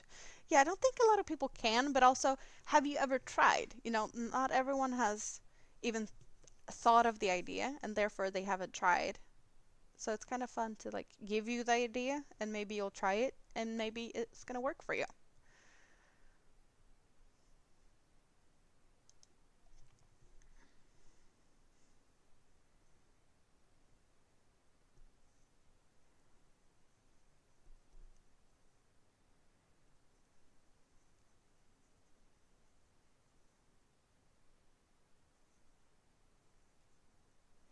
Please show the shape of the poncho. Let's let's show a little bit of the shape of this. So we have one corner here, and there's four exactly the same corners. So this is just on an angle. I'm just going to put a stitch marker so it's not pulling out. So we do have this as an option. You can have that like draped down on the front if you want that, and then you'd have a peak at the back as well as on each shoulder, because we do have a square neckline. But you could also switch it around to where you'd have more of a square in the front and the back, and then you'd have the peaks going down in a different, well, it's this type of shape that when I see this, I feel more like Western movies. It feels like I see more of the square. Maybe it's more Ruanas or, over the shoulder blankets kind of thing. Wraps, not blankets. So there's this two ways to wear it. Either square like this, or on the, well, diagonal, which, yeah, that's what I think this would be. This to me is diagonal, because I get this more of the V shape in front and the back, of course. But I do think wearing it the way I would prefer to wear it, which would be more squared off like this, not the peak going down in the front and the center, it might be small. If I would wear it more as the peak going down the center, like this, or like in the front, I think it would feel more of a, right size. So I am not sure, but there's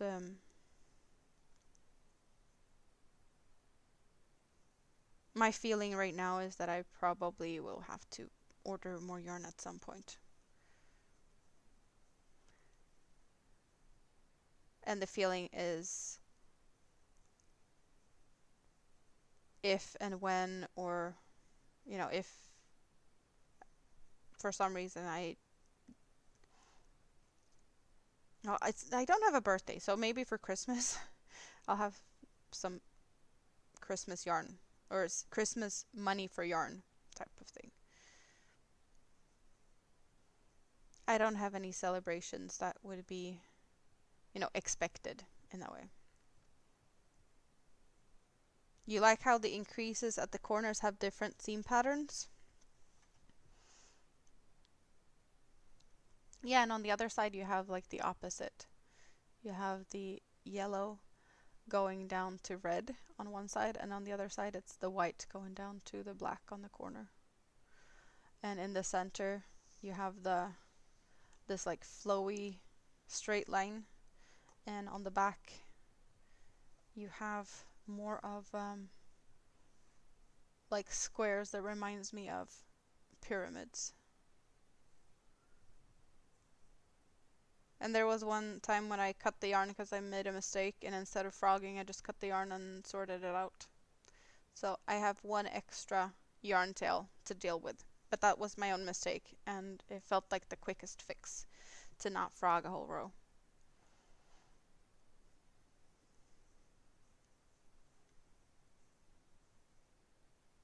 Even though I don't like sewing, it was the better option to me.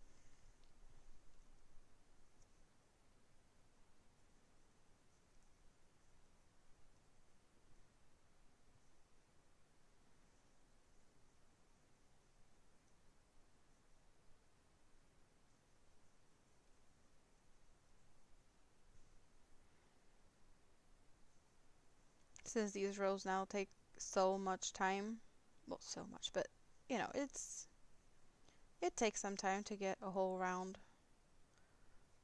I don't know how many rounds we've done now. Is it fourth round we're on? Or is it more? No, it's got to be more. But I've been here for over 4 hours. And they definitely take some time now.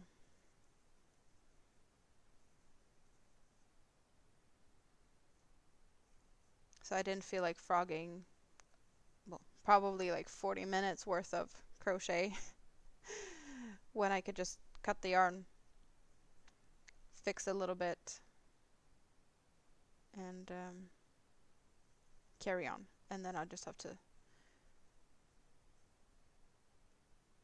sew in 2 extra yarn tails at the end.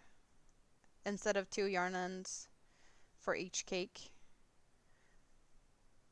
that would be 4 strands, and then another 2. So 6 strands of yarn. I think I can cope with that. It's not like making granny squares and having 10 yarn ends to hide on each square, changing color every row and whatnot.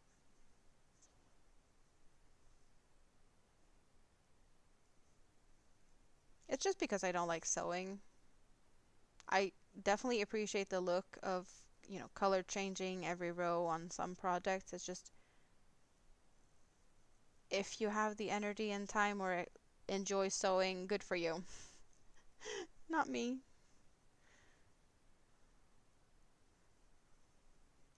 This is way more enjoyable than sewing yarn tails. How did I figure out how to get the zigzag look? It kind of just happened in how this pattern kind of works out. Since I wanted it to look like lava flowing, I needed to have it continuously attaching at the same time. You know, every row, there's the corners, there will be a stitch increase for each row. And here up at the top, let's see, maybe it makes more sense like this. So this is the center of the square, and I wanted to have something that, you know, since the yarn or this the lava floats, let's go for the flows. The ones that starts up here, they continuously move down, right? But if I had the continuously move, like those continued flows going next to the corner here, there would be new ones created as I went down. But I wanted it to be so that it looks like the lava is continuing, so it's like keep getting fed from at the top instead of just new ones created to make like just V's. Therefore, I decided to make this continued line, so that one looks like it's feeding the new little rivers that is created along this center. So even though like the increase of the pattern itself, or like the increase happens on the corners, the flows are just, it looks like they continue along the corners and that the increase happens in the center, which isn't the case. But that's just how it looks with the pattern. It feels like it's, you know, more and more coming from the center, or it stems from the center. So the zigzag is just, yeah, it just happens. I don't know how more to explain it, but that's the thought process that went through how I ended up here.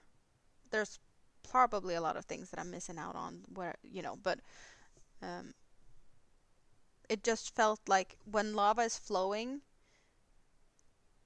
there's something feeding it. And making it just V-shaped wouldn't make sense. Like, how would the lava just appear out here? So the feeding main flood canal uh, had to happen somehow.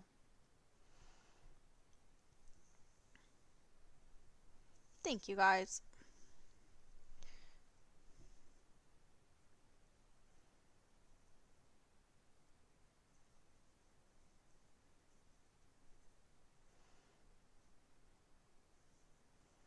So it was just like inspiration from nature.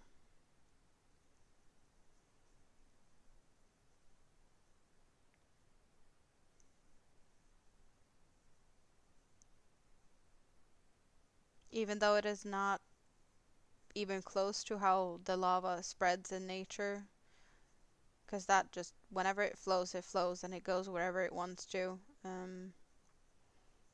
Branches out so much in different ways and directions, and going downhill, finding ground that is just lower and it can travel far, fast, but just spread out. And this definitely looks way more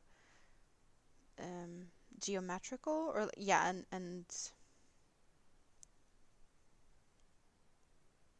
thought through, not as random as nature makes things look.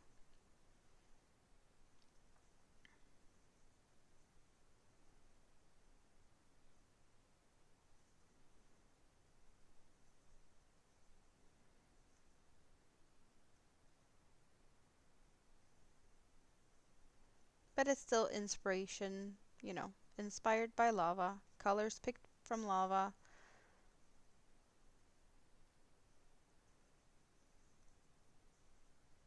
And it's turning out to be really cool.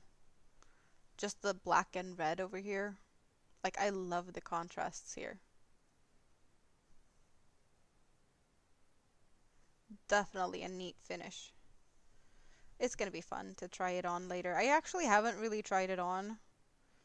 I did plenty of rows back. Um, but I have not really tried it on. I want to say, yeah, I've only tried it on streams as well. Like, I haven't even tried it when it's been off stream.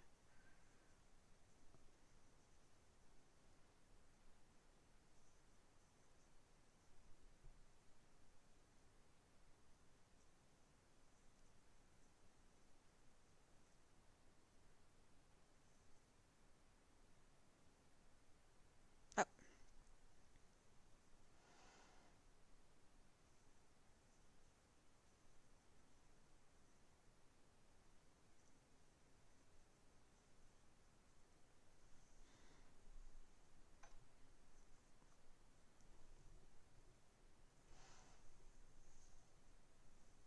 you can probably barely see, but there's a little bit left of the black. And what do we have left of the red? Maybe I should just like look to see how much I have. I want to say this row and another row should be what I have for the red. Fingers crossed. That's what I feel right now. Fingers crossed that I have enough to make. Yeah, I should have enough for this row and another one of red.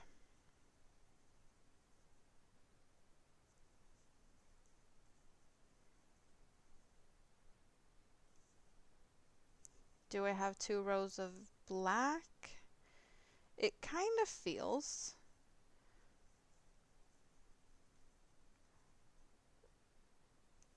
you know, not theoretically, but what would be another good word?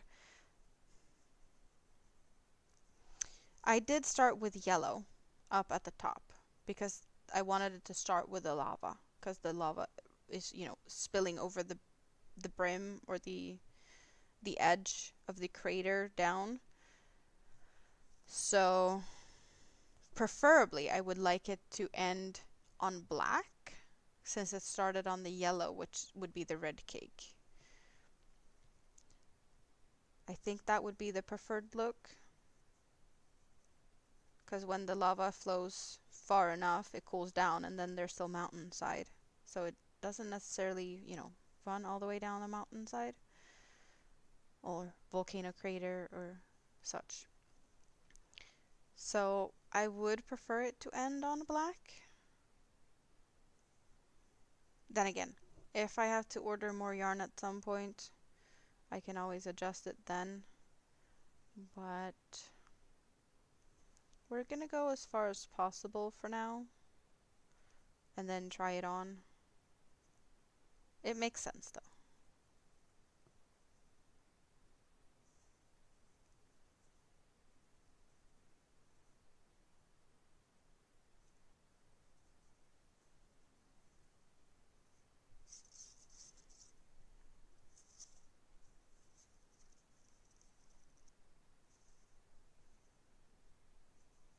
Yeah, these cakes do definitely not want to keep their shape. They've been in and out of the bag, and the bag's been out and about. They are a bit all over the place. Totally get that they don't want to stand up. I'm just gonna try and keep them from tangling too much.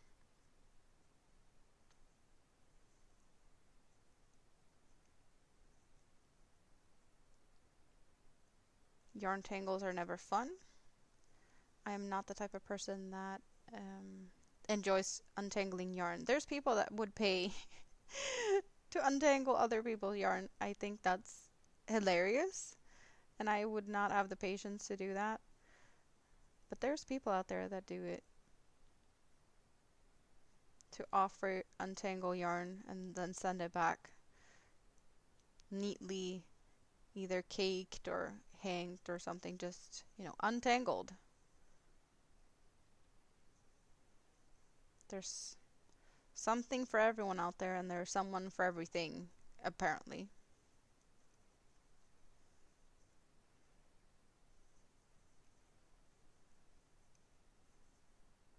I have definitely appreciated help when there's been really bad tangles. When I've had really, really bad tangles, I've had some help from people that like to do it, or is at least better at problem solving or um, just untying messes like that. That also has better patience to deal with it.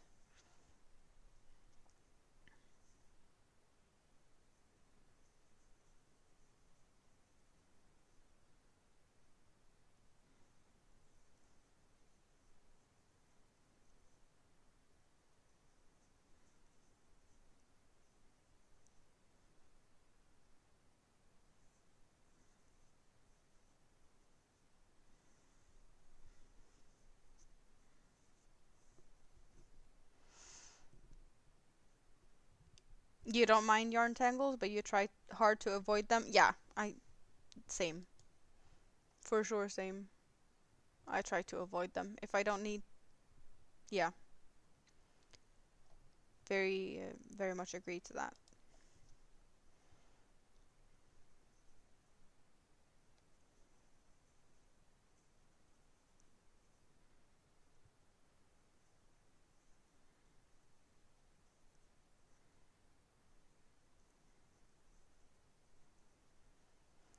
With these types of cakes, also, it's kind of easy to know when to expect a tangle and how to deal with them. But also, I know that there might be tangles when I'm getting closer to the end. And if I see that there's a big risk of that, I can always kind of rewind it or like make a ball out of it before it gets to that point. In this case, I don't feel like I need to, but there's been times where the cakes just didn't want to be playing nice, and it was easier to tame it before it became a big mess.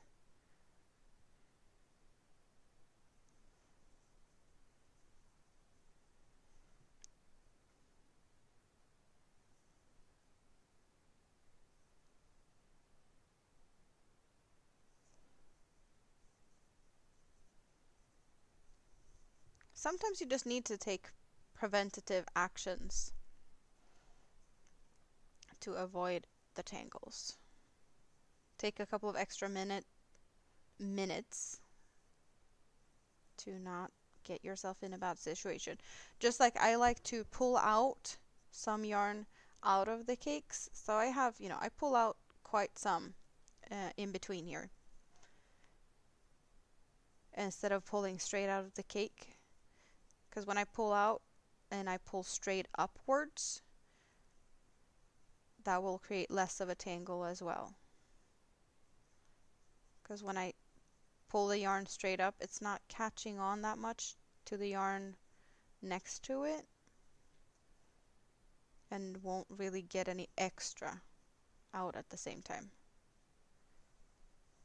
You've been bad. You just bought a lot of metal model kits on Temu. Is it a lot of PE? You gonna tease Marcus? Did you get yourself a black pearl? Does Temu have a lot of good metal kits?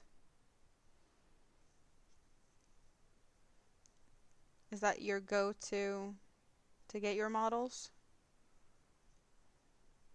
All the questions at once here.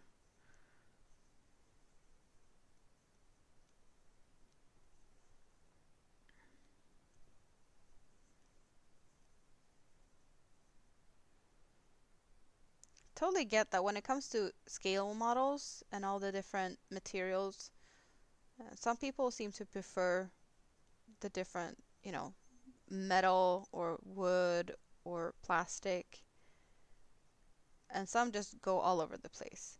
Would that be kind of the equivalent for us, like yarny people?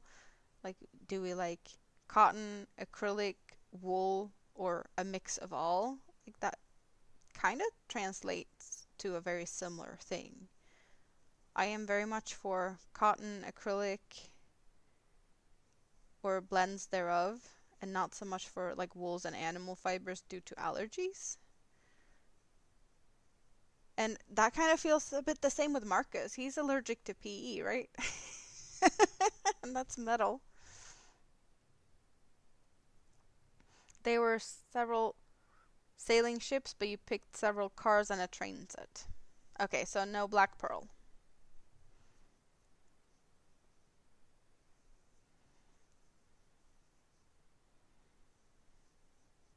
So instead of working on your parachute shawl scarf, you are now shopping for model kits on Temu.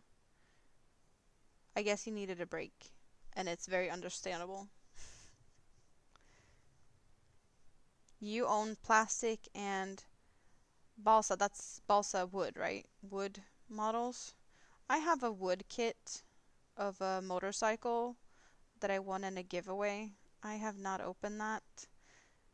I felt like if I'm gonna make that model on panel or anything, it would be on, where I won it, and that's at Sprue and Glues. So I could definitely work on it, but I'd have to be on panel on his channel, because that makes most sense. Also, I don't know if I'm any good at scale model building at all. I know how to build Lego and read Lego manuals, but a wooden motorcycle, I have no idea if I could pull that together.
You wish you could do that stitch, you never tried anything like it. You're talking about what I am doing?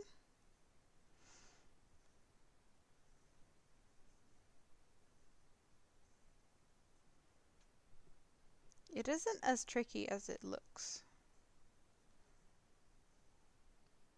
It was a bit tricky to start it and kind of wrap my head around what I'm supposed to be doing. But it isn't as tricky as it looks. It's double crochets and chains. It's just working in front of and behind and working into a row below.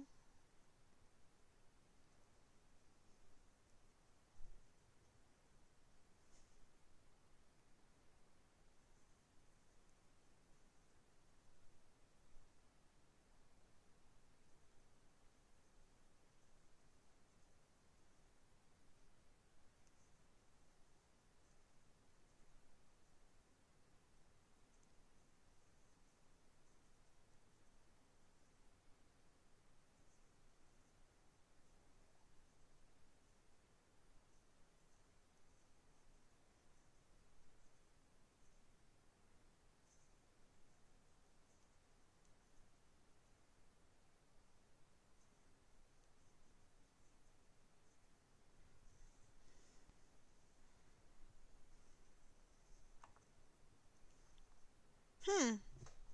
Oh, sorry, I bumped you guys again. Maybe I can get 2 more rows. Okay, now I'm me and Yarn Chicken. You're hearing my intrusive thoughts already. The anxiety is speaking out loud here, but I think I can pull off 2 more rows of the red. I just recently said that I think, whatever row I was on and 1 more row, I think there might be 2 more rows of the red. Uh, yeah, I'm way early with the Yarn Chicken thoughts. I'll just continue.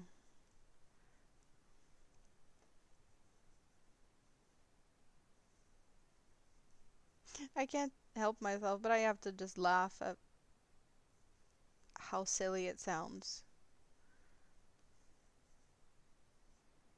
I could just make it fairly easy. Put the yarn on the scale, see how much it is, make 1 row, and then put it back on a scale and see how much I used and how much I have left, and see how much more I'd probably be able to squeeze out of it.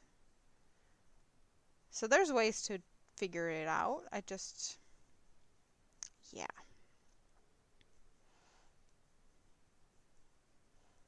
You know you're not good at things, but you'd like to give most things a good go.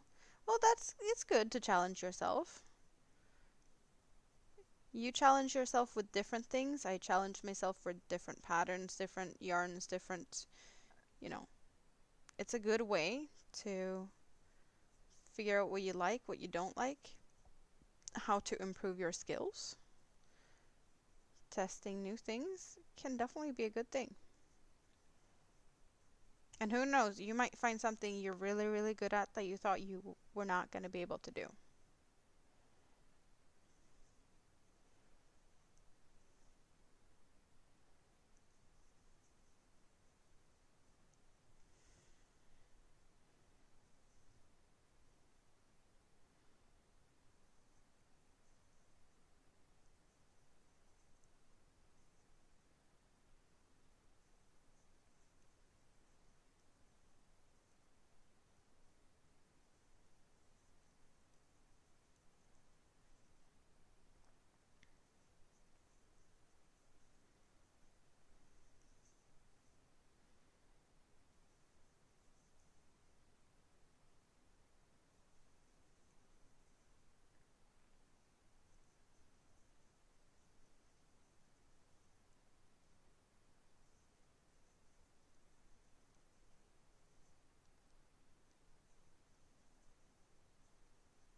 It's looking really, really nice with this dark next to the light. Yeah, I am really happy about how this is turning out.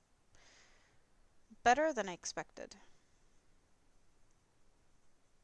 Besides the point of it might be small or on the smaller side of what I was hoping. Maybe if I block it though, maybe I should block it and see how it turns out.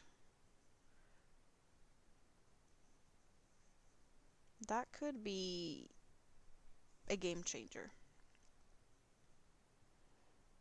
It might be bigger. But I do like it as it is now because it's kind of fairly thick with the layers on top of each other. And if I block it, I might stretch out some of the fluffiness. It's like kind of pillowy. It's not dense in any way since it's two different fabrics intertwined. So it gives it a nice, good, cushiony feel. And it's nice and stretchy and yeah, I think it's maybe one that I'm not gonna block. Maybe a little bit for possibly straightening out edges if it's not feeling as square as I want it, or like if the points are too pointy and I want to even it out a little bit to actually make it more square and not, you know, with stars the points are more pointy. Um, if it feels like the edge isn't as straight or like the points are too pointy, then yeah, I might just try and balance that out with blocking.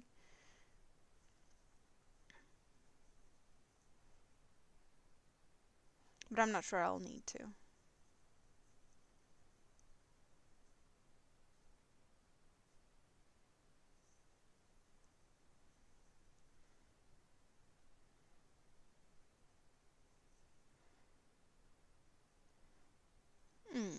Also something worth thinking about. Finishing edge. I'm just seeing something that might be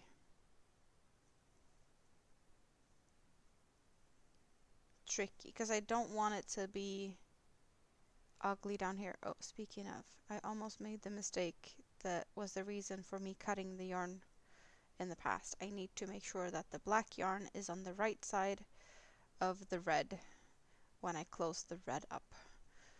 Because what I almost did there was leaving the black behind, which would have created a red join there.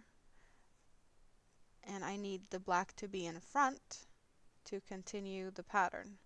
So I need to flip that up over before I join.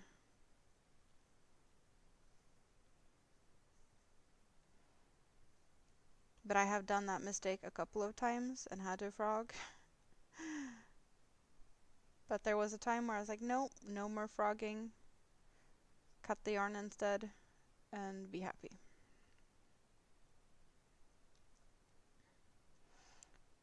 So now I have the black in front, but I also need to get the red back in front again so that it will continue to create the continued flow on the front.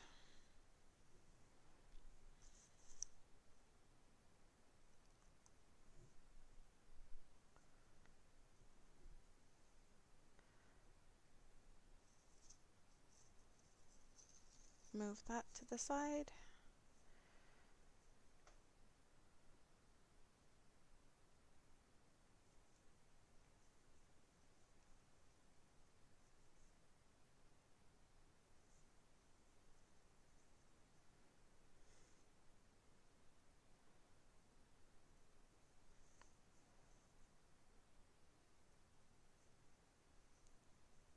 How many more rows I think I can do? Well, at the moment I think I can squeeze 2 more reds out, and hopefully I can squeeze 2 more black rows out. But I'm really not sure.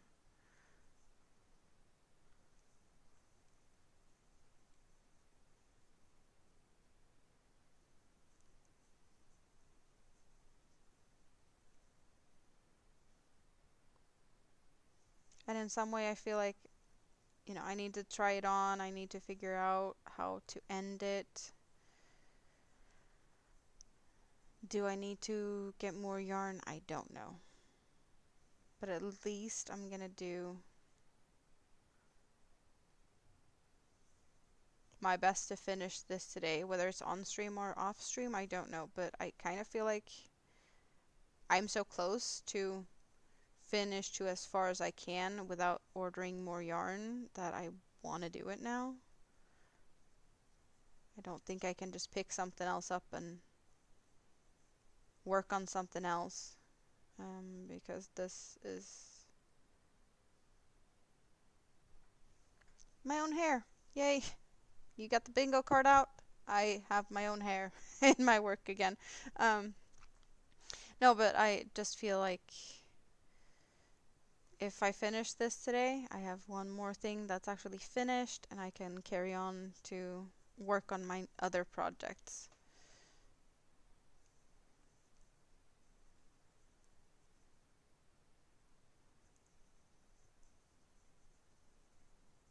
And hope to finish something else soon.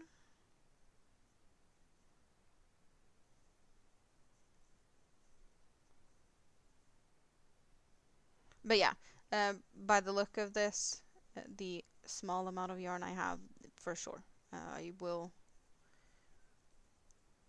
don't need that many more hours to figure out if it's going to be a decent size and how to finish it off.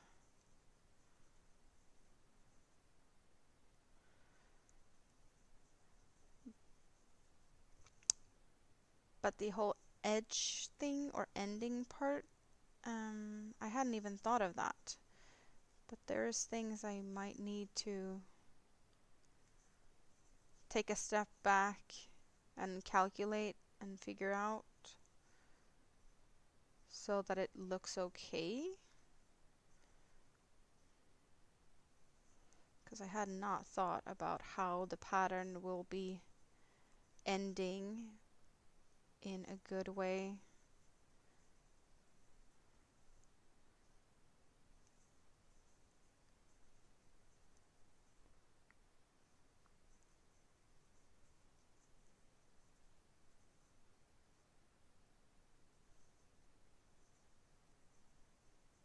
If that makes sense, I don't know.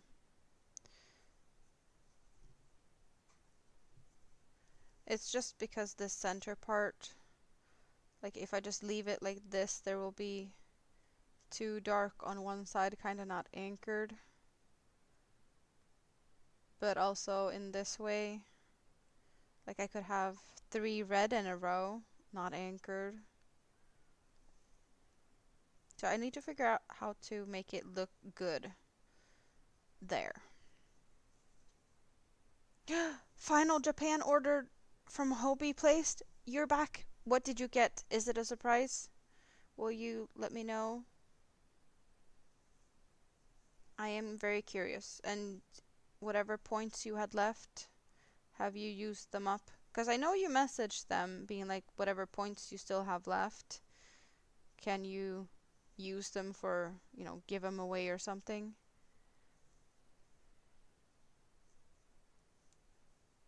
You converted your Hobie account to a US account and you think you sent an order to your US address.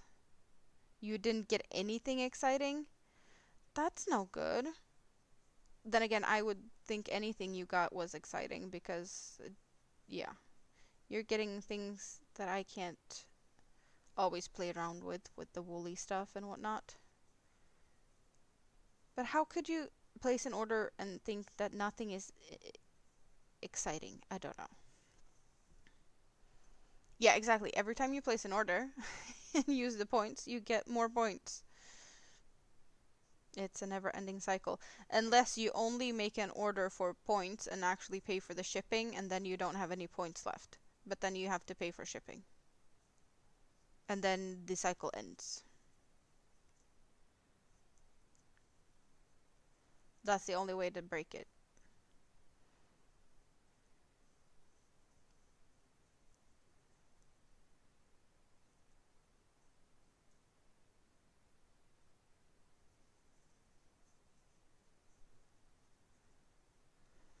But on the plus side, US order our minimum of $50 for free shipping, and Japan was $100 for free shipping. I did not know that. I thought it was like $90 for free shipping or something to the US. That could be a limited thing that they're doing 50.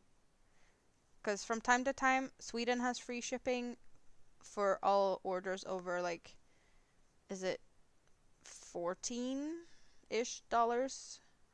Um, but most of the time, I want to say it's 70. Unless they're doing or like over 99 crowns, that's like $10. It's been a bit up and down and back and forth with that, how much the free shipping limit is.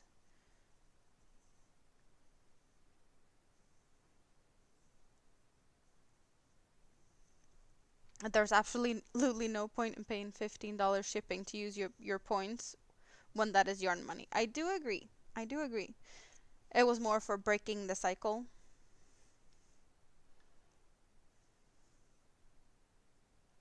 It is 49 US minimum, or maybe it's something they're doing now with this change. Yeah, it could be just a temporary thing, because I don't think that's always the case. But they do have, for a limited amount of time, free shipping for a lower order value, just to get people excited. Or the people that can't get the bigger orders in, that they get a chance for free shipping. Fingers crossed your account conversion sticks and your account doesn't get deleted. That's the thing though. I don't know how that works with their accounts, or like how different they are, because I can log in on the Swedish one, which is .se, but I can also log into the .com version, and I can access the patterns written in English, but I can't access, like, there's different patterns available for different areas or in different languages, and some of the US, like all the patterns on the Swedish side are written in Swedish, and I don't really like that, so I do prefer to download patterns on the English side, because I get the English, like often US terms pattern. But I do see my points are still the same. The prices are in euro. I never order on there, but I can put stuff in my basket over there, and then I go back over to the other side and the stuff is in my basket. I don't know how that works, since I can access both sides. It just makes no sense in a way, so that you guys have separate accounts for the different pages. Like, to me, I have one account, but I can access it on the different sides. Or was there like Hobie dot, what is it, AU for Australia, or NZ for New Zealand? Like, I thought it was, everything was just .com for everyone globally. I know that there's the Swedish site, I know that there's the Danish site, and I know it's probably a German one, as well as the just .com English language site. I thought it was more of a, like, no, what language is the whole site written in? I don't know. You used the VPN and changed everywhere on your account you had Japan, you changed it to the US. Because that's the thing also. When I play Hobby Bingo, you just go into the app and it says what region you're at, and you switch the region, and then you can play Hobby Bingo in a different region. Even though it's not the region you're in, you just have to change that in one setting.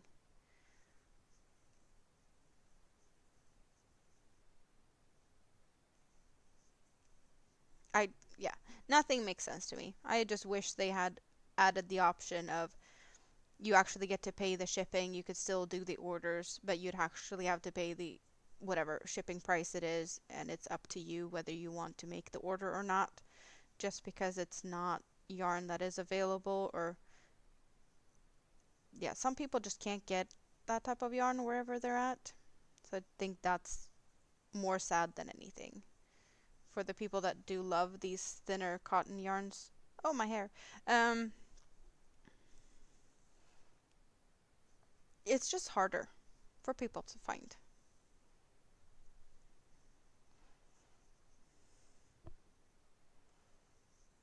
And by the sound of it, there's a lot of people that normally would order from those regions.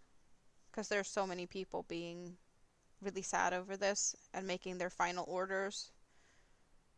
And it's not small numbers when they're like, oh, I ordered this and that amount. Sounds good, Spoon. Night, night. I'll see you another day. You're an early bird, so I know 8:47 might not sound late, but for you it is because you're up like really early. Ungodly hours. Dan Ballinger. Hello, hello. You crochet too. That is awesome. Where are you at and what do you like to crochet? You'll keep update on the Hobie Gate. Sounds good. It has definitely sparked, people talking about it on the YouTubes and stuff, videos, and you're in England, so it's not that early for you. Lunchtime? Yeah, it's lunchtime for you. I am 1 hour ahead of you. It is almost 2 o'clock. I'm in Sweden. And I am working on a poncho, and I call it my lava poncho because of, well, the color and the inspiration to make this poncho. So it kind of is supposed to, well, I got the inspiration from uh, think about a snow-covered mountain. We have a snow-covered mountain and the lava is like trickling down. We have snow going down to like the darker side of the hill, down to black. That's the mountain. And then we have the yellow lava, and as it cools down, it goes from the yellows to orange to the reds. It is a square poncho, so it does have 4 corners that looks like this. And I'm getting closer to finish. Like, I don't have that much yarn left. I used 2 of these cake yarns. So we're on a finishing stretch here. I don't know how many more rounds I can get out of each cake, but I'll finish this today, on or off stream. That is definitely in the books for me today. I am just not sure exactly how I'm going to finish it to make the edge look good. So there might be some extra thinking, but I also need to try it because there's a little bit of a, is it big enough kind of thought in my head. And if it's not big enough, I will at some point or another in the future order more of just the black and the red in the solid form, because that is options as well. But I have a little bit of a limitation, more of a kind of a goal to only shop my stash for 2025 and not purchase any yarn unless it is for specific reasons. Like if I get commissioned to make something and I don't have yarn for that, I'd have to purchase yarn for that to be able to, deal with an order. Or if I get like, well, my birthday's already been, but for Christmas I might get a gift card or so that is for yarn. Then that is allowed to use, or well, yeah, specific money. Someone be like, oh, here, you get this as a gift, go buy yarn. I'm not gonna say no to that. I am allowed to buy yarn for possibly if I'm really, really close to finish a project and I can't finish it without more yarn, I might add that, or like I might get yarn. Depends on totally what the project is. Some of my projects, they can just go back up on the shelf until I have energy and time to finish them, and that could be, it just has to wait until 2026 when I can order yarn for it. as gifts for other people, like a birthday present to someone. You know, I'd buy a birthday present for someone. I might as well buy yarn if that's what they like. So that is also like an exception to the rule. I did participate in a competition recently, and the yarn that was needed for that competition was not, well, I couldn't do that with the yarn I had, so I had to order yarn for that. Which I didn't know. I did sign up for the competition before Christmas, or, before New Year's, before I decided to do like Shop My Stash 2025. So I could not prepare in any way for whatever that was. And I did find out what the project I was going to be doing for the competition, like the month before. So you can't plan ahead in ways like that. So I had to deal with that when it happened, right? But to as much as possible, I'm just going to try and not buy yarn this year and use what I have and work with that.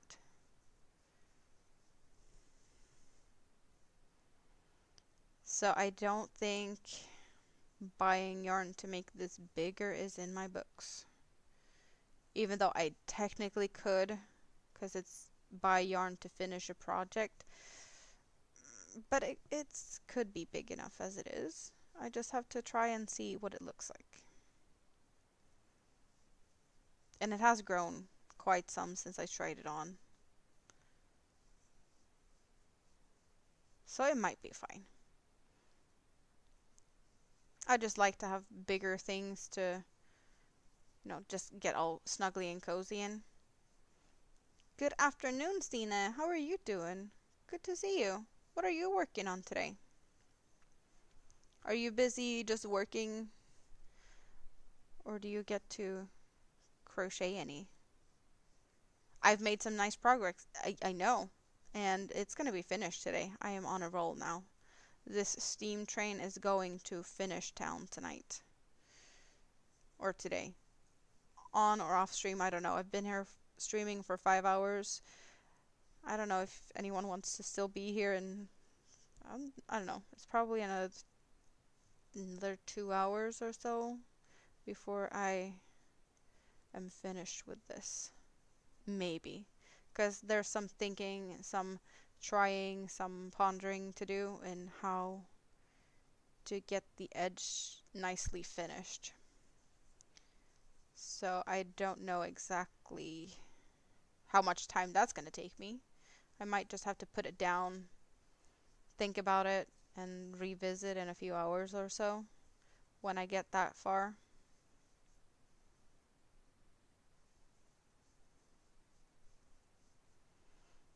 Been driving mom around this morning. Oh, you're over there now?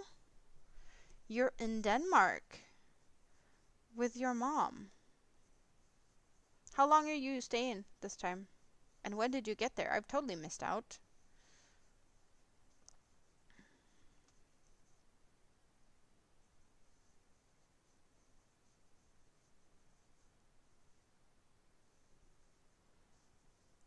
You're traveling home tomorrow.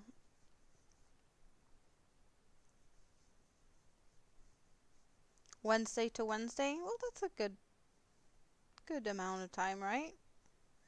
Is she feeling better this time and not just in the hospital all the week? Well, since you're driving around, I'm assuming she's not in the hospital today, at least.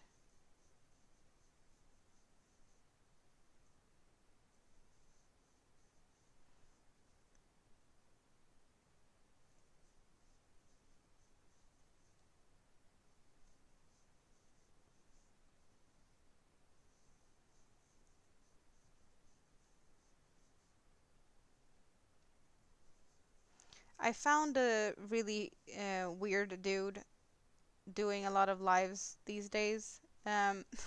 Is a Canadian dude.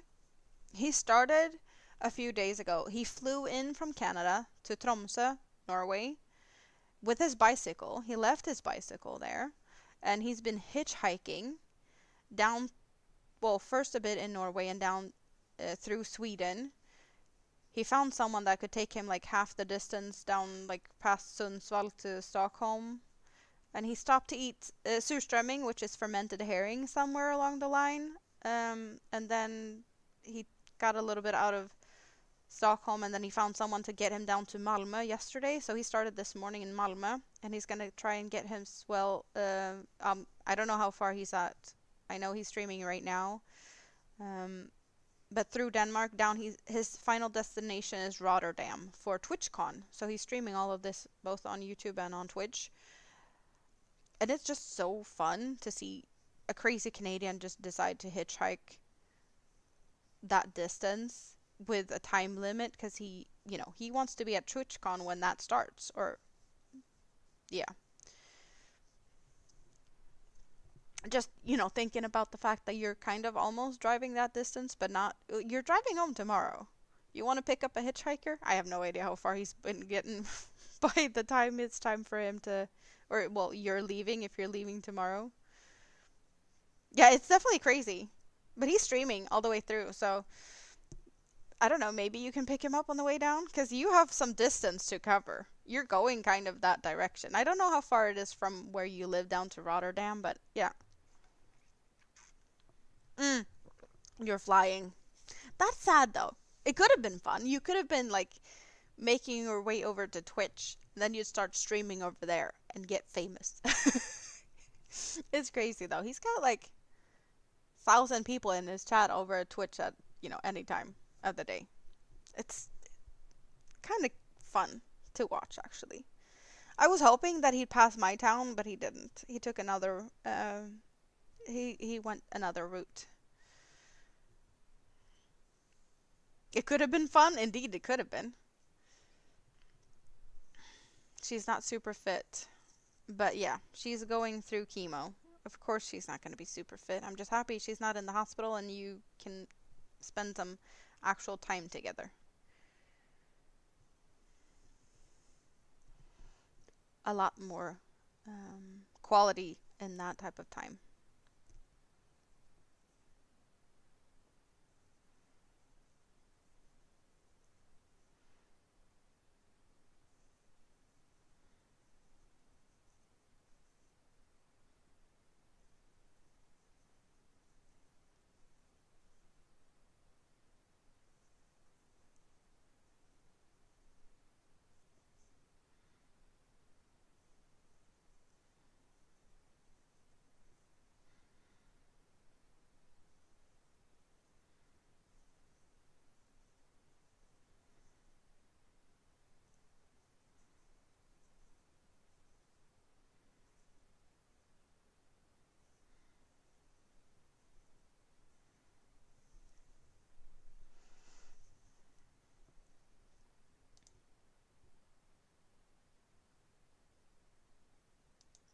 It's very interesting to see. So I have the two live streams going, one horizontal and one vertical at the same time. When I started this morning, the vertical live stream was having a lot of views. There was a lot of people there. The chat over there was popping. But that has trickled down to barely any watchers. But at the same time, I started on the horizontal with like barely any people hanging out. And it's been going up and going up and going up ever since. So it's like, I don't know, vertical is the way to go early, which is like late night US time. And now when Europe is waking up and maybe like morning coffee for the US people, the horizontal is the place to be. I don't know. It's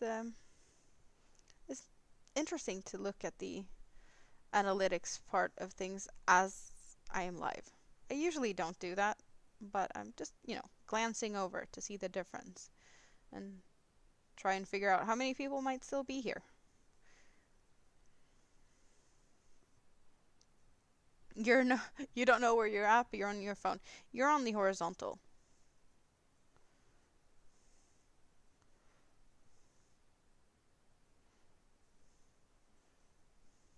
And currently you're pretty much the only one talking, so it's not like you're missing out on the chat on the other side. You would know because I would be addressing someone else as well. And you'd easily figure that out. Suzanne is still here.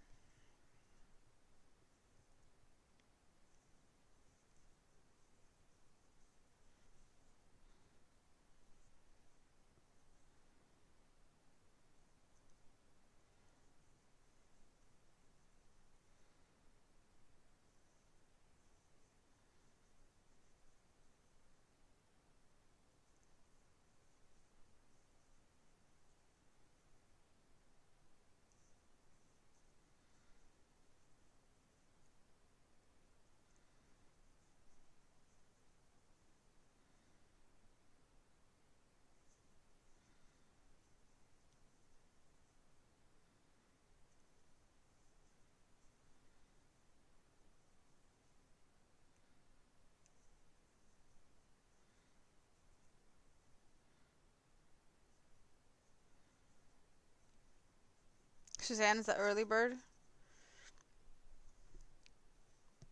Oh yeah, you won't be able to stream since you're in Denmark. Are you gonna make up for that another day though? Like after you get home? You get home tomorrow, it's Wednesday. Is Thursday a holiday for you in Denmark? 'Cause that's a holiday in Sweden. It's considered a Sunday and everything's closed.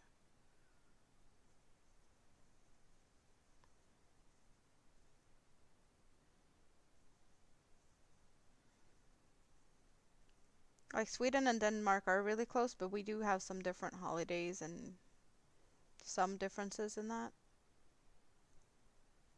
Thursday is a holiday.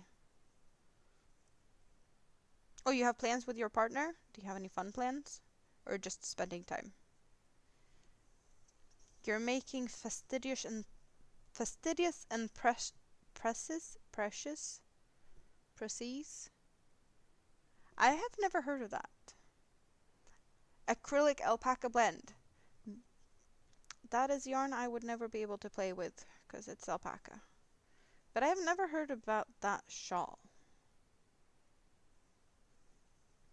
Who's the designer, or like where can you find the pattern?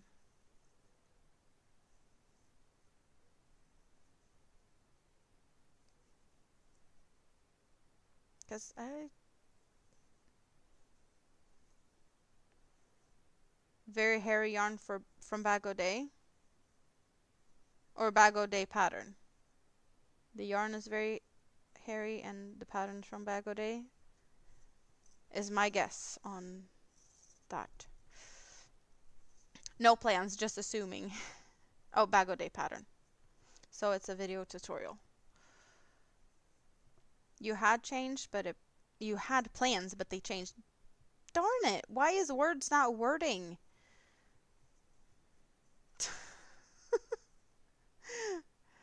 Me being me. Frustration when words are not wording. It's been a lot of that today. Tongue getting caught on words and stuff. Well, I'll be streaming, but not here. Later today. This evening my time, which is like 10:30 p.m. for me. I'll be on panel over with Greenland quilter Katie. There is a link to that panel in my community tab. So if you want to come and say hi and it's not too late or early or something, that's where I'll be with Andy, the crafty witch, and Chandra, which I have never met. 12 row repeat. So you have to look at the tutorial a lot. 12 row repeat. Yeah, I would imagine you'd have to check in on what to do from time to time. Definitely. Kind of like when I do the blankets, they are repeater patterns, but reading the pattern is needed. Sometimes it's just, refreshing your mind to what is the next row and then kind of already knowing what to do. Just making sure to not miss a row more than anything.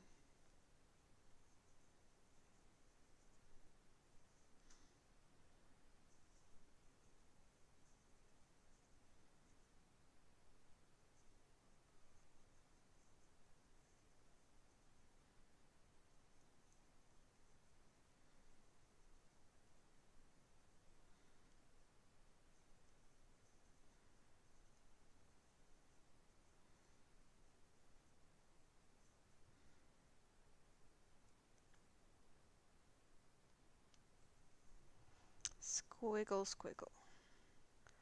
Get the hook in. It's always a little bit tricky with the first stitch after the corner because it's kind of wanting to hide underneath from previous corner. It's always slightly hidden. So that one is a tricky one. And then it's usually smooth sailing for the rest of the stitches.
all tangled up in these labels.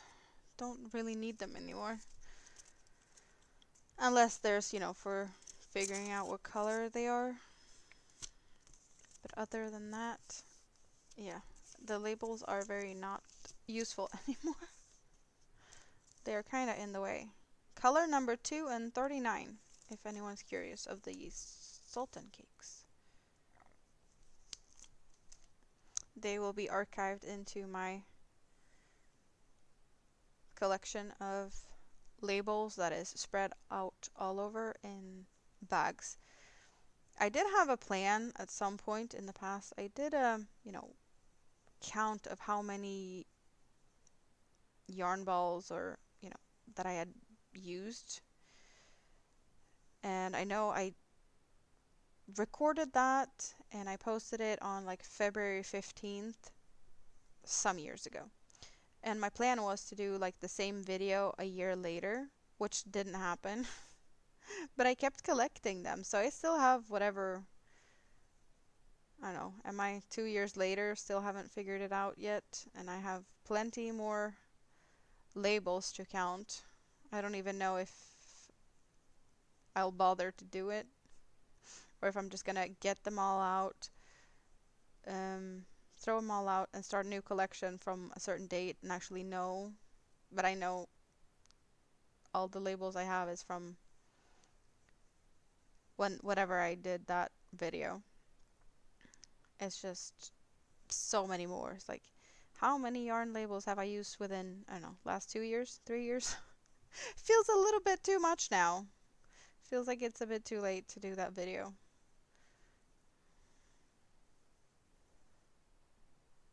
It still could be interesting. I just don't know if it's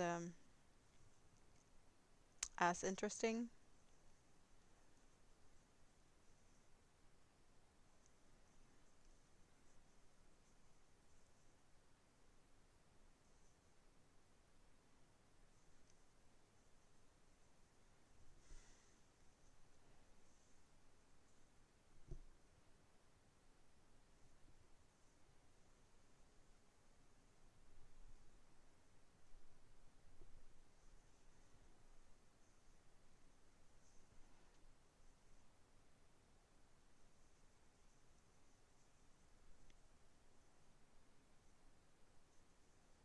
Suzanne, what color is that yarn?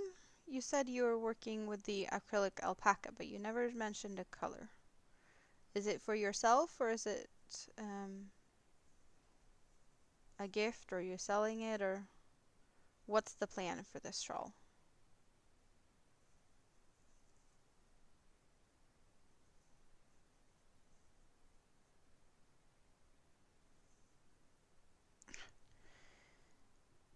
Black yarn is always fun to play with, right?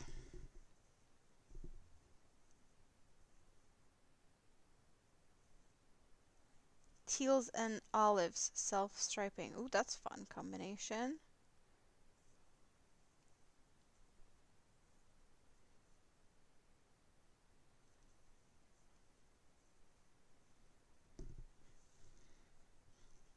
I would love that combination for sure. Need to stretch a little bit. It's been not that many stretches since I sat down. I've been here for a while.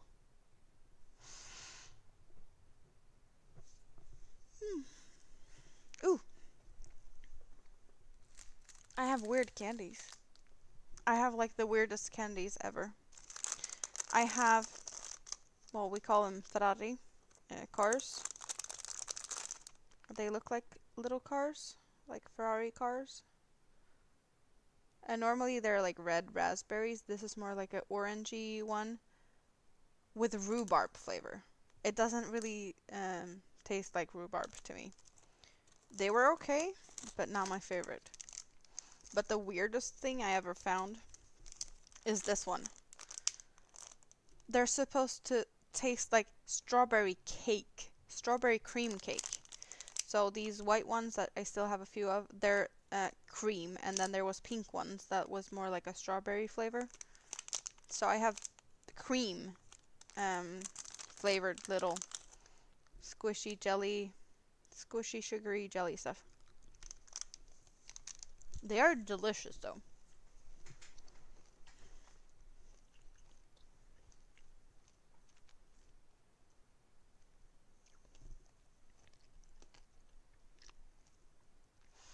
Mystery yarns are always fun. I like mystery yarn. 500 grams, that's quite some good amount of yarn. Strawberry rhubarb porridge. I like strawberries, I like rhubarb, and I would make it into a pie with, crumbly top. Yeah, crumb cake or like crumb pie. I would not make it into a porridge because I don't like porridge.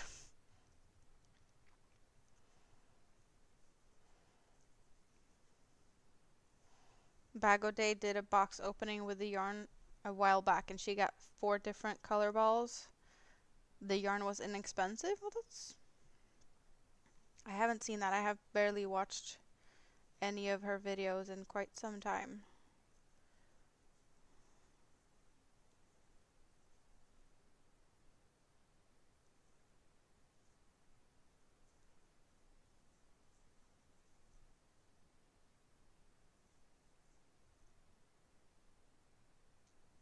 It was a nice recipe. Good.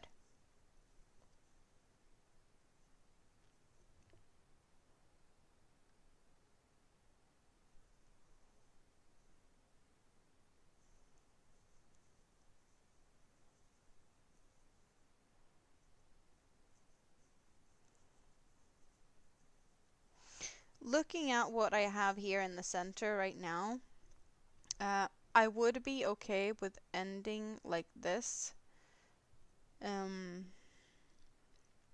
With the 2 center double crochets next to each other because there's a little bit of a gap here.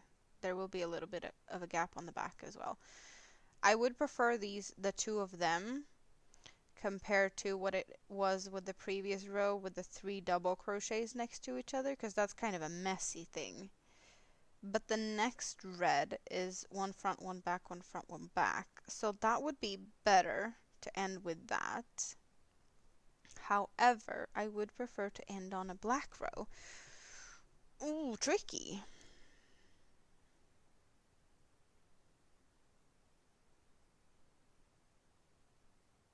Very tricky to try and figure out how to end this. When I like the look of the black as the last color, but I also like the pattern with the red.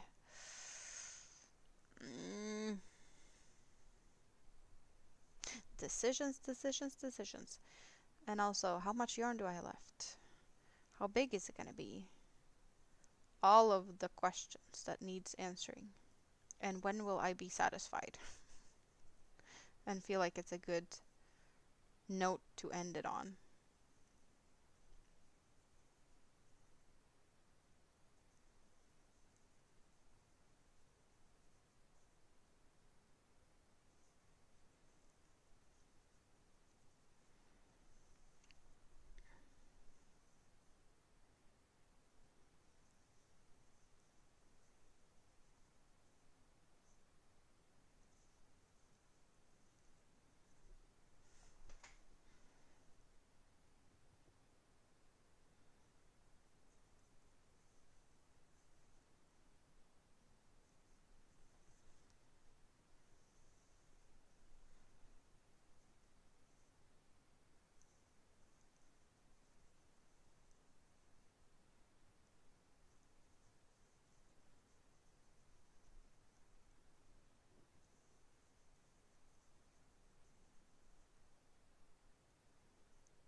You're really getting a good, like,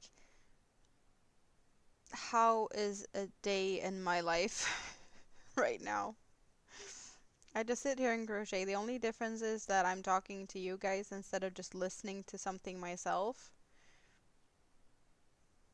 It's not much different. I might be snacking more. I guess that's a difference.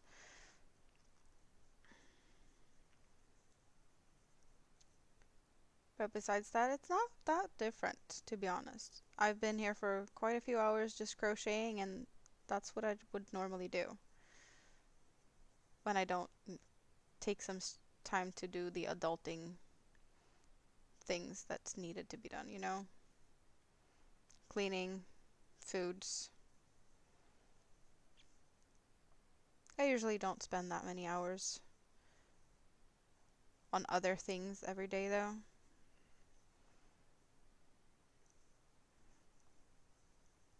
And the whole discussion about me getting some time on the balcony, spending some time in the sun where it's nice and warm, that discussion happens in my head on a daily basis when I see sun outside.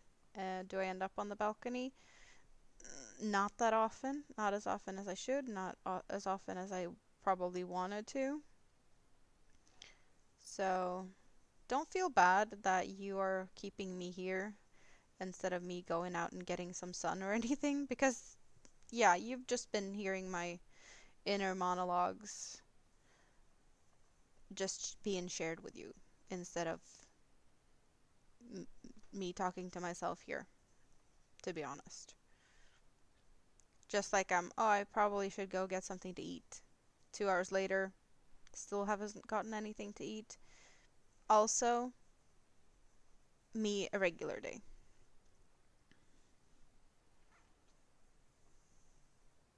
April 19th. She's opening the yarns that you're using. The yarn is near at the end of the video. Oh, cool.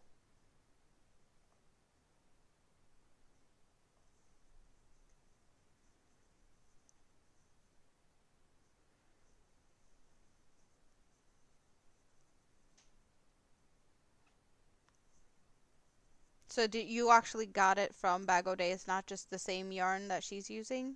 Did you win or... I know she's selling mystery boxes as well.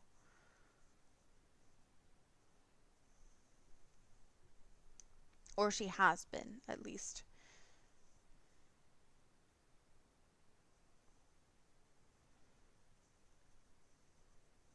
I know she posted some, like, a really, really big amount of yarn, and then people were talking about that the shipping was ridiculous.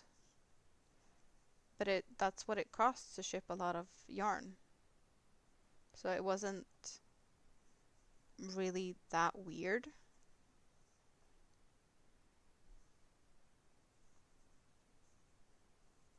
The yarn's from Herstner's. Yep, okay. So you just got the same colors.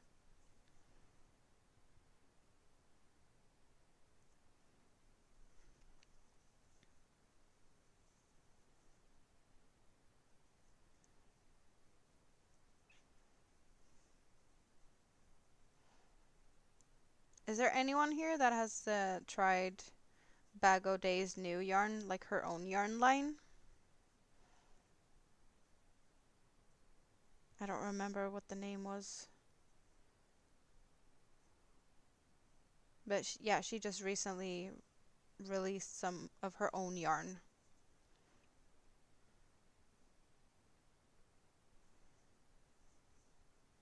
It does look like a soft yarn. I don't know. There's something about the shine to that yarn that makes me feel like it might be one of them yarns that I feel like is a squeaky yarn. Maybe at some point in time ever, I'll be able to try it if I'm lucky, but I don't see that happening anytime soon. I am curious though to what that yarn would be like. They look pretty, but I have no idea how they are.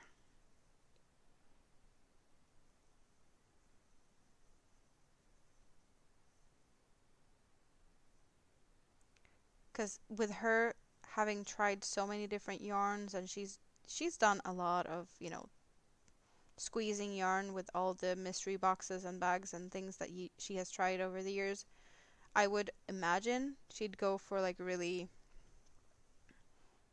a good quality yarn.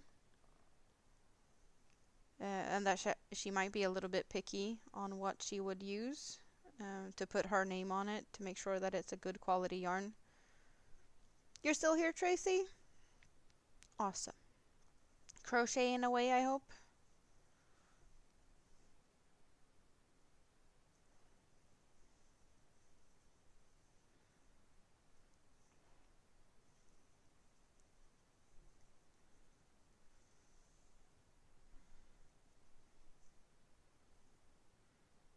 No, that's not where we're going. We're going here.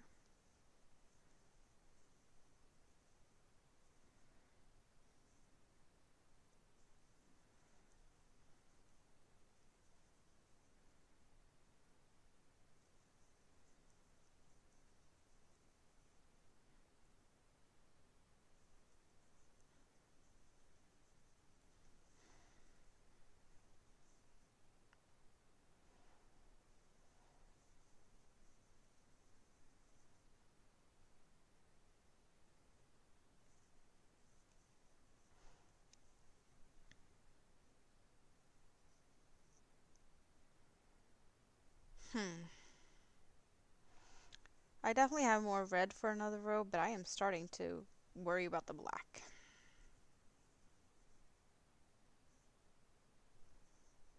But I already said it. I am chickening out here. That's just how I am. Post arrived, so you took the opportunity to make a coffee. Well, that's a good opportunity. Did you get some fun post?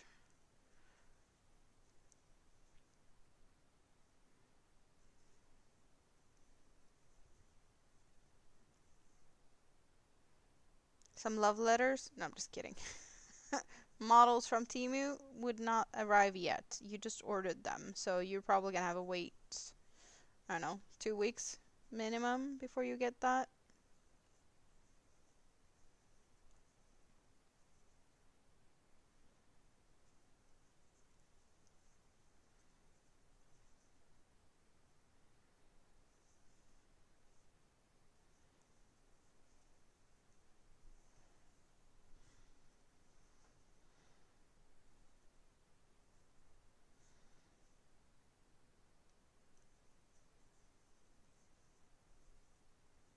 Love letters, you wish.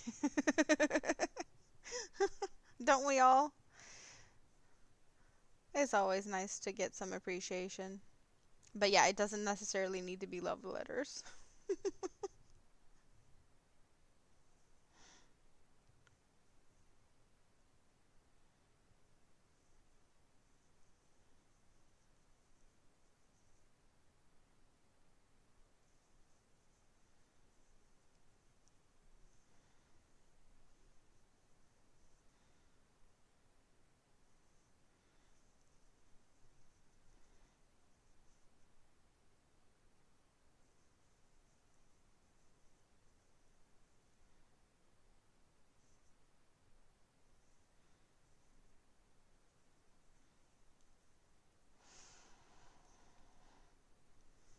Okay, so I'm at the beginning slash end. I will have enough to go one more row of red and one more row of black.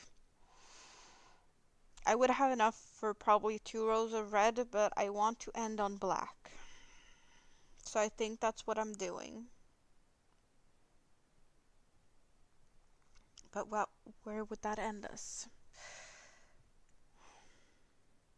Maybe in a good spot?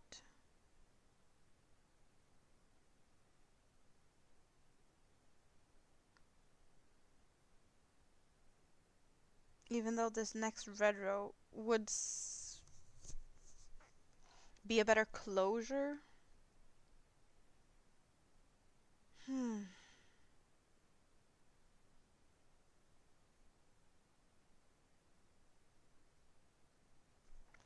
Decisions, decisions, decisions. Well, at least one more row of red. And after that, I will be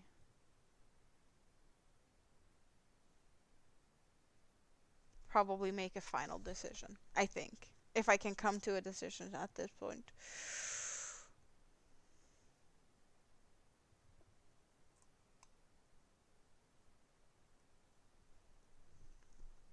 I might not be able to make a decision. I want to say I can, but we shall see.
And there we go.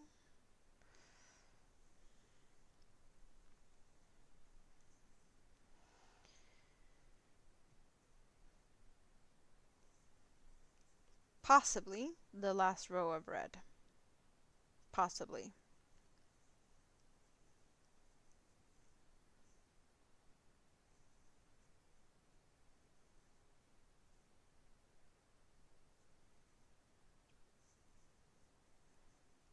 Not 100% decided yet, but it's possibly the last row of red.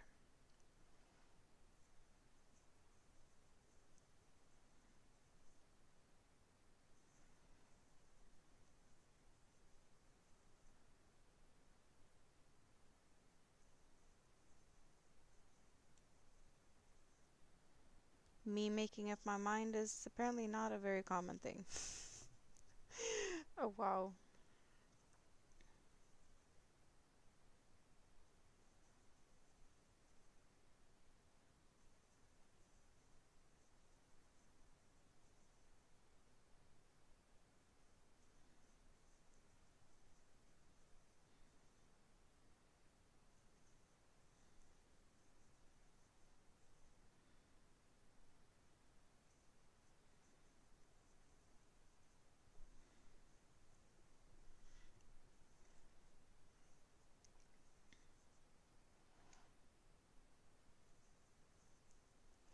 What will you do, guys? Like, are you as indecisive as I am? Or is it just me? Do you have any tips and tricks of how to decide things and not just sit here and not get anywhere? Do I have spare black to make a 1 to 2 inch fringe around the edge? No. No. Me and fringe is not friends. And fringe would need a lot of yarn. But I am not the fringe. Like, I've done a fringe on a shawl, never again. It took forever, and it definitely eats a lot more yarn than you'd imagine. I don't have enough yarn for that. But it's also not my friend. I made a video of how I made the fringe. I've actually made a poncho for Mini-Me with a fringe, and then I made a shawl with a fringe.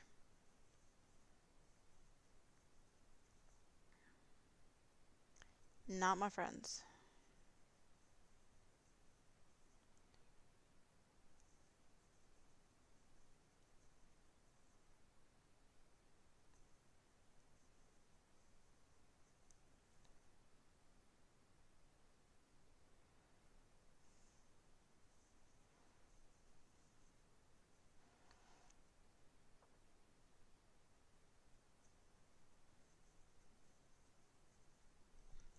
Fringes also gets tangled into everything all the time.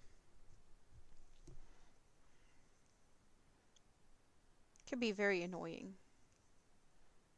I can appreciate the look on the right type of garment, but it's not a me thing.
Hello, Barbara. How are you doing today? Good to see you. It's been a little while since I saw you. What are you up to?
You're just waking up, having cappuccino before taking the dogs out and feeding the dogs and the rabbit. Well, that sounds like a good morning. Some coffee is always good in the morning. You got rabbits? Is it the type of rabbits that you can comb them and save the fur and spin your own yarn type of rabbits?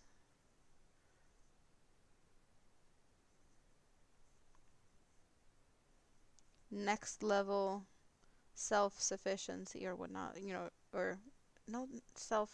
Well, you'd be independent if you could comb your rabbits every day and spin your own yarn and then make your own clothes out of your rabbit fur. There's people doing that. Self-sustaining maybe would be the right word. Yes. Me and words. Words are not wording.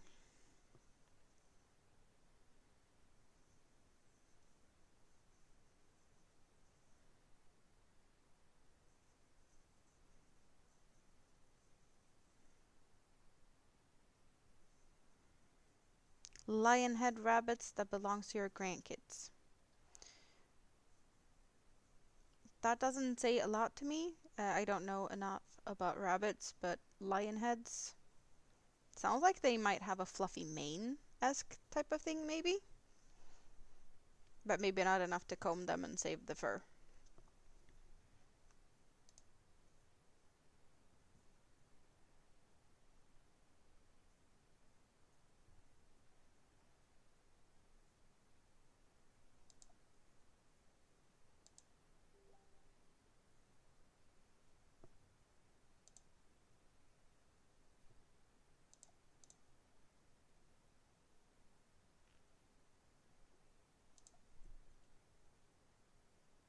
Just pets, but they have a mane. Okay, that's cool.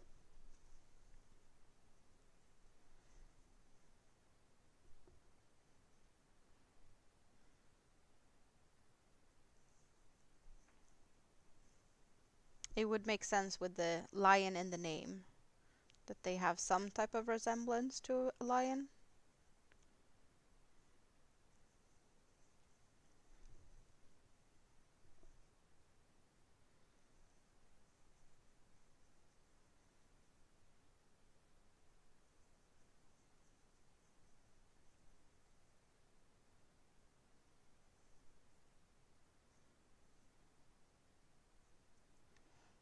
Do you have any fun plans for today? After you've done, well, feeding the animals and all of that fun stuff. Morning chores.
Just doing laundry?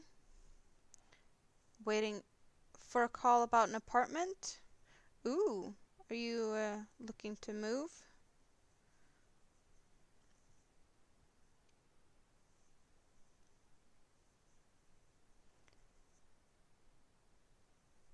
So you're just gonna be watching YouTube and taking it easy today? Are you gonna play some with yarn?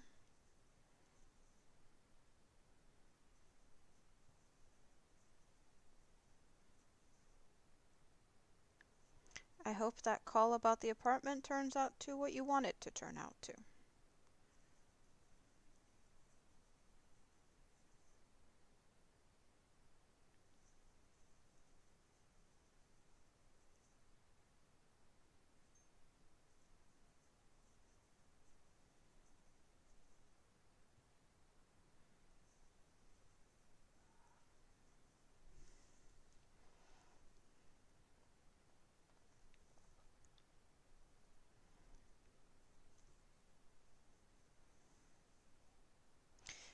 Like, I could end it on this row because it really is, one of each, back and forth, back and forth, back and forth. This is as good of an end as I would get, but I really would like to have black as the last color. Don't know how this is going to be. Too nervous about the apartment to think. Oh, to think about making something yarny. And, okay, so they have just tied a knot here because there was a little bit of a...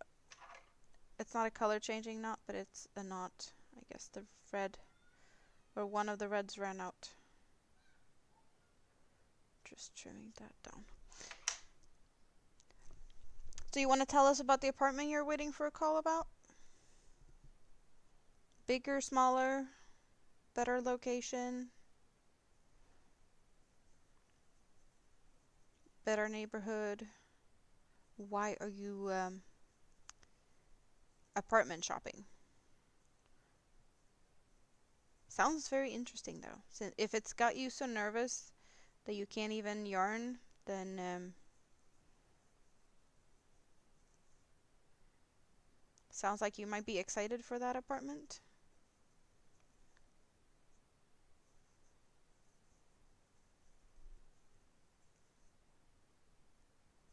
You can always pet the yarn. You can huggle and snuggle it.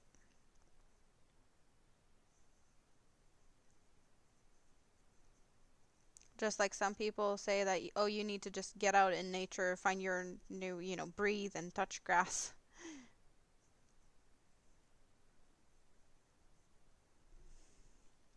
Like, calm down. But we can huggle and snuggle yarn and kind of get the same reaction. Yarny therapy. It is great. A very nice form of therapy.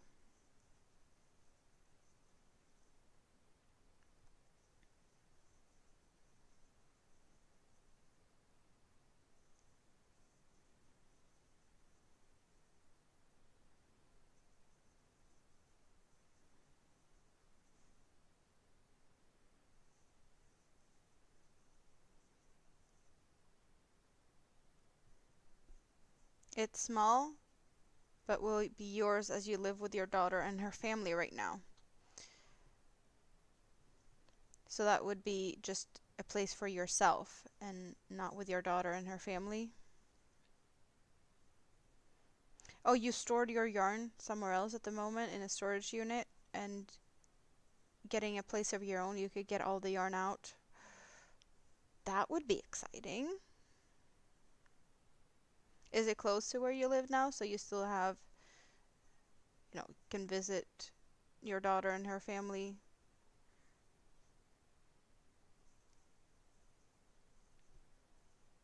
I do like the sound of this, that, get a place of your own where you can play with your yarn.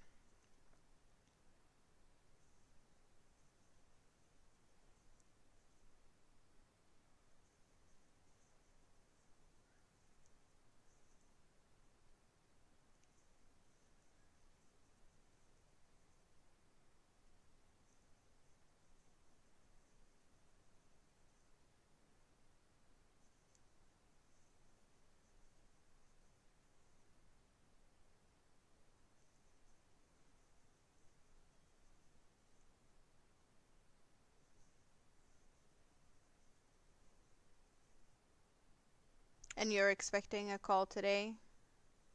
Or you're just hoping that it's going to be today and not tomorrow or something? Because, yeah, I know the feeling of just waiting for a call. And maybe it's going to be today, maybe it's going to be tomorrow.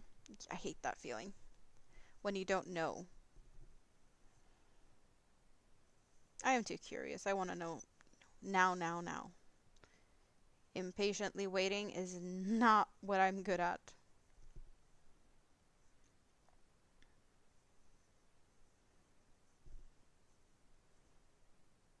Well, yeah, fingers crossed sooner rather than later. 100% agree to that.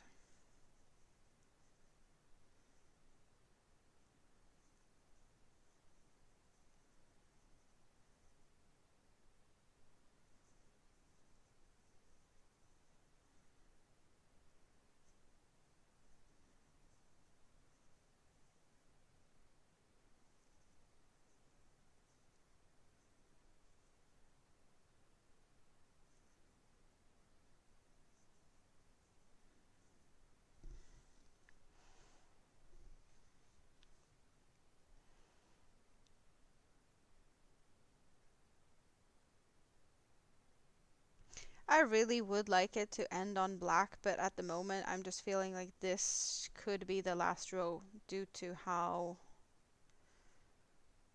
the pattern is. It is frustrating in a way, but it does have a better ending or a better edge ending on this row. Mm. Unless I do something totally different. But what would that be?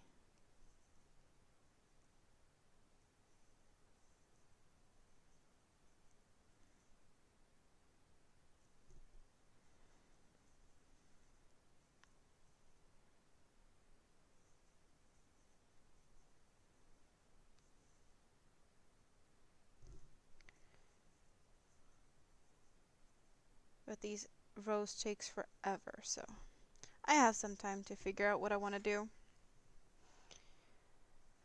It's just the center here that messes things up. It would be perfect to end on this row compared to the other rows.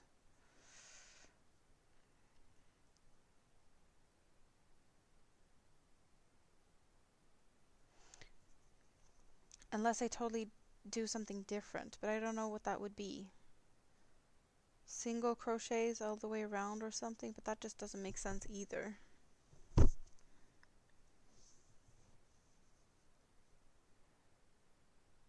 Because I didn't do that at the beginning. Like if I had done something like that at the beginning, it would make more sense. But the beginning is just a chain row. And I would like it to be this close type of thing that it is up there, and that's what I have on this row. Mm.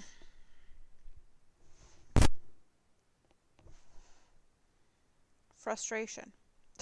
Just because I had, envisioned ending on black. Sleep on it, maybe that's what I need to do. Maybe. It's a good idea. I need to try it on either way. To see if it's actually even something to consider, or if I have to get more yarn to make it bigger. Because that's still a risk. I don't think so though. I think I'll just have to make do with what it is. Unless it feels really, really small and I'm like, I'm never gonna wear it. Because then I have to think about it again.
Well, I can tell you that much. I did not expect this one to be like finished today when I started this morning. Or, yeah, I was kind of thinking about doing other things on the stream today, but clearly this is what we were doing.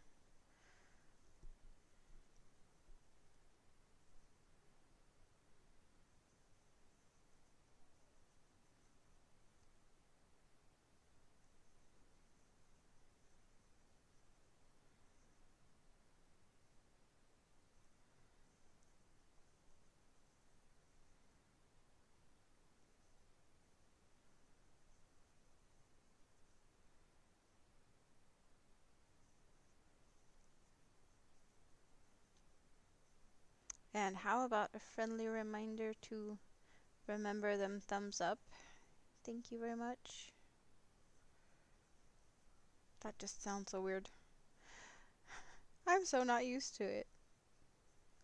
People usually, remember to thumbs up, not me remembering to remind you to do it if you haven't already done it. Occasionally I do it, it feels weird.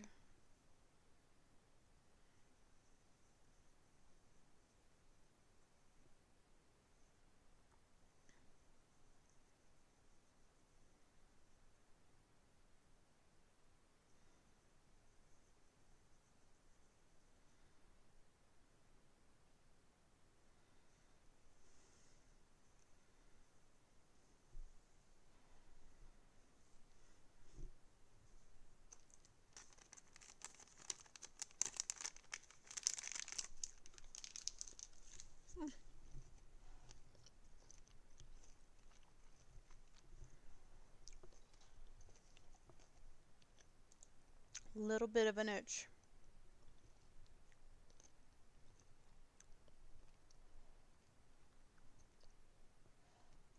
Nice to see so many people in here now. Even though you guys are quiet, I know you're there and I appreciate your company.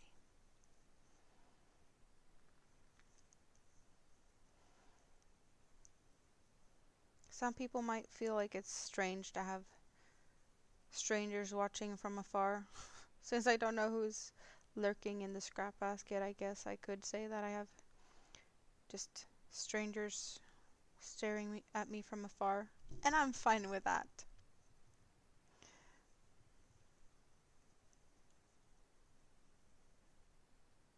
Not at all in a creepy way or anything. It's just, yeah, it could sound kind of creepy. People lurking in the shadows.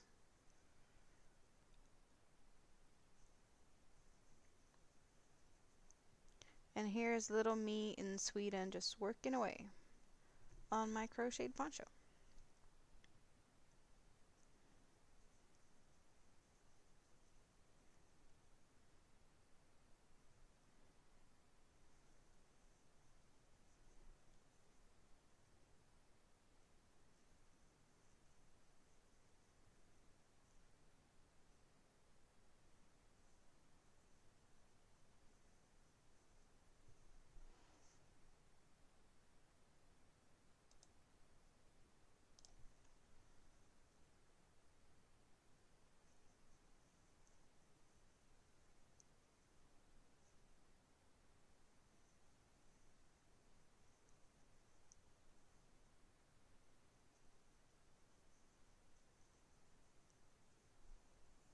Strangers in the Night. No, you're not gonna sing it? Is that a song? I don't think I've heard it. Strangers in the Night. Who made it, if it's a song? Or like who's singing it? Maybe I'll know it if I have another, you know, Frank Sinatra. Okay, no, that makes no sense. I don't remember any of his songs by heart.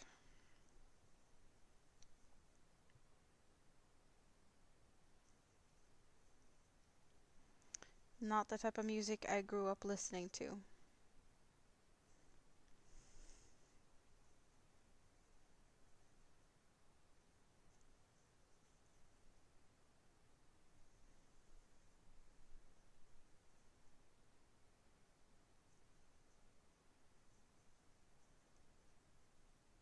I'm far too young to remember the good old days. Well, I grew up listening to music from the good old days because that's what my parents listened to. So I might not remember it, but I definitely have a good taste in music. I might not remember that would Frank Sinatra is something we'd call, well, he's a småsångare, which is like a butter singer. Like he's trying to butter people up. Um, he's just, yeah, not the type of person that would be. Yeah, it's not the music I grew up with. I grew up with like more rock music, CZ Top, um, plenty of Creedence Clearwater Revival. There's just a lot of different rocky type of musics that my dad used to play, and my mom listened to other things. So I am very mixed in what I like to listen to. Um, but I am really good at guessing intros to songs. For some reason, that's just something I've became good at over the years. There's even been times where people are just like playing intro after intro to see how long it takes for me to guess the song or the artist. And there has been some really fun reactions to that. It's not something that happens very often. Like, I can't say that I'm the best at it, but I'm really good. Not as much with music these days. Old rock music, old school music, yes. 70s, 80s music, 90s music, yes. I'm pretty good. When it comes to newer stuff, I'm definitely not as good. But like anything up to the 90s, I'm pretty spot on most of the time of the songs that people are like playing for me. There was a song in the US, a game show. Oh, name that tune. I probably could have done something fun with that. Like there's we have that on radio here where they play 5 intros and you can just call in and get a chance to guess. And I'm very spot on most of the time, but there's a lot of like newer music. So I would miss out on that, but I'm never I would never feel like up for playing because I know that when you're put on spot like that, you're just gonna fail. But with radio usually playing more new music and I'm not good at it, it's just I don't think I have as good of a chance as when I kind of get to pick the decade or the genre or such.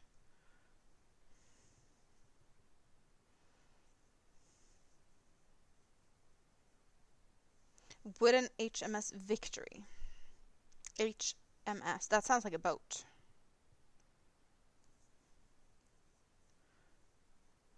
Would be my guess. You are making a boat. Are you painting it or is it going to be like all wood color?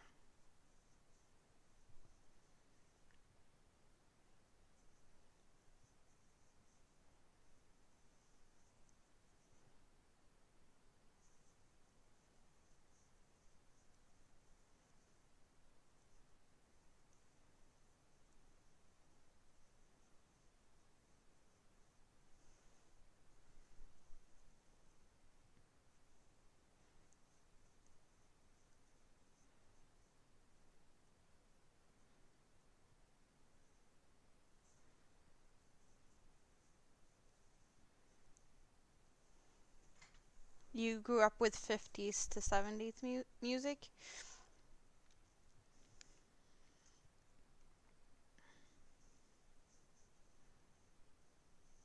I just got to listen to a lot of music with my dad, especially in the car. He had a bunch of mixtapes in the car. It was awesome. There's a generation now that has no idea what a mixtape is, how cassette players work, floppy disks, just CDs, phones, home phones with cords, especially the spirally cords. I know all of this. I'm not that young. I the old school phone. My dad used to have these old school phone with the spinny dialy disc for, dialing phone numbers on. Kids these days, they have no idea how to figure out how to work them. They could never use those.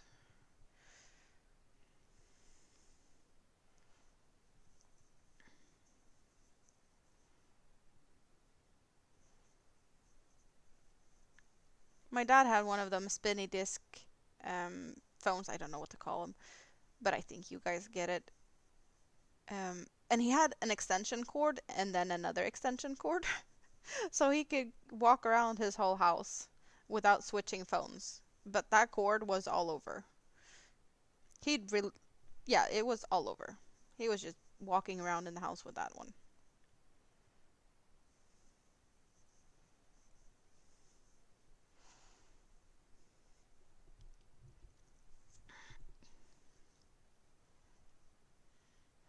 80s and onward got to bit mumbo jumbo for your liking.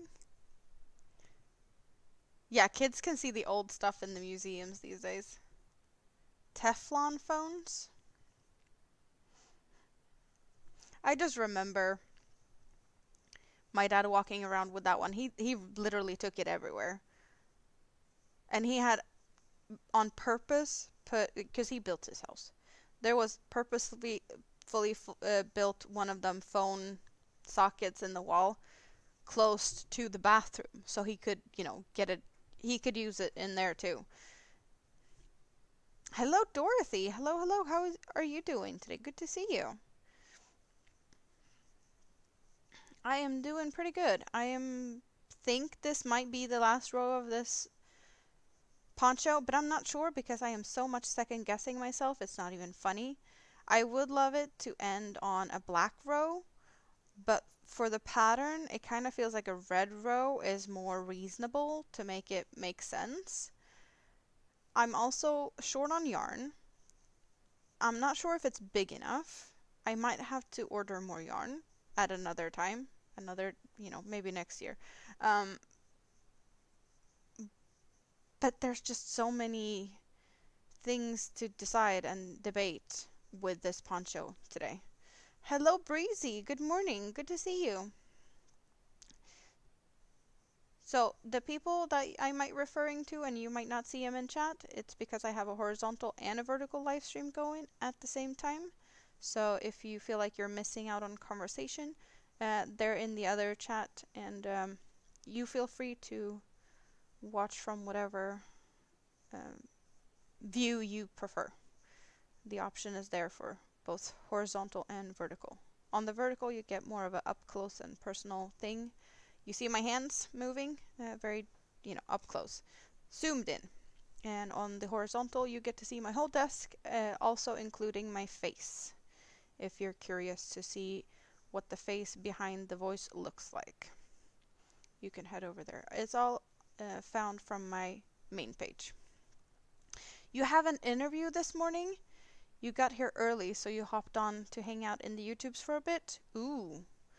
Well, I hope your interview turns out good. We have things people are, waiting for things to happen today. You have an interview to go to, and then we have a phone call for a possible apartment that we're waiting for. Not me, but there's, people are waiting for things to happen today. Try the poncho on at the end of this row. Yeah, sounds like a good plan. The vertical is easier on your phone. Exactly. I totally get that. That's one of the reasons that I decided to use both the vertical and the horizontal, because people do prefer different. And I just want everyone to, get the best experience according to what they prefer. I am just happy that you want to hang out. And the least I can do is try to, make an effort. And with that, I have to press a button. Some people think it's slightly confusing with the chat that I'm talking to someone that they don't see. So I guess that's probably the only thing I've heard as a downside to doing the multiple streams.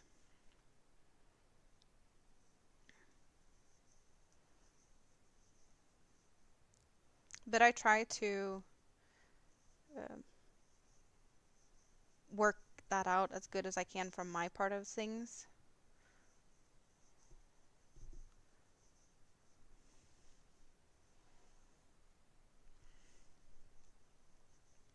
Yeah, it's definitely better to be early for an interview than to rush in last minute. Barbara finished feeding the animals, had to take care of a hedgehog too. Ooh, hedgehogs are cute. They might be not the best cuddle friends, but they are cute.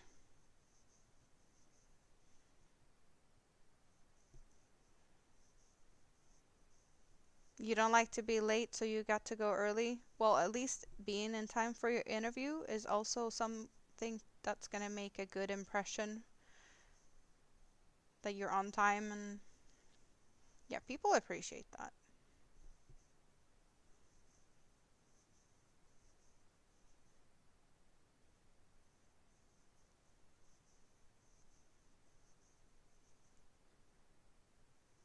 Have you checked what they do just in case they ask you? Are you talking about for the interview? What the business is doing?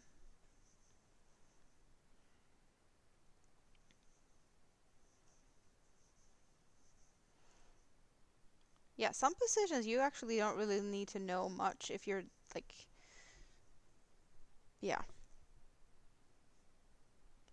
I get that that could be maybe not something you'd necessarily need to know, but definitely good to know. I agree.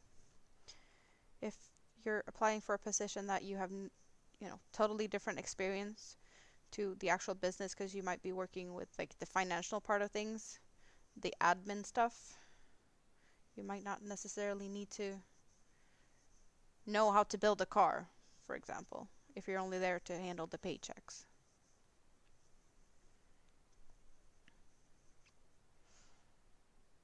You have 15 years of experience? Well, then I would say you're in a good spot for being, a possible new addition to their team, whatever they're doing. Sounds good. Oh, I see so many hearts flying across my screen. I really appreciate that.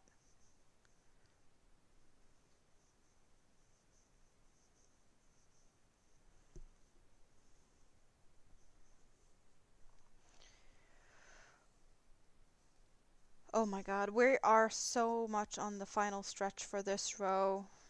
Then it's gonna be try on and figure out if it's good enough. We might be finished here like really soon.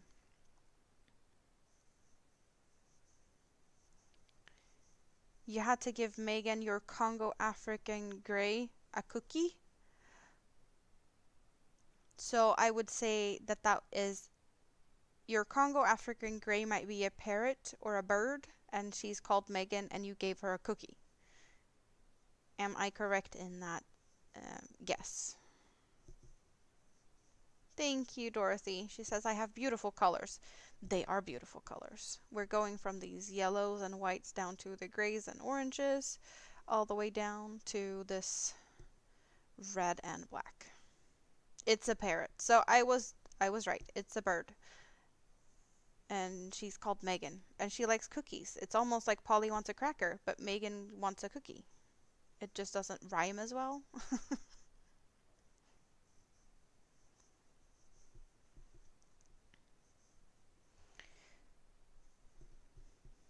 Oh, you're lucky getting an interview by knowing someone on the company. That is also a good thing because then they can put in a good word for you and even a better chance. So if you get this job, would you have, long driving or like commute time back and forth to work? I hope it's not terrible. It's always a good idea to research a company because you want to know about where you're going to be working. Exactly. It might be a place where you just rather not be working.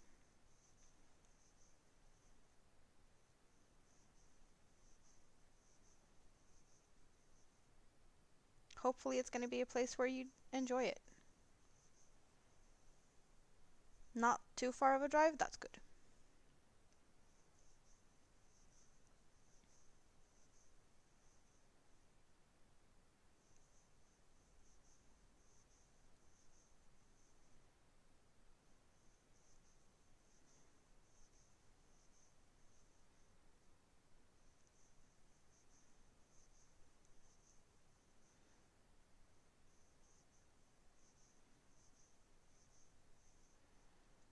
This is actually the last corner that I'm just getting myself up to here.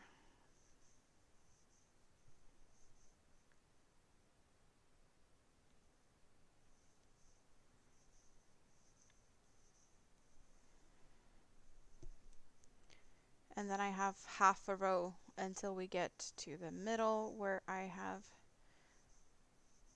my start and stop for each row.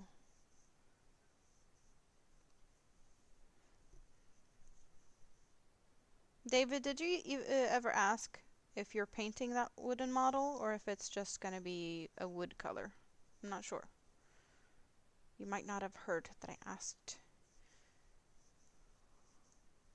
Or maybe I missed out on what your answer was because I'm busy crocheting. Just like Suzanne, she's crocheting and trying to follow chat and she got confused. So am I. We're all slightly confused here. So we fit perfectly together. And you're excited to see me try the poncho? Well, it's going to be fun. It's going to be fun.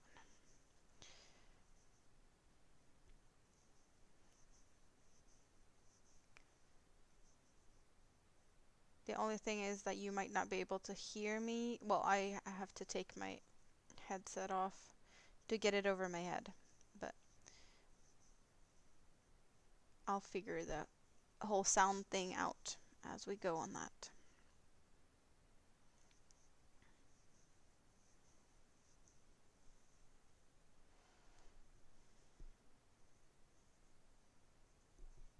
Nope, I got some tangles here. You plan to paint it to cover all your mistakes. Well, that's one way of looking at things. Yeah, I hope everyone has a good day as well, Dorothy, as well as you, for sure. It is 3:16 p.m. and I've been here hanging out pretty much all day.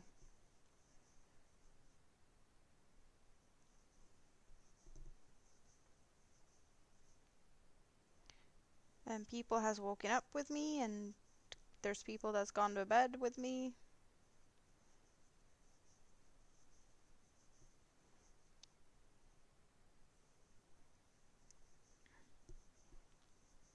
"9:16, so you're still, well, you're awake, but did you get some morning coffee? Did I ask you if you had some morning coffee before that interview of yours?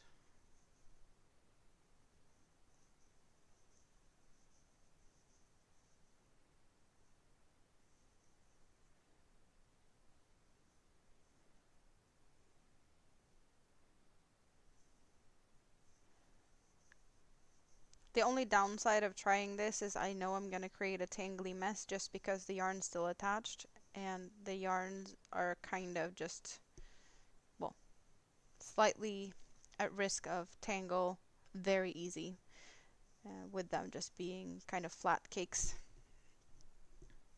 So let's hope I don't make that big of a tangly mess here. But I'm not going to cut the yarn until I've finally decided of what we're doing.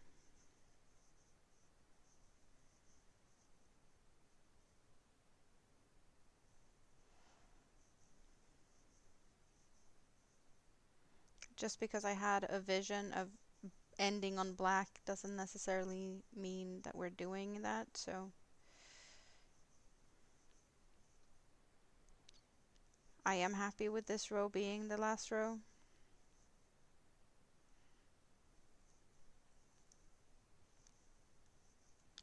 So if I feel like I need more yarn, I might still have the same edge ending. that's that many more stitches. Not many stitches. And then we're gonna do a try and see what it looks like.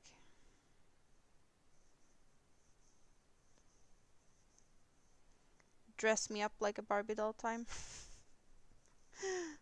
Show and tell.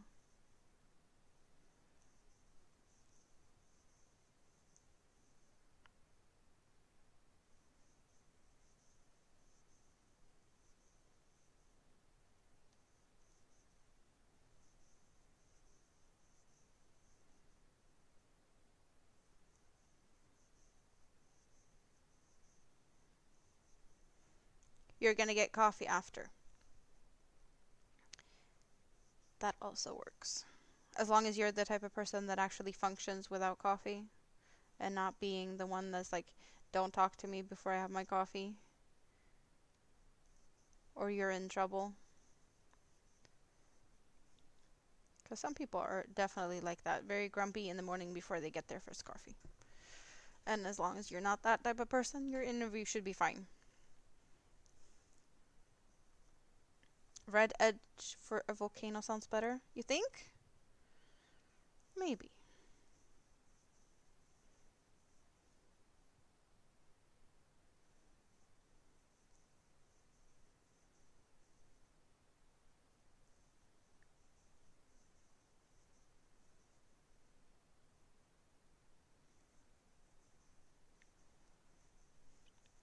Well, either way, we are here. I'm just gonna connect this yarn here, and I'll be putting a stitch marker in there. I will now play around with a little bit of tech stuff. We're doing this. So peekaboo, everyone on the vertical, this is my face. If you didn't already know, now you know how I look or what I look like. And I will be trying this on. I should probably get rid of this thicker thing that I have on my just fleece. And I'm gonna take the headset off just so that I can get it on, and I'll mute myself just because of unwanted noises. So I'll be quiet while I just put it on.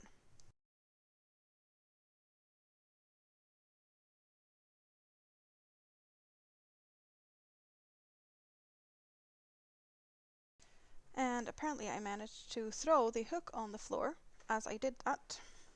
Oh. And now I'm tangling myself in the yarn, but I don't want to have the hook go missing underneath the box because it was a box underneath. So let's see. What does this look like? There's so many things here. I'm going to move things to the side so I can move the chair to the side over here, which makes things a lot easier so that I can hopefully not tangle myself too much, get a bit of yarn out and then back up. So wait, like this. So just having it with the peak down at the front, maybe like this. This is what I have. This is the length. And I do have one of the peaks going down the side of my arm, the other on the other arm, and then some in the back. I kind of feel like this is a bit short, to be honest. This is a little small for my liking, I think, and that's kind of what I was guessing and thinking. So let's do, because this is probably more how I would wear it. Let's, like so-ish. It's kind of hard to tell what it looks like, because, yeah, I think I need more yarn, to be honest. It kind of feels a bit small. But that's just me thing. Yep, it does look great though. It definitely looks great and it feels good. And it's, yeah. Maybe if I blocked it and got a little bit more length out of it, stretch it out a little bit, but I don't think that's enough. Hello, Linda. Thank you. Yeah, it is really, it's nice. It's nice and squishy. Like, it's really a squishy fabric. It looks awesome. I am happy, but it's small.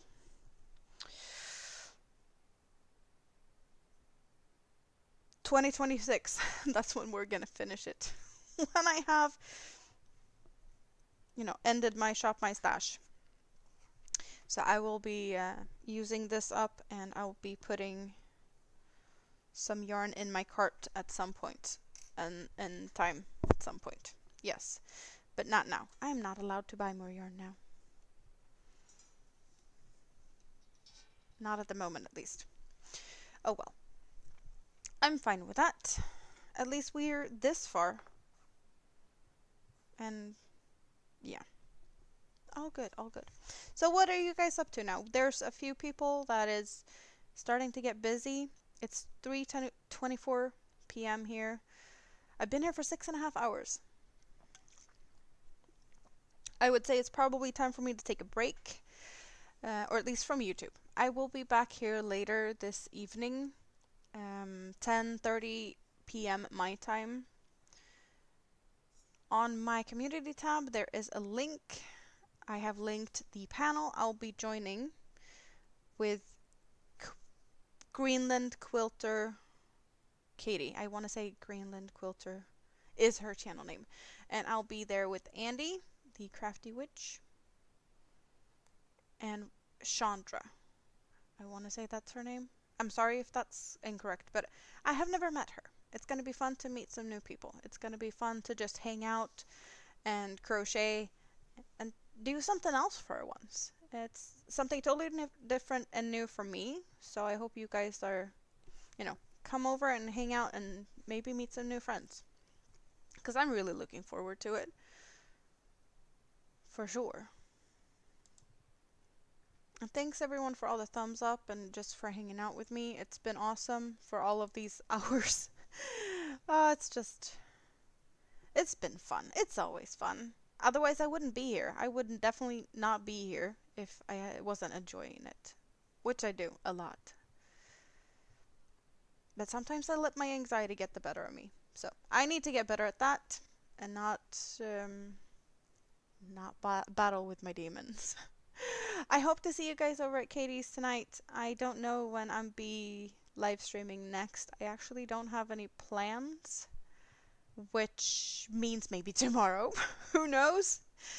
I don't have the kids this week, so there's definitely an opportunity to do so. Yeah, I could do that. Maybe I will. But for now, I love you all. Mwah! It's been fun. It's been awesome. I hope to see you guys soon. Yeah, thank you for just hanging out as well, David. Yeah. I just keep rambling. I always do that. Bye bye!